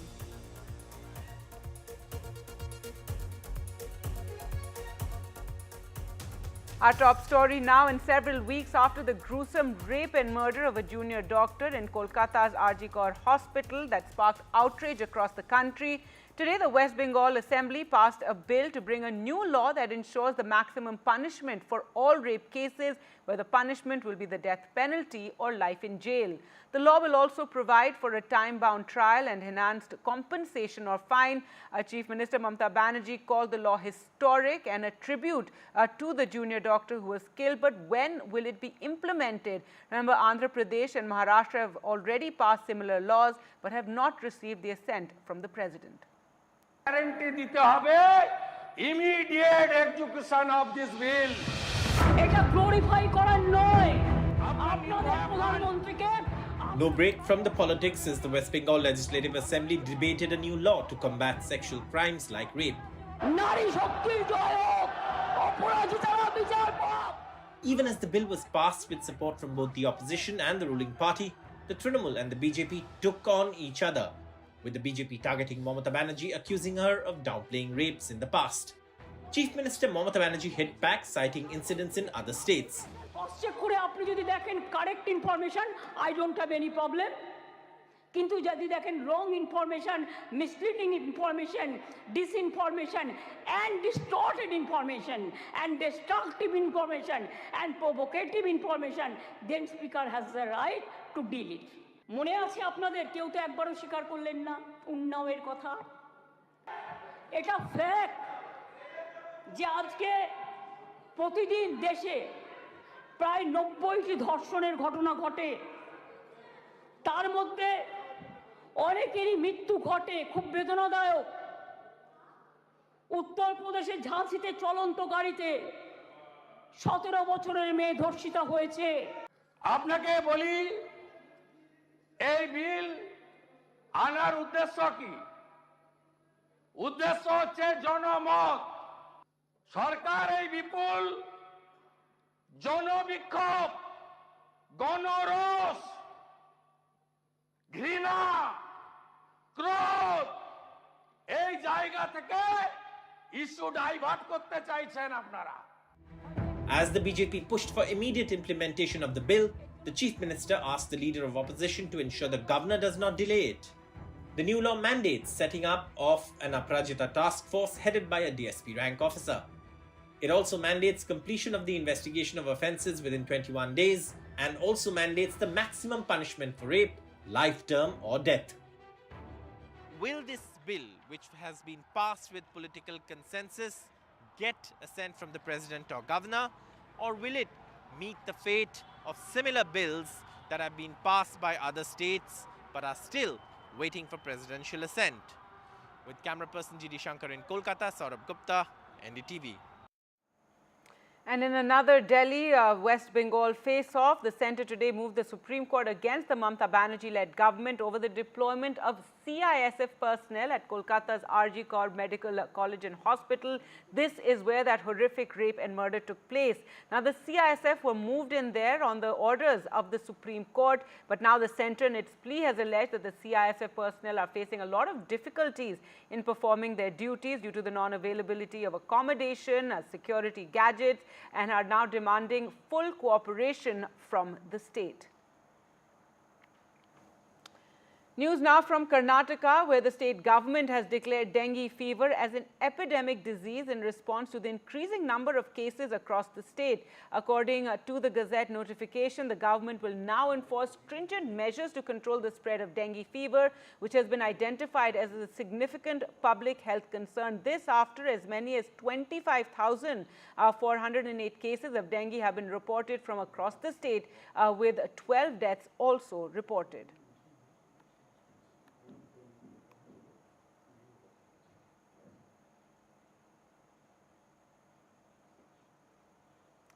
Following the controversy over the recently released web show IC814, the Kandahar Hijack, OTT platform Netflix India announced that it has updated the series opening disclaimer to include both the real and code names of the hijackers. Remember, this issue had created a massive outrage on social media.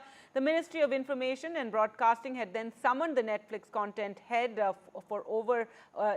due to the backlash surrounding this entire series. Now, Monica Shergill, who is the content chief of Netflix India, said in a statement, "We are committed to showcasing these stories and their authentic representation." Many had accused the series makers of deliberately distorting facts. This is the only official statement on this matter. There are a lot of reports online, and I request our esteemed members of the press to please refer to this particular statement. And I'm reading it as per quote from Monica Shergill, Vice President Content, Netflix India. Please pay attention. For the benefit of audiences unfamiliar with the 1999 hijacking of Indian Airlines Flight 814, the opening disclaimer has been updated to include the real and code names of the hijackers. The code names in the series reflect those used during the actual event. India has a rich culture of storytelling, and we are committed to showcasing these stories and their authentic representation. Now, a shocking case from Haryana where a 19-year-old class 12 student, Aryan Mishra, was shot and killed after he was mistaken for a cattle smuggler in Faridabad. The accused was, in fact, chased the victim's car for 25 kilometers on the highway before shooting at the car and killing him. 5 people were arrested in connection with this incident, and a new video has also surfaced which shows the car chase at a toll plaza outside of Faridabad. A high-speed car chase rushing through the toll at Faridabad that ended up with death. 12th grade student Aryan was in this red duster on the night of the 23rd of August with his friends' brothers Harshit and Shanki, their mother and her friend, when they were chased by Anil Kaushik, a cow slaughter vigilante. Also in the car were 4 others. After chasing the red duster for 30 kilometers, they fired 4 rounds, shooting dead Aryan, who was in the passenger seat. The Faridabad police, which has arrested all 5 accused, say Kaushik and the other 4 suspected Aryan and his friends to be cow smugglers. जो अभी तक initially जो चीज़ सामने आई है जो पूछताछ के अंदर ये जो गलतफहमी के अंदर गोली जो है वो चलने की जो बात है वो सामने आई है। जो आरोपी हैं उनको लगा कि ये किसी तरह की कोई आपराधिक व्यक्ति हैं जो किसी आपराधिक वारदात को अंजाम करने के लिए आए हैं और उन्होंने इसी उसके अंदर उसे प्रोटेक्ट करने के लिए किया। मेरे को अनिल कौशिक को सामने खड़ा कर दिया गया। अनिल कौशिक को खड़ा किया गया। अनिल कौशिक ने कबूल किया है कि गोली मैंने चलाई है। अनिल कौशिक ने क्या कहा, क्यों, किस वजह से गोली चलाई? कह रहे हैं गऊ समझ के मैं पीछा कर रखा था। अनिल कौशिक से मैंने सवाल किया कि इतनी बड़ी गाड़ी में गऊ कैसे आ जाएगी। While the police is saying that the investigations are still going on, the parents of the deceased Aryan Mishra are still not satisfied and are saying that the people who were right there in the car while the incident took place should also be taken into custody. With Atul Ranjan and camera person Kamal Kant, this is Anushka Garg for NDTV. News now from the northeast and Manipur, where explosions of bombs said to be executed through drones have become a new threat to the fragile peace in the ethnic violence-hit state, which is slowly limping back to normalcy. Since last Sunday afternoon, over a dozen people have been injured. 2 deaths have taken place in these attacks. Many people have fled homes to safer places, while the government has formed a multi-agency committee to chalk out strategies of the drone attack threats. Here's a report. On Monday evening, in the second drone attack in Manipur, similar to the first one, 3 people were injured. This morning at the attack site, at Sanjam Chirang, evidence of the newest threat, the bomb and the mortar shells. In Kadangband, locals are still looking for unexploded bombs. 3 बम फटा यहाँ पे, 3 बम फटा और एक बम तो जो नहीं फटा है और हमने आइडेंटिफाई कर लिया। हाँ, रिटालिएशन तो हमारी तरफ से किस तरह से रिटालिएट करेगा? अभी ये तो एरियल अटैक है। The man in charge of maintaining law and order in Manipur, DGP Rajiv Singh, was himself at ground zero, facing tough questions. We have spoken to everybody from here to Delhi, और वहाँ दिल्ली में भी NSG से भी हम लोगों ने बात किया है, DG NSG से बात किया है, उनकी टीम से बात किया है, प्लस और भी एक्सपर्ट्स आ रहे हैं। हम लोगों ने कमिटी भी एक बनाई है कि ये ड्रोन के बारे में पूरा ये पढ़ने के लिए and something to do counter करने के लिए उसको। But the big question is, did the Manipur police and other agencies overlook a warning? NDTV has accessed this letter sent to the security establishment from the Chief Minister's office on the 3rd of April. The letter asked the DGP to install anti-drone system in the Raj Bhavan compound, the Chief Minister's Secretariat and the Assembly Secretariat. In June this year, Assam STF had arrested a person who was carrying drones that were meant for a terror group operating in the Imphal Valley region. In the same month, again Assam STF nabbed another person who was carrying 10 batteries of very high-end, high-tech drones. At that point of time, Assam STF had not only claimed that it was a major breakthrough, but had alerted all the security agencies. Civil society groups of Imphal Valley have some tough questions for the government. Why the Indian government is not seriously taking about this kind of warlike situation? Kuki militant is trying to divide our India. I think one question to the government of India: what is the policy of the national interest of India toward Northeast India? The Manipur Chief Minister has finally reacted to the escalation. In a post on social media platform X, calling drone attacks on civilian population an act of terror. With BM Sanju in Imphal, Devanish Acham in New Delhi, Ratndeep Chaudhary for NDTV. All right, election news now, and according to sources, the Congress and Aam Aadmi Party have reached a principal understanding to fight next month's Haryana Assembly elections together. Now it's down to the challenging task of deciding on seats between the parties. According to what we're hearing, the Congress is offering 7 to 5. AAP is demanding at least 10 seats in the upcoming assembly elections. Well, for more on this story and the negotiations, let's go across to NDTV's Sunil Prabhu. And Sunil, so what can you tell us? Who is leading the negotiations? Well, there are two, interlocutors from the Congress point of view. One, of course, is Mr. K.C. Venugopal from the Aam Aadmi Party, Raghav Chadda.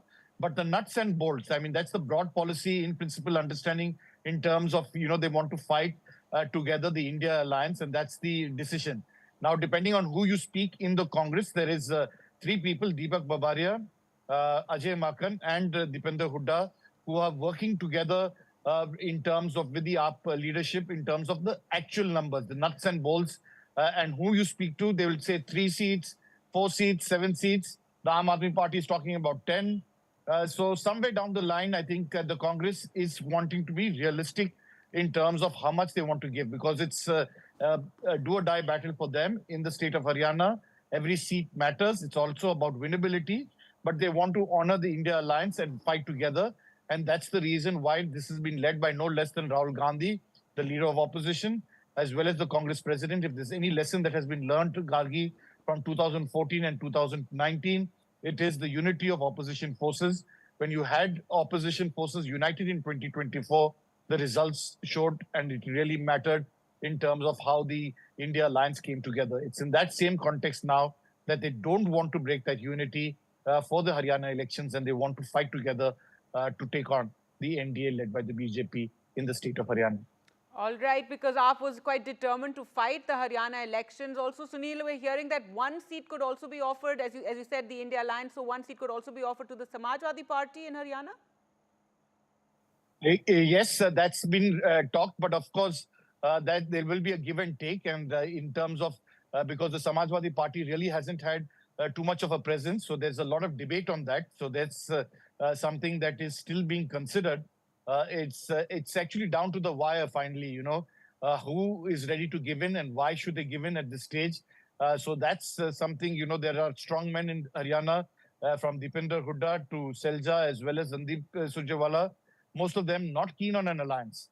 And this, of course, has come from the top leadership of the Congress to honor the India alliance. So you'll have to find a way forward, and they don't want to give in to too many seats because they are in a commanding position at this present juncture. But as I've been continuing to stress right through my discussion with you, they want to have all on board in the India alliance and honor that India commitment so as to fight together in the coming Haryana elections. All right, Sunil, thanks so much for joining us with all those details. Now, in other news, Prime Minister Narendra Modi is in Brunei for a historic visit, marking the first time an Indian Prime Minister has undertaken a bilateral trip to the tiny Southeast Asian nation. The visit coincides with the 40th anniversary of diplomatic relations between India and Brunei. During his visit, the Prime Minister will engage in bilateral discussions with the Sultan of Brunei, and these discussions will then focus on exploring new areas for cooperation in multiple areas like defense, trade, investment, energy, space technology, health, capacity, as well as culture and vibrant people-to-people exchanges. There is an expat community, as you can see there in Brunei. Many of them excitedly, greeting the Prime Minister outside the hotel. After Brunei, Prime Minister Modi will travel to Singapore, another key partner in India's Act East policy. Singapore, a country with which India is exploring enhanced cooperation in digital, skill development and sustainability. While the battle between Karnataka Chief Minister and the Governor is being fought at the court, the former Commissioner of MUDA has now been suspended by the state government. Pratibha Raman tracks the political face-off triggered by the latest action. A fallout of the MUDA scam in Karnataka. Former MUDA Commissioner Dinesh Kumar has now been suspended via a government order dated August 31st. This comes following a report submitted by a technical committee that probed the charges of compensatory land sites being allotted to CM Siddaramaia's wife B.M. Parvati in an upmarket area in Mysuru which had higher property value. Dinesh Kumar was transferred from Muda in July after the government announced an inquiry into the alleged irregularities. He is accused of having helped Siddaramaia's family with land allotment by allegedly violating all rules. The report states that the directions of the government were not followed and allotments with a ratio of 50:50 were made in violation of the law. While the opposition have called this an eyewash, they are also accusing the Congress of a long history of being land sharks. Because Siddaramaiah apart, the Kharge family too is facing allegations of illegal land allocation. Now they have got enlightened. So it shows they were all completely hand in glove. For the namesake, for a eyewash, that commissioner has been suspended. The people, whoever is involved, they should have been suspended completely, and including the concerned minister, chief minister, everybody is involved. They should all resign. The Congress party has a long history. They come to power by talking about serving the poor, but what they do after coming to power is exactly the opposite. They make themselves richer, they loot the exchequer, they indulge in corruption and give themselves huge pieces of land. So this is nothing new for the Congress party. The BJP also accused the Congress of having favoured KAS officer Dinesh Kumar by posting him as the registrar of Haveri University. The Congress was quick to counter. Well, if you add it quickly, you would have said it's a knee-jerk reaction. If we think and do it, you are saying it's late. So please tell us what are the timings you would like us to act. No, see, it's all routine transfer. It's not that one person or another will be opted for it. The transfers happen routinely and it happened like that. That's about it. The BJP leaders have been targeting both the Chief Minister of Karnataka as well as AICC President. However, the Congress have been seeking reports of BJP leaders to try and plan their counter strategy. The question is if this political standoff will end up affecting the stability of the government. With camera person Govind, Pratibha Raman in Bengaluru for NDTV. News now from Noida. And over 200 residents of a society in Noida fell sick after allegedly consuming contaminated water. And shockingly, the complaints of fever and diarrhea started after the society water tank was cleaned just 2 days ago. Officials have now begun a probe into the incident. Shreya reports. Over 200 residents of the Supertech Eco Village 2 society in Greater Noida West have fallen seriously ill over the past 2 days. The cause, a suspected contamination of the water as the water tank had been cleaned 2 days ago. My kid is not well from last night. High fever, stomach pain, vomiting. We are not sure, but I heard that यहाँ पे basement में एक tank है जिसमें पानी cleaning हुआ था. उसके बाद से ये issue आया. कल सुबह में ही उसको 2 बार already vomiting आ चुका था. फिर वो स्कूल गई. वापस आने के बाद उसको fever चढ़ चुका था. बहुत ही high. नहीं, मुझे तो अभी कोई ये नहीं है. मेरे tower में मैंने सिर्फ बच्चों का ही सुना है. Since 9 o'clock in the morning yesterday, we got calls for loose stools and vomiting. The pattern I observed were there were lots of children. So at first I thought ki maybe some restaurant is there which is having some polluted food or something like that, and they must have eaten. But when the patients became too much, then I asked regarding the society, which society are you coming from? Then we got the data that all of the children were coming from the same society in different towers. It's a massive residential complex with 34 towers and home to nearly 3,000 residents. Over the past 48 hours, many, including children, have fallen ill with symptoms of high fever, vomiting, diarrhea and abdominal pain. जब भी आप कोई काम करें तो उसका कम से कम result तो देखें. आपने क्लीनिंग कराई तो पानी का एक बार टेस्टिंग करा के फिर पूरी सोसाइटी में उसको भेजें. ऐसा थोड़ा ना होता है कि हमने क्लीनिंग कराई और फिर अपने सारे में डिस्ट्रीब्यूट कर दिया पानी. अब देखिए कितनी प्रॉब्लम हो गई है. घर घर में बच्चे बीमार है, बड़े बीमार है, लेडीज बीमार है. पहले पेट में दर्द हुआ, फिर घबराहट हुई, फिर उल्टियाँ आई, फिर लूज मोशन हुआ, फिर तो पता ही नहीं चला हुआ क्या था. ठंडे पड़ गए, मैं तो खुद ठंडी पड़ गई थी. तो मेरा तो बिल्कुल ऐसा था, बीपी लो हो गया और शुगर भी लो हो गया था. The chief medical officer also visited the society, and the health department has assured the residents that water testing will continue. With Shreya Ghosh, Gargi Rawat for NDTV. And finally, a story of a hero not wearing a cape but riding a bulldozer. Subhan Khan from Haryana has become a celebrated real-life hero after he risked his own life to save 9 people by driving a bulldozer to a bridge in Khammam, where they were stranded. This is the midst of the raging flooding that took place in Telangana. Uma Sudhir reports.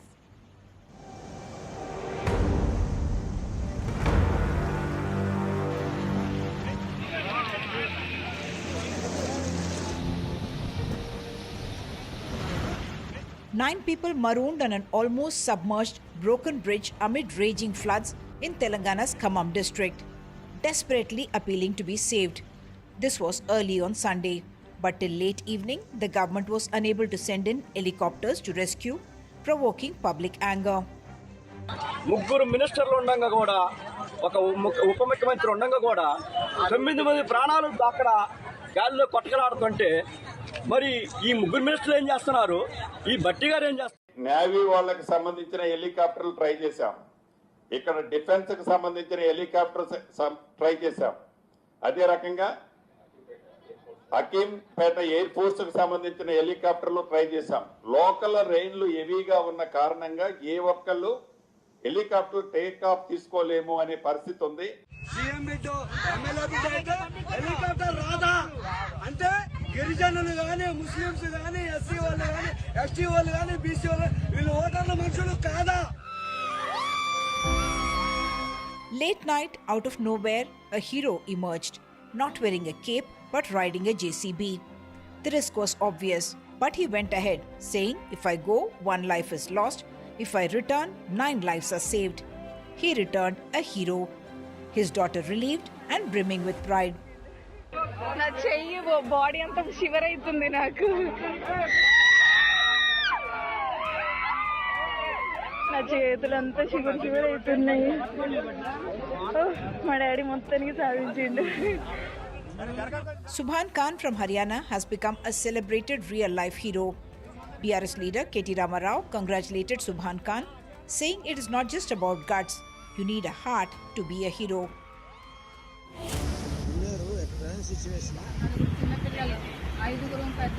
Rani and her 5 children, including a differently abled son, were stranded atop their building and were saved by these swimmers.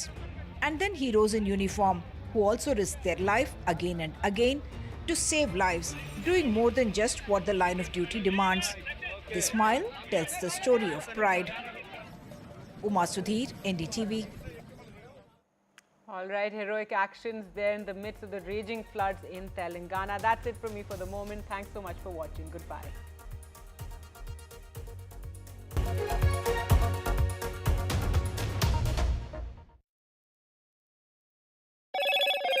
Hello, Moto. Motorola Razr 50 Ultra comes with Google Gemini.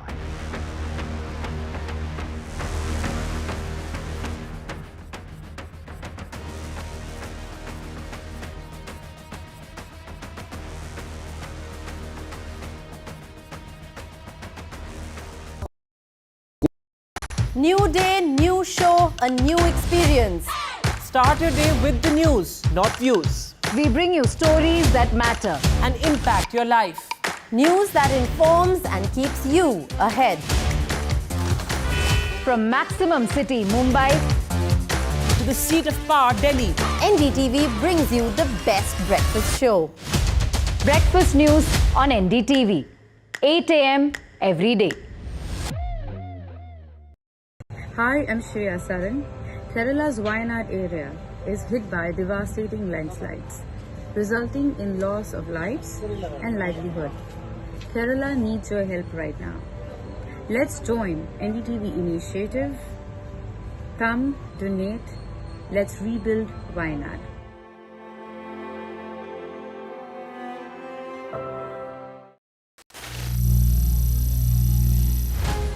Some people say the metaverse will only be virtual.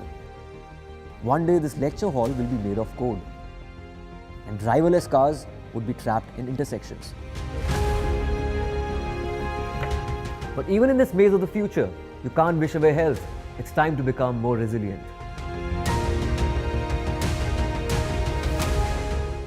"10 years of Banega Swasth India, we have grown and achieved so many milestones.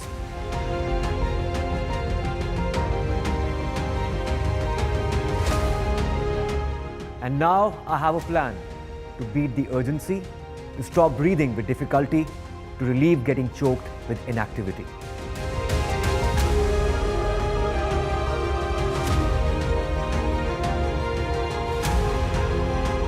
Energize our government, our environment, our society, and ourselves. Everyone, everywhere, every day.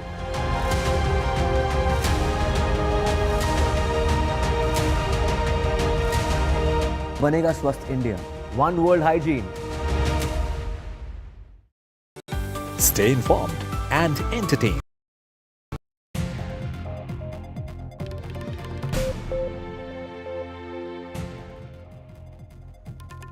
Hello everyone, this is The Last Word and I'm Maria Shakil. West Bengal Chief Minister Mamata Banerjee has termed it a historic bill.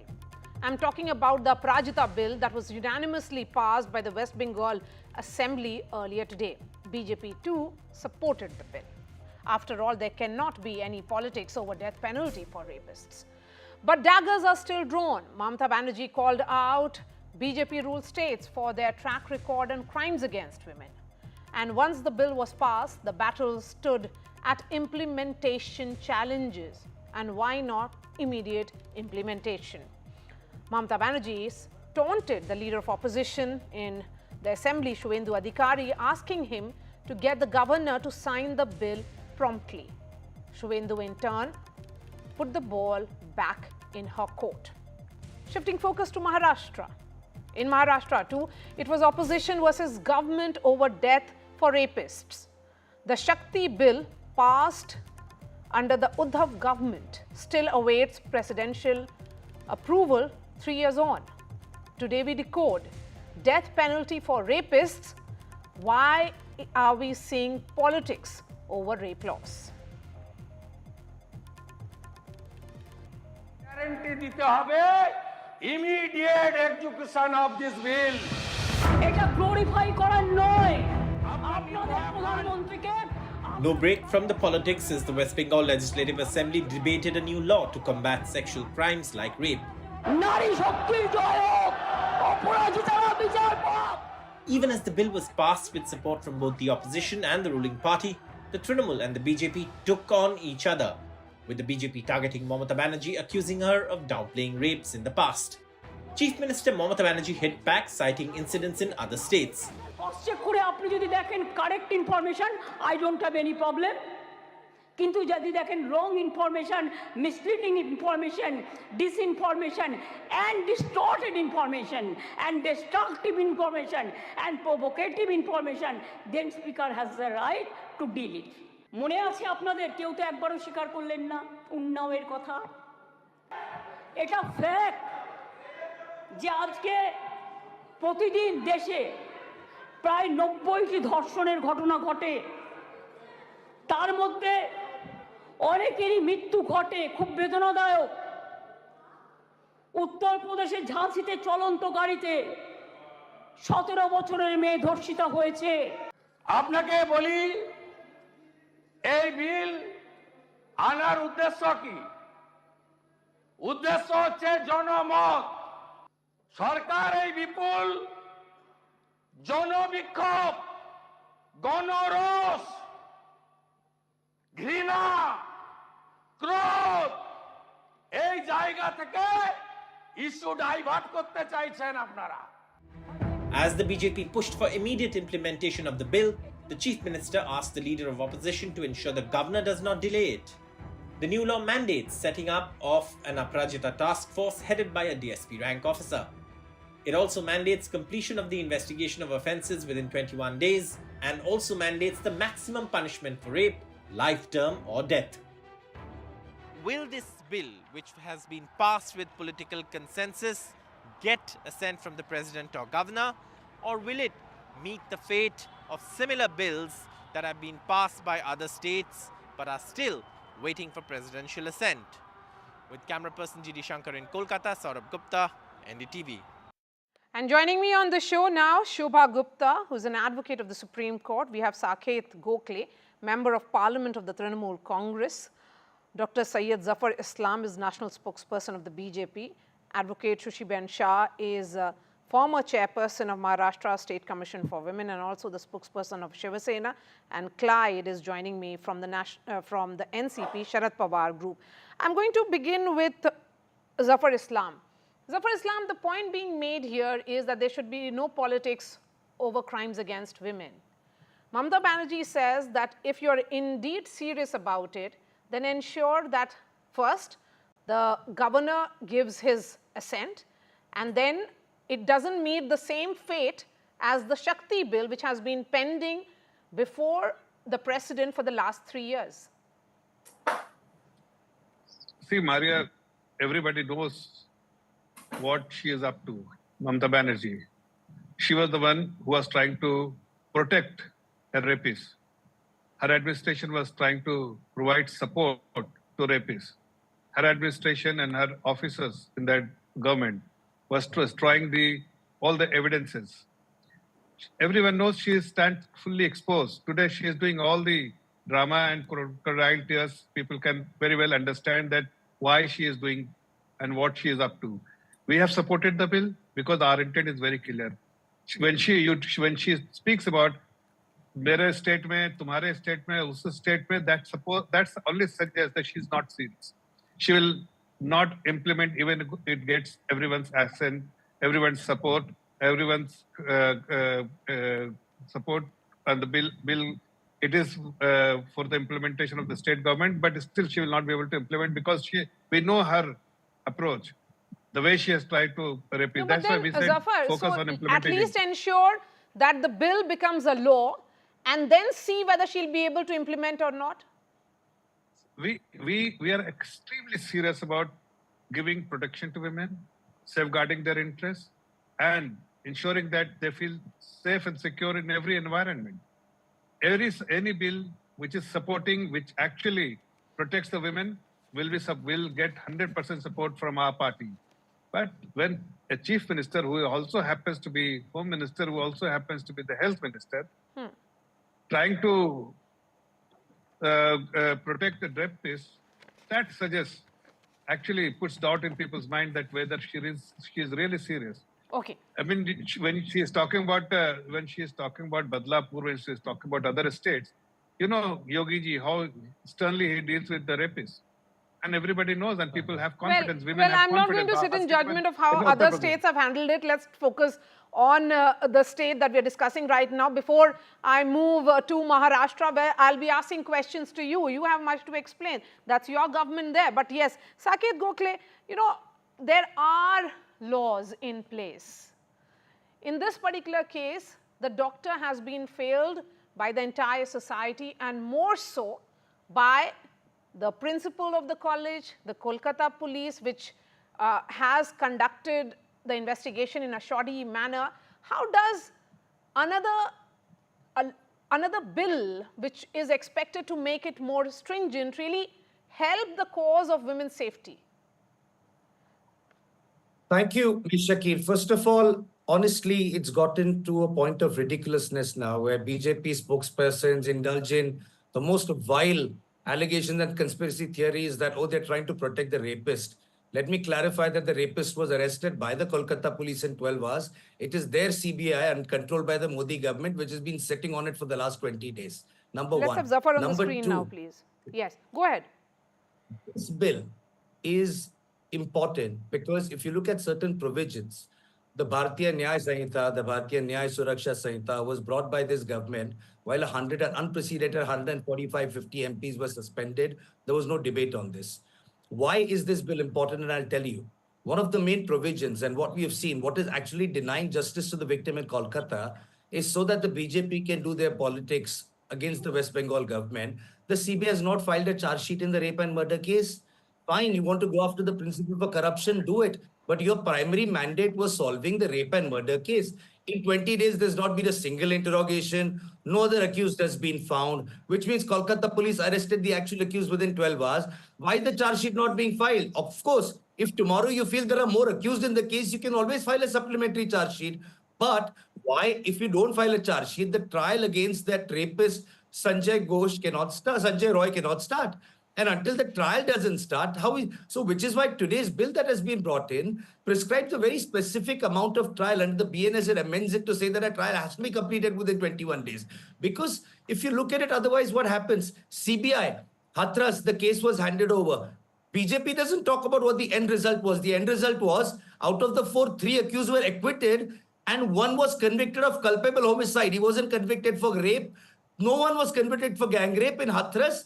The 1 conviction was for culpable homicide. That is the problem. Here the accused has been arrested by Kolkata police, handed over to you.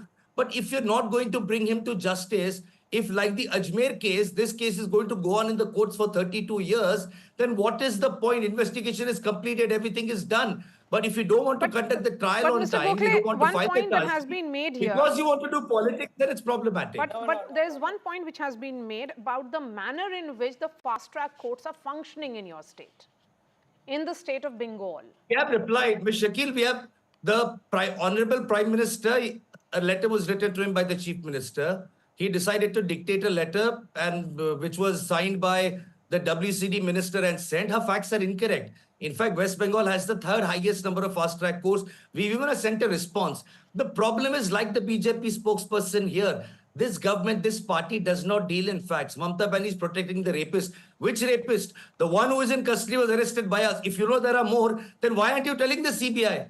If you have information about some rapist that has been protected.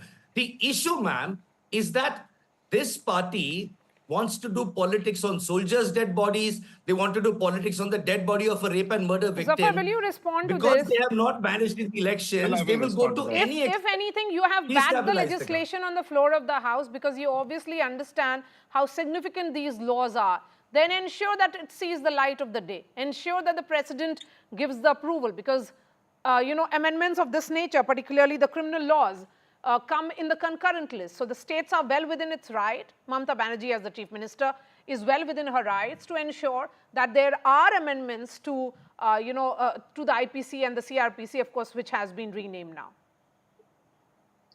See, as far as this bill is concerned, definitely we will ensure that it gets everyone's approval.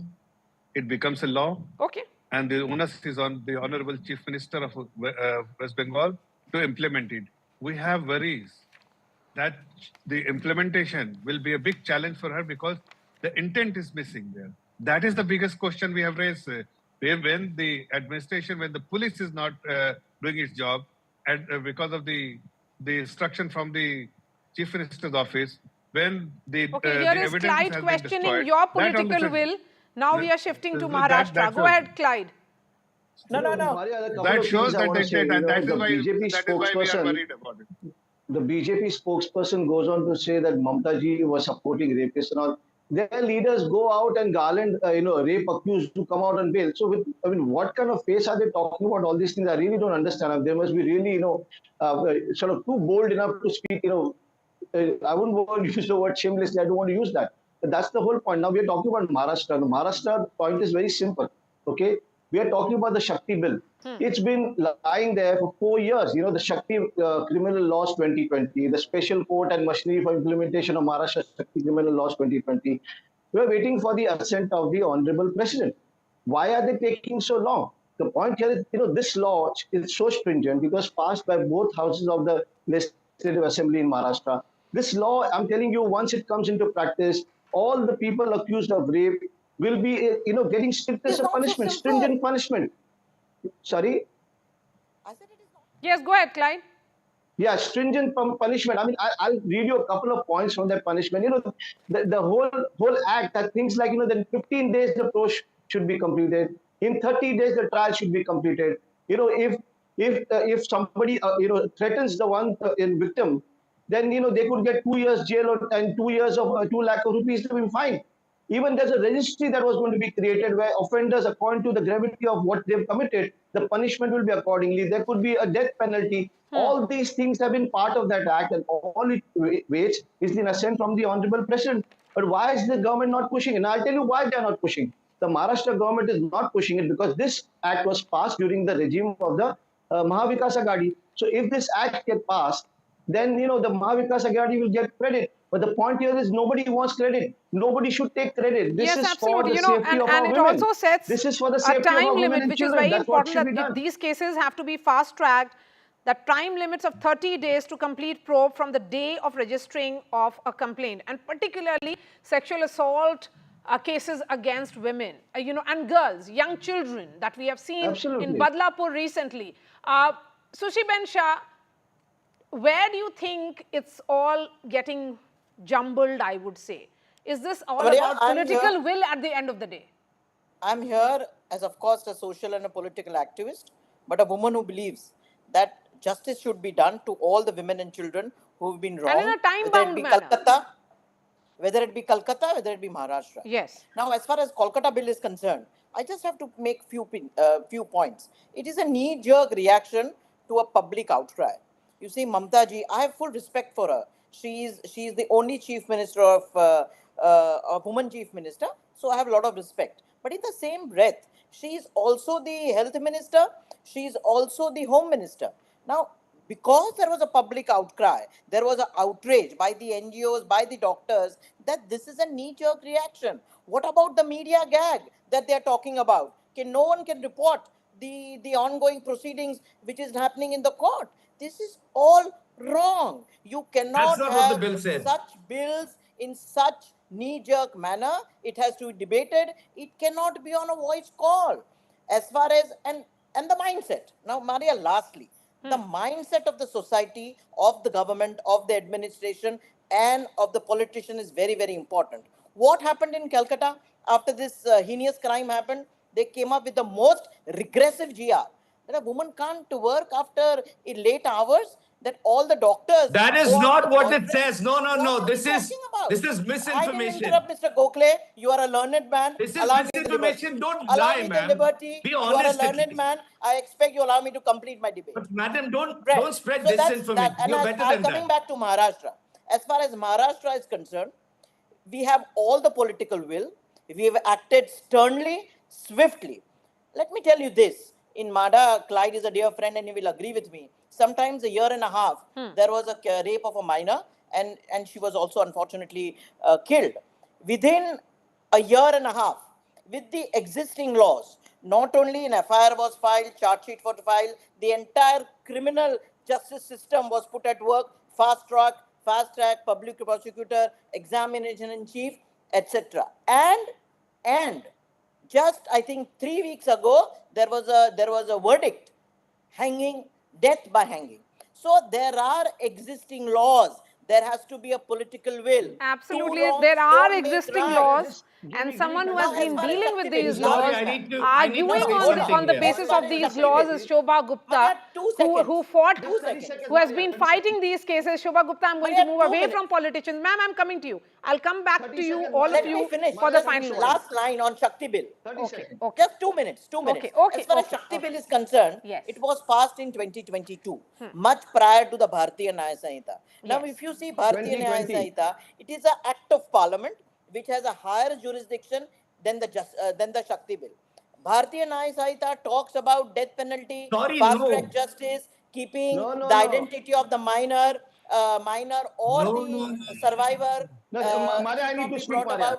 One moment. I'll bring in Shobha now. Gagging the media. No, Maria, let me reply to that, please. I'll come back to all of you. No, Shobha has to come. I need to reply. There's a panelist who hasn't spoken at all, Shobha Gupta.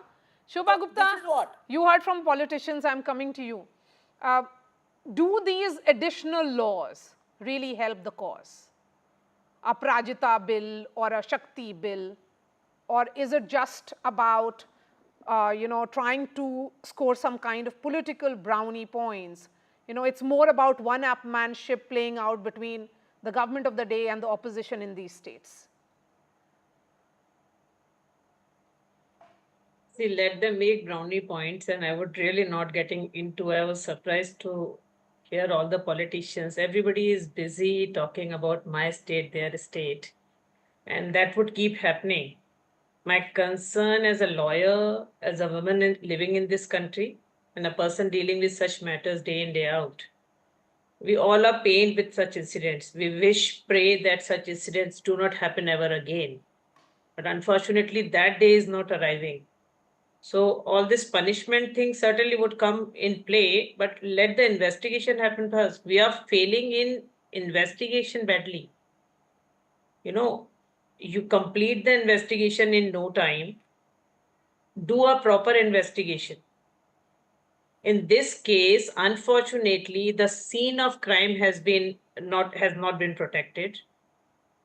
The postmortem was not done in time. Why postmortem was done in the very same hospital, I have no answer. Why the body was not protected, which was the prime evidence in this case. Now you can do beating around the bush, you can come out with an amendment, you can come out with, the harshest possible punishment, or everything is okay.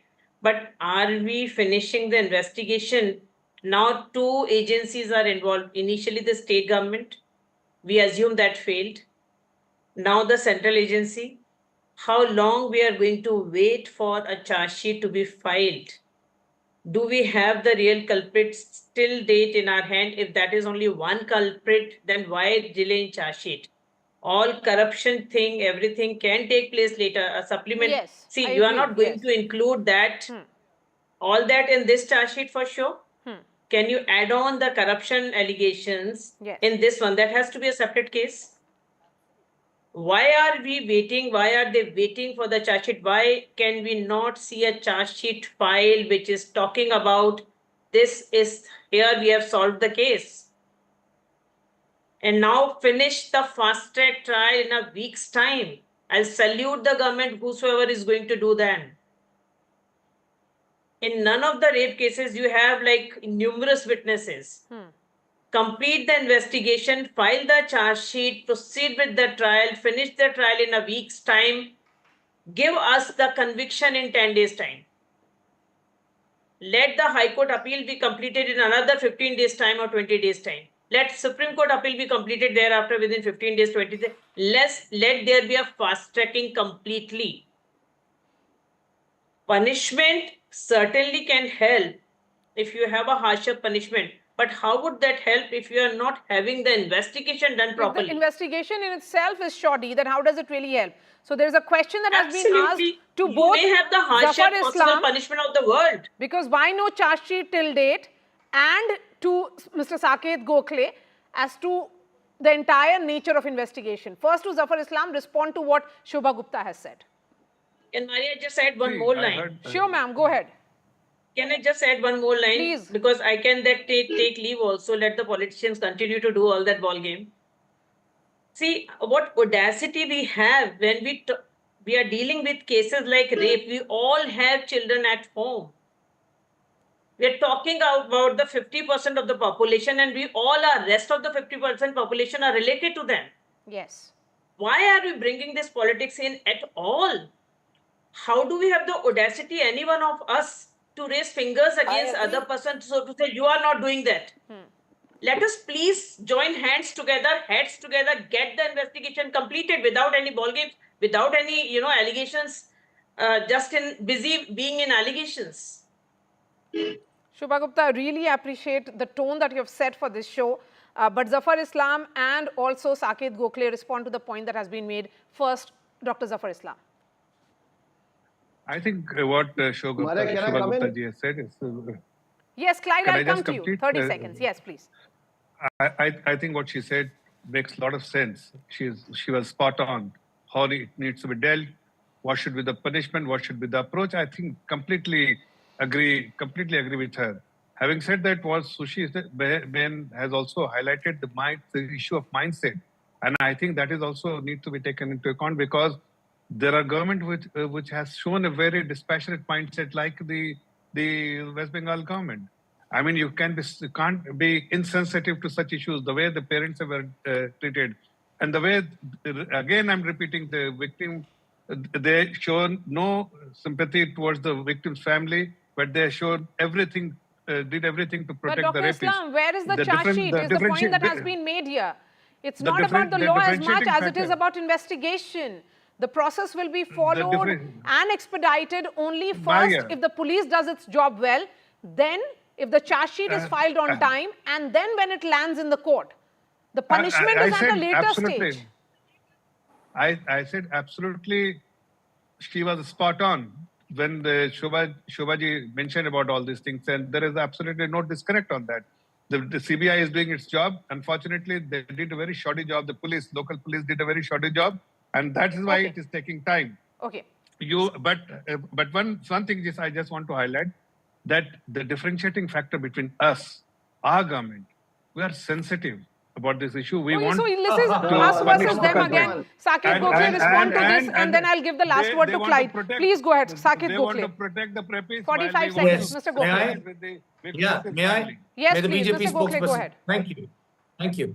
The BJP spokesperson's sensitivity of his party was very visible when the rapists and murderers in the Bilkis Bano case were not just given an early release by their party, but also garlanded. Brijbhushan Sharan kept sitting in the parliament as an MP. Anyway, nobody takes them too seriously. What I do wish to say is that, speaking of compassion and consideration, why did the illegal Shinde government in Maharashtra file 300 FIRs against protesters? Look at the difference. Sure, let us assume that Bengal passed this law because of public pressure. But look at the difference. When there's public pressure, we bring in a law, we listen to the people. In Maharashtra, the illegal government files FIRs against protesters, lathi charges them, turns off the internet. We did not do that in Kolkata. That, madam, is the difference between the illegal government in Maharashtra and the government led by Mamata Clyde, Banerjee you in have West 30 Bengal. seconds. That is the... Maria, I'm going to make it very simple. The point here is we have to understand one thing.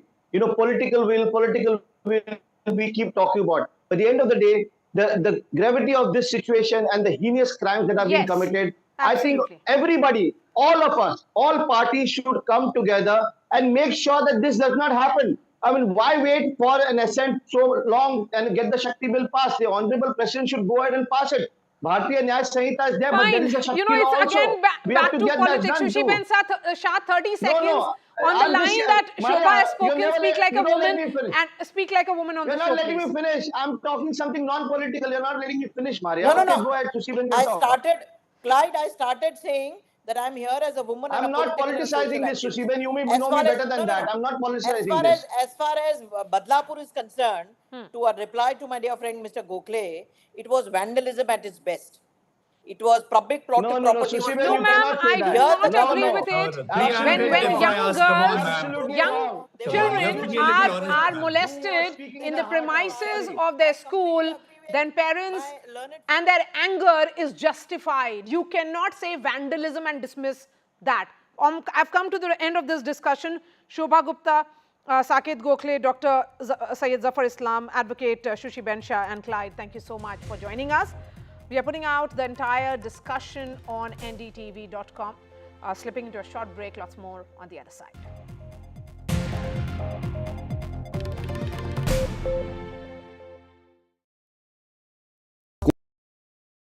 Landslide devastation in Kerala's Wayanad. Join NDTV's initiative. Donate for Kerala.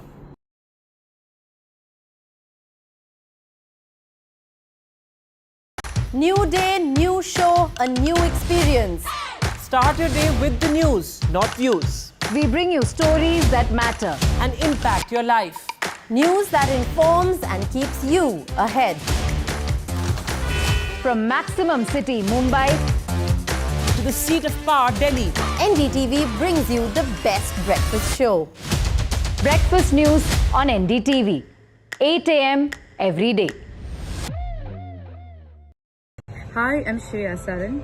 Kerala's Wayanad area is hit by devastating landslides, resulting in loss of lives and livelihood. Kerala needs your help right now. Let's join NDTV initiative. Come, donate. Let's rebuild Wayanad.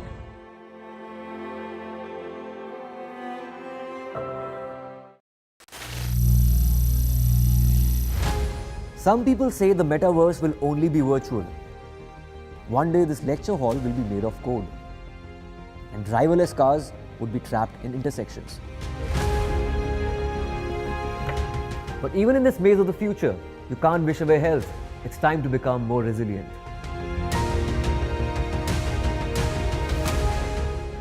"10 years of Banega Swasth India, we have grown and achieved so many milestones.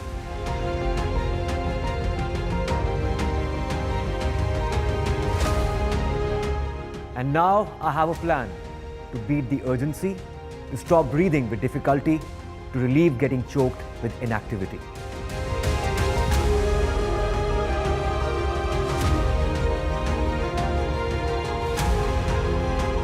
Energize our government, our environment, our society, and ourselves.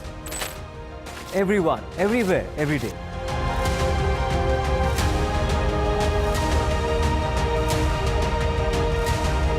Banega Swasth India. One world hygiene. Stay informed and entertained with the new and updated NDTV News app. You can watch all our channels live, listen to podcasts, read breaking and exclusive news from around the world and more. Download the NDTV app today and get access to the best journalism and storytelling on your smartphone or tablet. The NDTV app. News that matters to you. Landslide devastation in Kerala's Wayanad. Join NDTV's initiative. Donate for Kerala.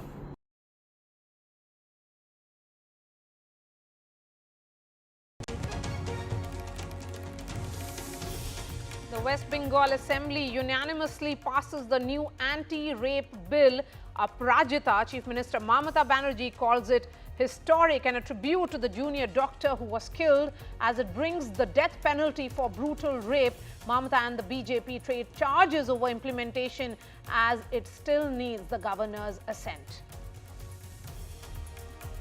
After massive outrage on social media and the summoning of the Netflix India chief by the government, web series IC814 Kandahar Hijack has updated its opening disclaimer, Netflix says, committed to authentic representation. A shocker from Haryana, a 19-year-old student, Aryan Mishra, was chased by a gang of alleged cow vigilantes on the highway before he was shot dead. The Haryana police have arrested 5 people, say it's a case of mistaken identity.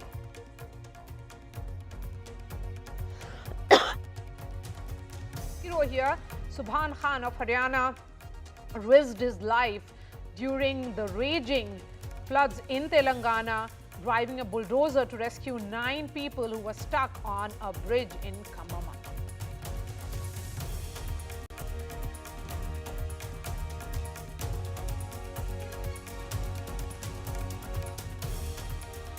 Hello everyone, this is the Left, Right and Centre and I'm Maria Shakil. Netflix India has updated the opening disclaimer on its IC814 Kandahar Hijack web series to include hijacker's name, the real and also the code names. This came after the Netflix top management met with Information and Broadcasting Ministry officials and asserted that the OTT giant is committed to showcasing stories with authentic representation. Sources indicated that Netflix was asked why they did not fact-check before putting out a sensitive content. It also was told why no caption or rider beamed across the series on the real names of the hijackers. The question that we ask on the show tonight, is this controversy a needless noise or the much-needed check to ensure responsible content? All these developments happening at a time when Kangana Ranaut's starrer Emergency has not been given the CBFC certificate following protests by Sikh group. On the show tonight, I ask a series of questions. First, is freedom of speech and expression being taken for granted? Are the content creators forgetting or overlooking the constitutional duty towards public order, decency and morality? Are the OTT platforms largely unregulated, not responsible under Article 19 of the Constitution? Is unrestrained, uncontrolled content under the right of free speech and expression? And can artists just say art for art's sake and celebrate content? And there are clearly limits to creativity, or do the artists really have the freedom to offend? That and much more on the show tonight. We also have the ongoing Muda battle between the BJP and the Congress in Karnataka. The latest flashpoint comes over the suspension of former Muda commissioner who is accused of favoring the chief minister's family in land allotment. The BJP has called the suspension just an eyewash, while the Congress insists that it's routine. Is the Congress trying to make the commissioner a scapegoat perhaps? And can the chief minister come out clean from what is evidently turning out to be a big mess? That's in 30 minutes from now. But first, let me bring in my guests who are joining me on the first big discussion on the entire debate which is ongoing on creative freedom. Shehzad Khan is an actor. We also have Kasturi Shankar, actor and activist. Mayank Tiwari is a screenwriter, someone who wrote Delhi Crimes.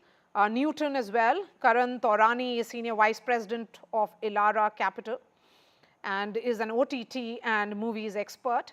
We have Abhishek Malhotra, advocate and expert on IT rules, and N.S. Napinai, advocate of the Supreme Court. Shehzad Khan, is the creative freedom being controlled, or do the artists also have the right to offend? Thank you very much for having me on your show. See, this is inspired by a book written by the pilot of that plane, Mr. Sharan, and one other writer. I think Shrinjoy Chaudhary or something is name. They have written this. It's based on facts, and maybe certain cinematic liberties must have been taken place, because after all, it is cinema. It is not a documentary. It's cinema. So taking cinematic liberties is no sin. And what is this whole hullabaloo about? I just don't understand. Netflix has been working on this for last 3 years on this subject, on this book. And if Mr. Anubhav Sinha, who's a very talented director, was hired, and he took all good talents of our film industry and made a very, very nice web series with 6 episodes. So what is the hullabaloo? Everything, there should not be interference in everything and anything. And I don't think my Sanatan Dharam, which is the Hindu Dharam, will get objected by this Bhola and Shankar. These were codes, and this was said that time by the Home Ministry, that these were the names, these were the things used. They were called by these names. So I just don't understand how can you curb cinematic liberties, and how can, anybody get offended by such things. In so many films, from last 10, 15, 20 years, you have been seeing Hindi films, that every terrorist in a film or in a web series is mostly shown as a Muslim. Has the Muslim community ever revolted on that? That's a valid question there, Kasturi. Many would say that, disclaimer is right, but then is it getting too much of limelight unnecessarily? I mean, why this controversy around it to make it about the names when we are discussing hijackers? I mean, it's not about other characters whose name have been meddled with. Okay. Nobody is asking to change the name of the hijacked passengers. There were 190 people, including the hijackers themselves, 179 passengers to be exact, on the flight number 814 from Kathmandu. And nobody's nitpicking on what the fate or the identity of the passengers were. But it is very, very important to have no doubts about the identity and the nationality and the ideology of the terrorists. You cannot make a movie glorifying terrorists and somewhere neglect to mention their names. I mean, this is all about the hijack. Until the disclaimer was placed in the beginning of the series, excepting the first episode, there is really no mention of their actual names. So it's very easy for people who are 90s kids, who are born long after this harrowing incident took place. It is very easy for them to get a skewed idea of history. Nobody would be talking about this if this was a fictional story. But the entire series claims and promotes itself as very true to the historical fact. And if that is the case, then it is duty bound to present history as history, not as Bola, Shankar, and Burger, which were the code names. Yes, but in reality, everybody but how knew is their this, name. is this really distortion of historical, events or potentially trying to alter public perception? It is a distortion of narrative. The series ends with them being portrayed as sensitive human beings. I mean, even that, it's difficult for me to digest, but I will let it go as creative license or the director's interpretation that inke dil mein bhi thoda bahut insaniyat tha, but Mayank Tiwari? To not even about this portrayal, identity, which has almost is become a national outcry right now. See, this is what has been happening for the last several years. Ah. We are becoming addicted to outrage. As a screenwriter, as somebody who works in the film industry, I'm equally upset about this controversy. I'm equally upset about the Kangana Ranaut film not being allowed to be, seen. It's wrong. Both of them are wrong. These are films. These are an artist's take on a certain historical event that has taken place in the past. History is not objective. In that case, Mayank, don't you think then the artist should say that this is a piece of fiction? They have said it. They have said it in the disclaimer. That they have said They have said it in the disclaimer. And I must say that the identity of the hijackers is very clearly shown in the first episode itself, that they are Muslim, when they refer that this is Azhar Mahmood's brother. That's the And point. it is mentioned. It's mentioned in the first episode itself. It is mentioned. And also one more thing I would like to tell you as a screenwriter, that the kind of writing that today takes place over OTT platforms is very clever. It's very sharp, where the audience is thinking with as the narrative goes on. Not too much exposition is required. If something has been referred to in the first episode, it is assumed that the audience is catching on. This is happening globally. I mean, what kind of it is absolutely wrong what is happening. No, we are getting outraged over all the wrong things. Kasturi is, it's not as much about, perceived disrespect to communities. This is about historical inaccuracies. See, so what is what historically being assumed as inaccurate? I want to respond to that. Yes. Any young person today in his early 20s, if he's wanting or she is wanting to research what has happened to this place, what has happened in 1999 in the incident, is not going to just rely on one source. No, there are so many documentaries about this. There are so many sources. Why do you have to? Is this the gospel truth? No. It is a perspective. Yes, it is a perspective by one of India's most talented directors. Anubhav Sinha has today one of the most brilliant voices today. It is very unfortunate that and the outrage is also coming from a certain section. Today, Veer Sanghvi, a very senior journalist, a very senior editor who was the editor of the Hindustan Times when this incident took place, has written a brilliantly nuanced piece criticizing this show. But nowhere has he said that this is trying to do, it has certain agenda. So many reviewers have criticized this show for its artistic merits. Please do that. That's what the game is. Okay, so artistic That's what merits. we are here for. Okay, so we are expanding the scope of this. Kasturi, I'm coming to you because there are 4 others on the panel who have not even said a word. So let me bring them in. Karan, I'm coming to you, because OTT is